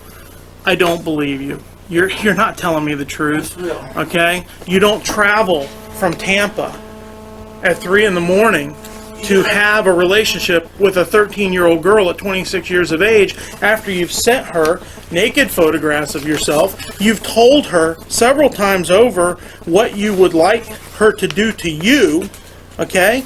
You don't do it. And don't sit there and tell me I swear, because I don't want to hear I swear anymore. I swear doesn't cut it, okay? You did not ask yourself that I can do sex with any girl. I understand that. I understand that. With any girl like more than 18 years old. I understand that. Wait a minute. But then why if you could do that, why did you drive to Flagler Beach from Tampa at 3 o'clock in the morning? Because when she chat with me and when she talked with me, she was a nice girl, and I wanted. But there's no nice girls in Tampa. No, I mean when she was talking to me, she was like she treated me good and these things, But she was 13 years old. Yeah, but I was talking. You're running out of answers, okay? And when you run out of answers, the only answer is the truth, okay? And right now, this speaks louder than anything else you're saying. Okay, what do you want to hear? I want to hear the truth. I want to hear the truth, and the truth is... I did not want to have sex with her. I did not want... What about the rest of the things in here? Did you bring the collar tonight? No, I don't. I'm not... I'm like that. Well, they have your car, and they're bringing your car here, so if it's in your car, they're going to find it. I don't have a car in my car. You can search. So there's no collar in your car? No. What are they going to find in your car? Did you bring something else other than a collar? No, nothing. Nothing, I swear. You can't... Well, let me ask you this. Well, they're going to look because they've got to inventory your car because they have to bring it here. So they're going to look at the car. So if it's in there, they're going to find it. No, it's not. What if you had got it over here and she had wanted to have had sex with you? I will not accept. Because many girls tried to have sex with me. I did not. I swear I am virgin. I swear to God. So what did you drive here for tonight? I said because I wanted to know her. I wanted to know her. I wanted to be with a relationship with her. Why would you do that at 3 in the morning when you could leave it at 6 o'clock in the morning and get here at a decent time? Okay, you know what? I will tell you. I was planning to come in the afternoon, but I could not. Then I was planning to come at 7 a.m. I could not too, and because I did not want to find that I'm a liar or a guy that say without doing, like that I'm a good guy. Because I showed her I'm a good guy, so that I came now. And also I wanted to tell her I'm going home because I did not find the way, but that happened. So you were going to tell her when you got in there at 3 o'clock in the morning that you were going home? I meant when she was talking to me on the phone, I wanted to tell her I'm going to home because it's late now. Did you tell her that? No, but honestly no, because she was getting me the direction, so I thought, okay, I don't want to disappoint her. I was really thinking in a good way. I did not think that she will do that. On 11/18/06 at 2:12 a.m. you typed to her that you wanted her to slap you, okay, spank you, humiliate you,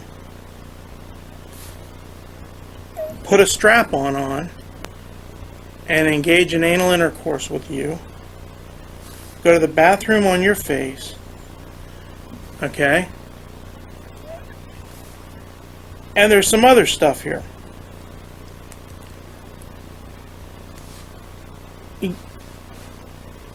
Yeah, and you wonder why I'm asking you for the truth. You know what? Maybe when I deal with her with any other like girl, but I did not know that she is young. But about 25 lines up, she tells you she's a 13-year-old female. Okay? At 2 o'clock, she tells you she's a 13-year-old female, and at 2:12, you tell her what you would like her to do, which leads me to believe that you would like her to do these things to you, and you would let her do these things to you. And that's why you came here. I knew that she will not do that because she's not into that. But if that's what you want, then why would you want to go be with her if she's not into that? If she would have said that she would have done any of those things to you, you would have let her do them. No, I'll tell you something. You would have let her do them. No, please wait. I know that she will not do because she's new and she doesn't know anything about this lifestyle. So so if I was planning to do that, I could meet with any woman into this stuff. In the span of 12 minutes and 16 seconds, you went from her age to what you would like her to do to you. Okay? And then you traveled 4 hours to get here. Okay? Yes, you're not making any sense, buddy. No, you're not making any sense. I swear. Okay, without I swear. That's what I mean. That's why I mean. I did not lie about myself because I'm saying always the truth. I don't believe you're lying. I believe that's what you would like her to do to you. No. Okay. Maybe if she's into that. Okay. So if you had gotten over here, if you had gotten over here, and she had been into that, you would have let her do that to you. Okay? Excuse me? If you had gotten over here and she had been into that, you would have let her do that to you. I don't know about the situation. Okay, here's the thing too. Soon as you walked in here and sat down, you asked for help. And you said that you were in a really bad situation and you asked for help. I can't help you, and Investigator Eckerson can't help you if you don't tell the truth. And right now, you are not telling the truth. Is admitting you have a problem. and you're not doing that. Okay, you're sitting here going, "I swear, I swear I wouldn't do that." Okay, wait. You want me to say that I wanted to do it? I want you to tell the truth. That's the truth. I do not want to have sex with her. So you talked about sex with her. You may her. not have wanted her to have sex with you, but like I said, in the span of 2 minutes and 16 seconds, or 12 minutes and 16 seconds, you told her what you did want her to do to you. Correct? Maybe, okay, maybe. But that doesn't mean that it will happen. The words are not the truth. But it means that if she would have been into it, you most likely would have let her do it. You can't say that because But we can say that because you just drove 4 hours.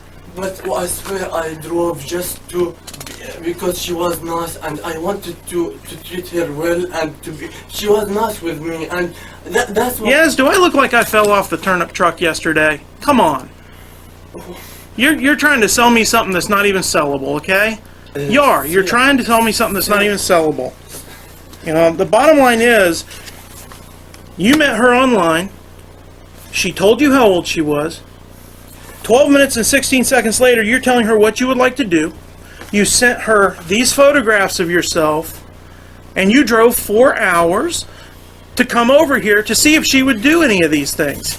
Don't sit there and go like this, because I'm going to tell you right now, brother, you ain't wanting help very bad. Okay? It's easy to come in here and say, I got a problem, and then sit here and lie to me. Okay. You need to be honest with yourself, man. I'm honest, but okay, what do you want to hear? Okay. We want to hear what your intentions were when you got here tonight, and we want to hear the truth of what your intentions were. Okay. Okay, when I came, I swear I did not mean to have sex, and I did not have condom even if I have sex, you know. That's not my plans. If I wanted to have sex, I will not forget the condom, right? That's the first thing. When I came like I told you, I wanted to be to meet here, to know here, you know, and after that, okay, maybe to see if she would do any of these things. Okay, because none of these things involve having sex. Okay? Okay, but you know, I know that she's not doing that because she is not into that. I said again, she is not, and she's told me that she doesn't know anything. Okay, are you into that? Yeah, but kind of.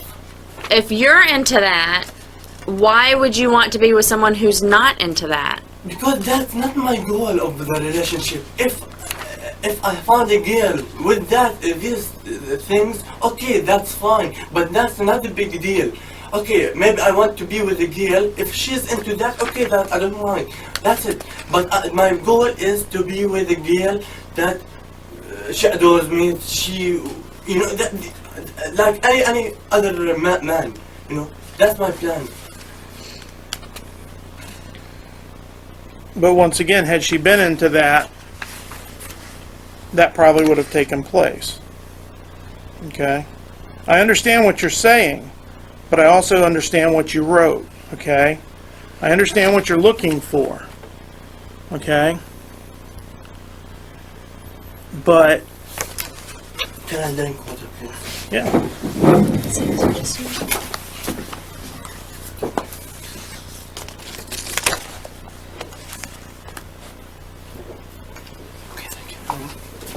The bottom line is, yes, okay, you had certain desires that you expressed to her, okay? I don't see in there where any of them involved sex. However, they did involve her doing some things to you, okay? And you drove across the state of Florida, okay? And at some juncture, if she had been willing, you would have let those things happen. Okay? That's what I believe. And you can sit there and shake your head all you want. Okay. However... Okay, I'll tell you something. Maybe it will not... I mean, it will not make you satisfied, but... I was with girls in the same room, and they were naked, and they were told me to have sex with them, and I told them no. Okay, I understand that. So you can't say that something about me that I did not do it. You know? No, but what I can say is you came over here because this is what you wanted done. You even said it in there that you wanted that done. Okay, but again, I think in another way. If I want that, I mean the goal. Sorry, for me, I could meet any woman into this stuff. But the point is, you didn't. You met a 13-year-old girl online, and you drove across the state. I came here. I came to see her just to know her. That's my goal. To know her, to have a relationship like any other guy, but without sex. But I mean it. I want to know the girl first. I want to know if she's the right girl for me. Then I will think about sex. I was not planning to do sex. And this is an icebreaker? Okay, that's picture maybe for me, that's bad picture, I know. But that doesn't mean that I want to have sex too. Yeah, I did not do sex. I did not do sex. Yes, do I have stupid written on my forehead? Do I? Because you're talking to me like I'm stupid, okay? No. Now, here, I'm telling you the facts as we see them, as you've put them, okay? And you're sitting there telling me Sir, I understand garbage. No, I will tell you something. But now, don't tell me something unless you're going to tell me the truth, okay? Because I've been sitting here listening to this fairy tale story that you're making up about wanting to get to know this girl when in a matter of 12 minutes, you've told her what you want her to do. Man, I'm tired of being lied to, and that's what you're doing to me. You're lying to me. Yes, you are. You do. So you think I came I to think have sex? that in the span of 12 minutes and 16 seconds, you went from finding out her age to telling her exactly what you want her to do to you. You even say that's what you want her to do to you. I did not And do then, it. Okay. I know you didn't do it, but you came across the state with the intentions of having it done. No, but yes, you did. Okay, if she was experienced with that, maybe you can say that. But Even at 13 years of age. No, I'll tell you something. When about 13 years old, I will not come. She told you she was 13, and you did come. Yeah, but I did not come for interaction with her. I mean, for a relation with sex and this stuff. Throughout the whole thing that I'm reading, you have said to her a couple of times, please collar me. I want you to collar me. Please remember that I'm always on my knees with my collar for you. You need to dig down deep, brother, and admit that you have a problem, and admit the truth, and stop sitting here and telling me this fairy tale that you think is going to get you out of this jam that you got yourself in. We're not saying that you don't think that she might be a special girl or she might be the girl for you. We're not saying that you don't feel that you care about her, but I told her I like you. I told her, and she said that too. And we're not denying, we're not saying that you're not telling the truth about that. I believe that you felt that you had a connection with her and that you wanted to spend time with her. But I don't believe that you drove 4 hours after you've talked to her about the collar, the other things that you wanted to do with her. You did not drive 4 hours to do nothing. You're not doing yourself any favors by sitting here and trying to convince yourself that that was your intentions. Because you're not convincing us, you're convincing yourself, Yaz. Sam, you know what? Again, I did not come just... I mean, I don't know. I know you didn't come just for that, but you came for that also. But I could do it with an adult. I don't hear that because every other guy could go a block over and find another girl. You go to a university. They're littered with women. I understand that. However, the bottom line is you drove across the state of Florida 4 hours to find this particular girl that you've been chatting with online, okay? Who is significantly younger than you. My goal was to know her because she was nice with me. Yes, your goal was to have her do the things that you typed in there at some point. Yeah, maybe that's true after I know her, but not in the first meeting.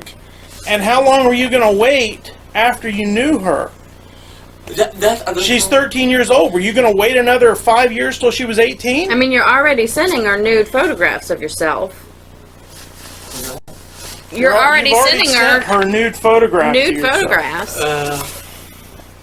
You're sitting here minimizing and downplaying everything. Once, Yes? by the way, yeah, that was once I sent her, and maybe I was wrong about that. Yeah, I was wrong when I sent her. Maybe you've been wrong about the whole thing, man. Yeah, but the picture will not judge all the situation, because she will. It will not judge my goals. I swear I did not mean that. You've got a collar on, you're down on your knees, naked. That's the same thing you write in here. I think that was one of your goals, Yaz. At 12:09 on the 9th, yesterday morning, you write, just kiss, hug, and keep me. I mean, you're obviously thinking about sexual things with her for when you get there. No. This was just yesterday. No. I did not have sex with adults. I will not have sex with a teenager. Come on. That's the truth. Yeah. Okay, you wouldn't have intercourse with her. But what about all the other things you've written, man? The other thing. Hey, we're sitting here going around in a circle. The other things you would let her do. Maybe not later. I mean, maybe later when I know her. Maybe when we have really a good relationship. Okay, maybe. But that doesn't mean I came just to have those things. And it doesn't mean you didn't. But that doesn't mean that I came for that. Yes, you came for that. Okay, you came for that. Okay. You can sit here and say what you want, and you can lie to yourself, and you can convince yourself, okay? You can convince yourself that that's what you came for, but when it's all boiled down, okay, and they see the pictures in court, and they see the transcripts, what do you think I'm sitting here talking to you for my health? You've sat here and you've lied to me, and you've tried to lie to yourself, okay? I swear I did not. And I've been sitting here the whole time telling you, you need to be honest. You need to help yourself out by being honest. Okay, what do you want to hear? I want to hear the truth, yeah? No, I want to hear the truth. And you're not telling me the truth. The truth based on this. No, the truth, I swear I was, my goals like that. Those are my goals. I feel I'm a good guy. I need a girl, but that's why I'm acting in this stupid way. I believe, yes, I'll tell you what I believe, and you tell me if I'm off base here. I believe that maybe you did want a relationship with this girl who's told you she's 13. Okay. What was that? I believe you did want a relationship with this girl who told you that she was. You did. I did. Okay, but I also believe that you wanted her to do all these things to you, okay? Not necessary. Maybe it will. Maybe okay. I don't say no. Maybe later, yeah. If she is into that too, but my plans was to. Okay, when I found a good girl. What if she had been into that tonight? What do you mean? What if she had been into this stuff tonight? Right here, you're talking to her at 2 o'clock yesterday. You're talking about when you're coming, and you tell her, please tell me how you want me to serve you so I can know my limits. She says, what you said sounds cool. You said, really? She says, yeah. You say, will you make me naked with a collar and on my knees all the time and sleep at your feet worshiping them and be your dog? Can I also be your full toilet for 2 days? That's true. Maybe, okay, I said that. But also, I did not... You write in here, will you pee and shit in my mouth? And she says, you like that? You said yes. I feel I belong to you if you do it. Maybe I wrote that, but... She's saying that she's into it. You wrote this yesterday. You wrote it, and then you drove over here. Okay, Sarah. We're going around in circles here. No. Yeah, we are. We're going around in circles. We're getting nowhere. Okay? That's what you wrote yesterday. You know, I pay because I pay now because I feel I'm a good guy. Maybe I don't see that. No one's saying you're not a good guy, Yaz. What I'm saying is you're not being truthful about your intentions here, is what I'm saying, and we need to get over that hump. Okay, I swear my intention. I came just to, okay, not just to, okay, to know her. You came to know her, and you came to have her do and I was what you wrote about. If she wants to have sex with me, I'll tell her no, because I did not bring condom. Well, and like I said, I'm not talking about having sex. I'm talking about the other things that you've written in here. Okay? Okay. And she said some of the things that you said sounded good. And what do the very next day? You come across the state to meet her with the intentions of doing some of those things.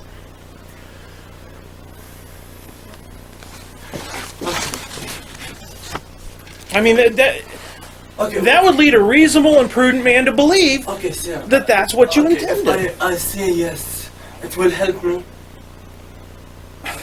I don't want you to say whatever you think will help you. I want you to say the truth. And so far, what you're saying and what you wrote is two different things. I don't want you to tell me anything. Okay, I can't say that I am not. I write stupid things, but always I don't mean that. In my life, in my whole life, when I write, some many things that I don't mean it like. I don't know how to explain it, but I mean, like, I feel when I write, I'm a good, I'm a good, very good guy, but in truth, I don't act like what I write. You know what I mean? My personality in the real thing is not like that. So what you're contending is that this was all just a big fantasy, and you drove across the state to meet her to show her that you're a good guy. Fantasy, but I wanted to meet her, to know her. I did not say that I wanted to cheat on her or say untrue things to her. But I came to know her, to have relation with her. You know, I mean relation in general, not I mean sex relation. No. So, again, I am a virgin guy. I don't look for sex. Well, and once again, I agree with you. Maybe you weren't looking for sex.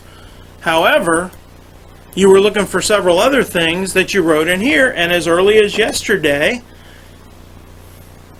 you were asking her if she was into any of them, and she said yes, and you drove across the state. So, you can sit there and you can justify it however you want, okay? However, your actions speak louder than your words, okay? And I'm done sitting here talking in circles with you. We're done. Okay, sir. Okay? I want to help you. Okay, I want to help you. I don't need help, Yaz. I'm not the one in trouble here, okay? You are. And I've sat here and I've tried to get you to tell me the truth, and you don't want to do that. Sir, you want to sit here and convince yourself. Okay, you know, we're done. No, sir, wait, please. You want me to tell you that I wanted to her to do those things to me? I told you, if she wants later, I will not mind. Okay, but she's not experienced, or so. You know, you need to know about that. Okay, please tell me, what do you want to hear? You know what, yes, I wanted to hear the truth, and like what? I don't know. What. I'm not going to tell you what to say, because that's not the way this is done. Okay, that's not the way this is done. Okay, I offered you a chance to tell me the truth as to why you came over here. Sir, I told you the truth. I do not want to interact with him. That's the truth. You want? That's not what you're putting in here. Maybe the words are not doing the word. I want to have a relationship with you, and I want you to use me as your toilet, are two entirely different things. Okay? Those are two entirely different things. Okay? She's a 13-year-old girl. You're 26? Yeah, but... Okay? You're twice her age. I swear, okay? You know, wait, please. I wanted to know her. I wanted to be with, close to her. Maybe like a boyfriend later. Okay, maybe she's 13. Or maybe like have her do some of the things that you wrote in here. Okay? I did not say no, but later I did not do it. That's fine then. That's fine. If you weren't going to do it, why would you write her about it and talk to her about it and tell her you wanted her to do it and then drive all the way over there? She wanted to know. She wanted to. And so you'll talk to her about it, but you wouldn't actually do it? I'm sorry, Yaz, but I'm missing. That doesn't make any sense. I'm missing where in this. I know you didn't do it. You didn't that. have the opportunity. But if you had the opportunity, You know what? Okay.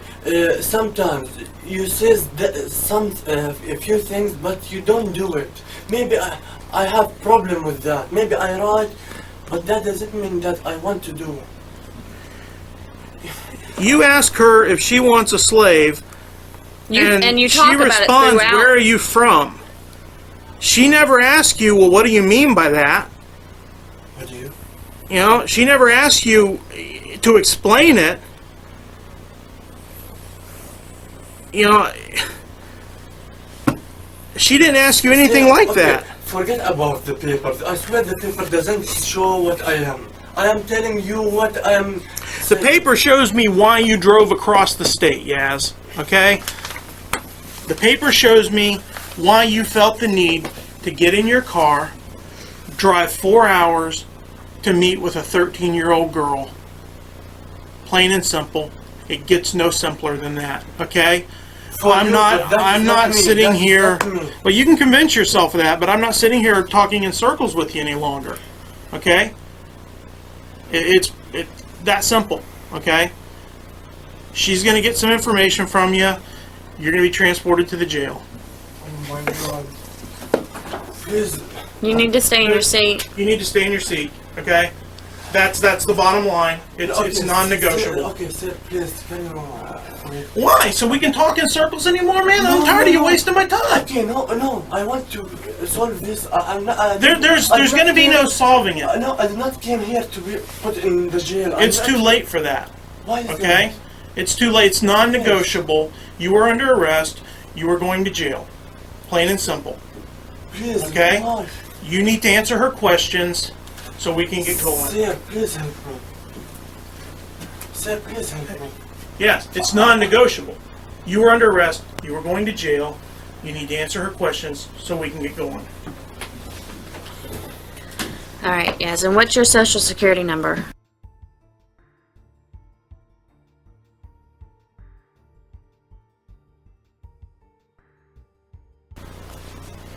And what is your local address?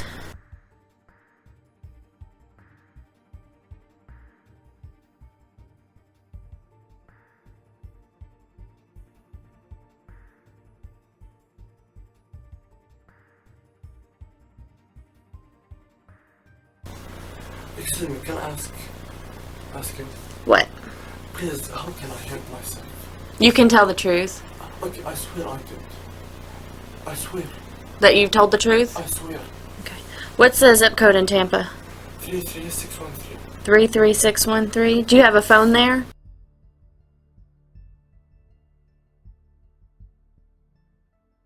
Okay, but Okay, but I gotta get some of this filled out first, and then I can help you out with any questions. Do you have do you have like a mailing address, or is this the same address? You receive mail at that address. Do you work or go to school? I go to school. Where do you go to school? What is it? My future is destroyed now. What is the address of? I don't know. Do you know what street it's on?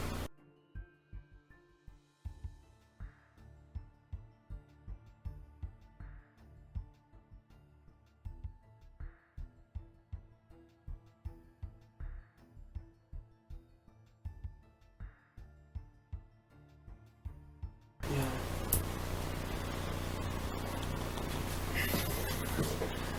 Do you work at all? Do you work anywhere? I work on campus.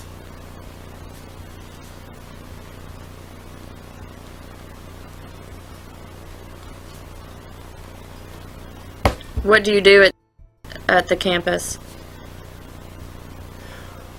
What do you do at the campus? I work on the gym. At the gym. at the gym?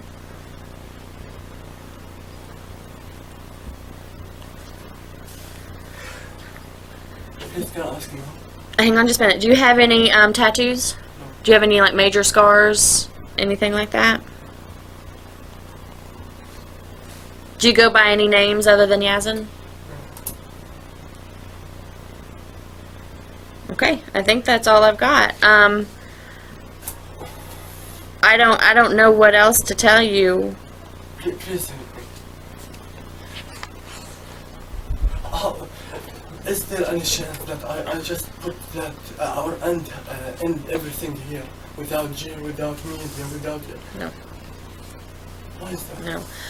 Because you were online with a 13-year-old girl. You sent her photographs of your genitals. You talked to her about sex. And you drove 4 hours to meet with her. So, at this point, there's not anything else that you're going to be able to do.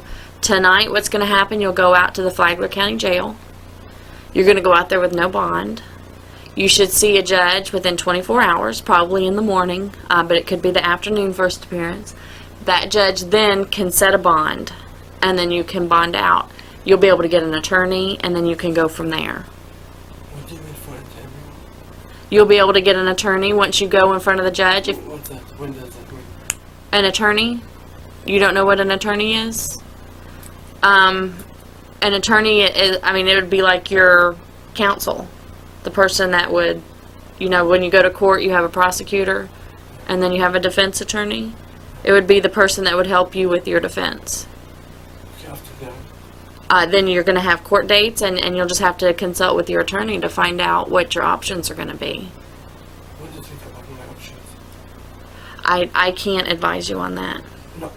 As far as your options for tonight, you're going out to the jail. Okay? Jail, and I will put in a jail as a criminal. You're going to go to the jail, and then you'll go to first appearance, and then the judge will set a bond for you at first appearance. Just because you go out to the jail doesn't mean you're a criminal. You haven't been convicted of anything yet, but you've been charged and arrested. So that will end my future, right? Not necessarily. Let me go ahead and get this paperwork out there, and then we'll get you sitting out on the bench, and Investigator Morgan can talk to you a little bit further and probably answer maybe some of the questions that you've got. Okay? Can I have water, please? We'll have to get you another cup. Okay. You go ahead and stand up. You follow Investigator Morgan now.